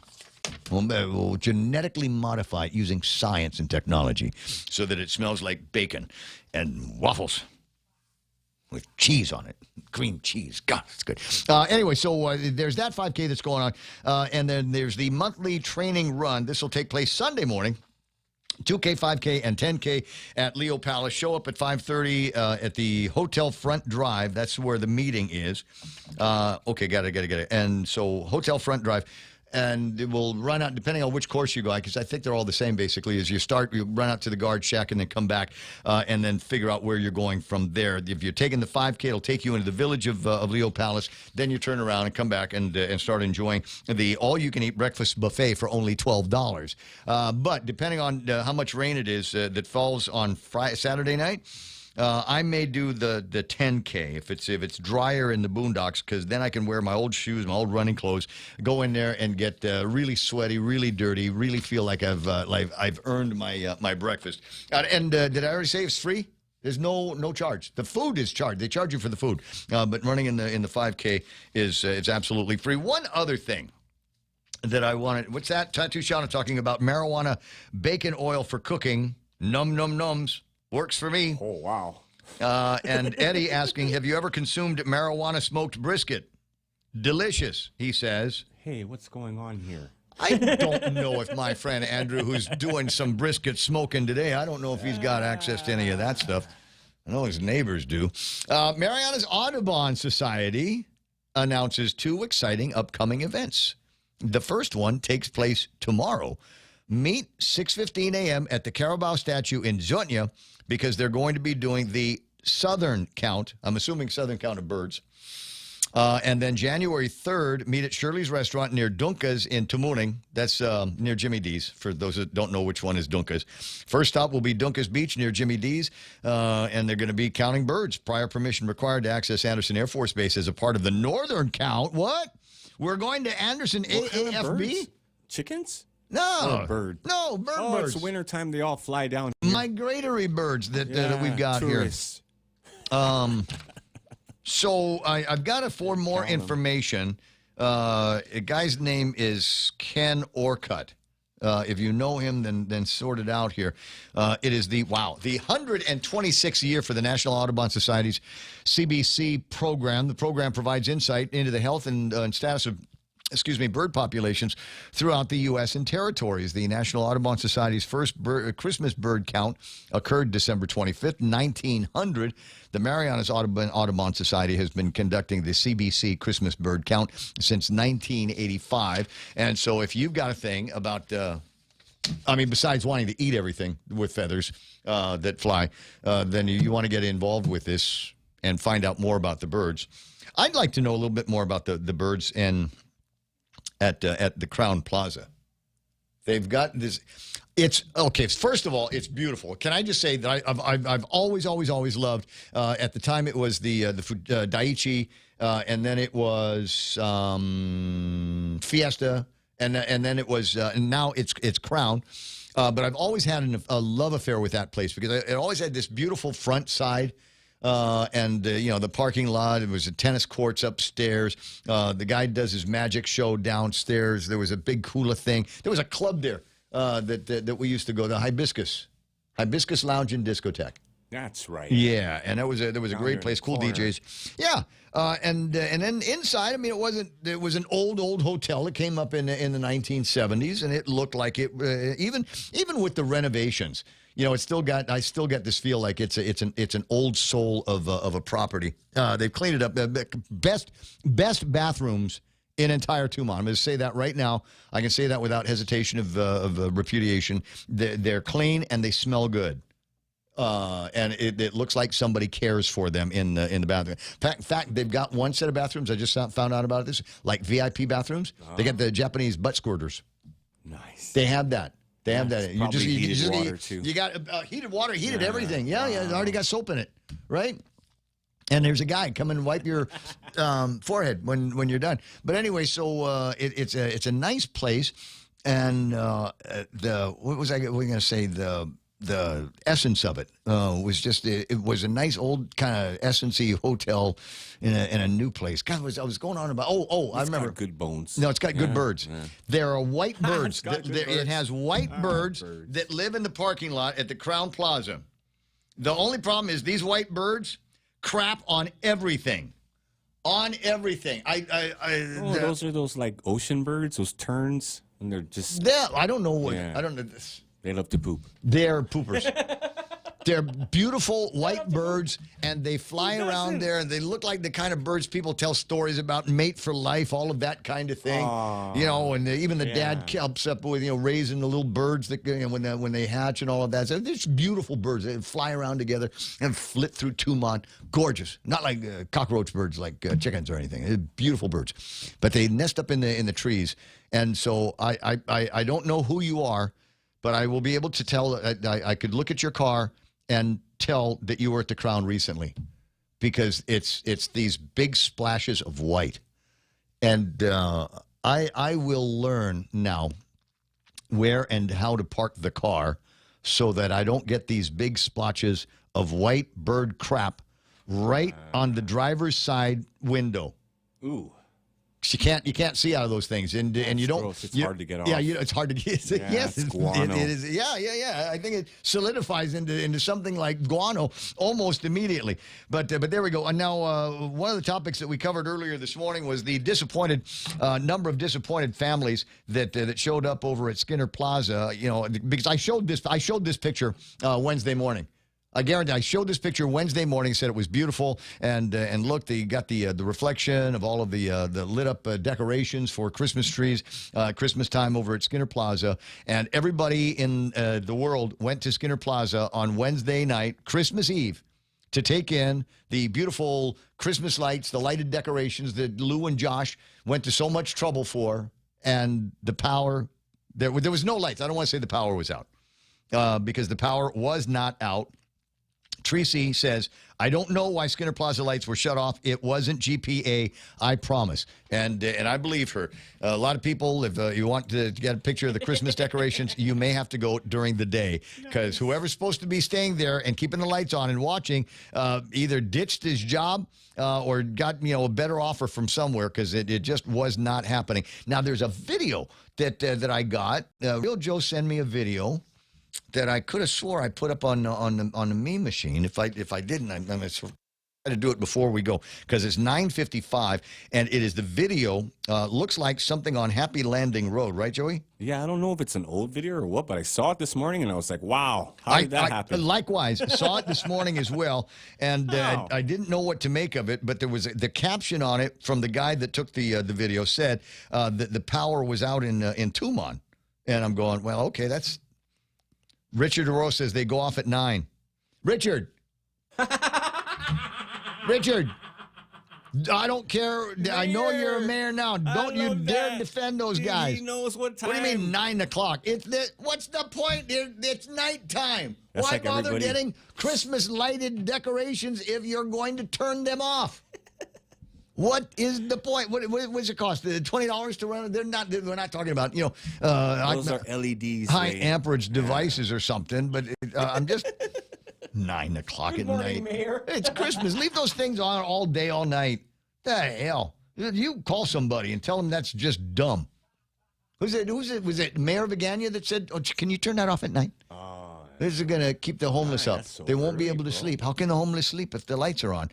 All right, I'm going to jump over to social media because I think that's where I need to go in order to watch this. Hey, Real Joe's on Instagram. Yay. All right, there it is. A little bit of smoke coming out of the thing, and the guy tries to oh, hey, that's smoke and flame. And the caption reads, the power is out in Tumon now. WTH. Can I play that again? Is there a mechanism here? Do I have a rewind button?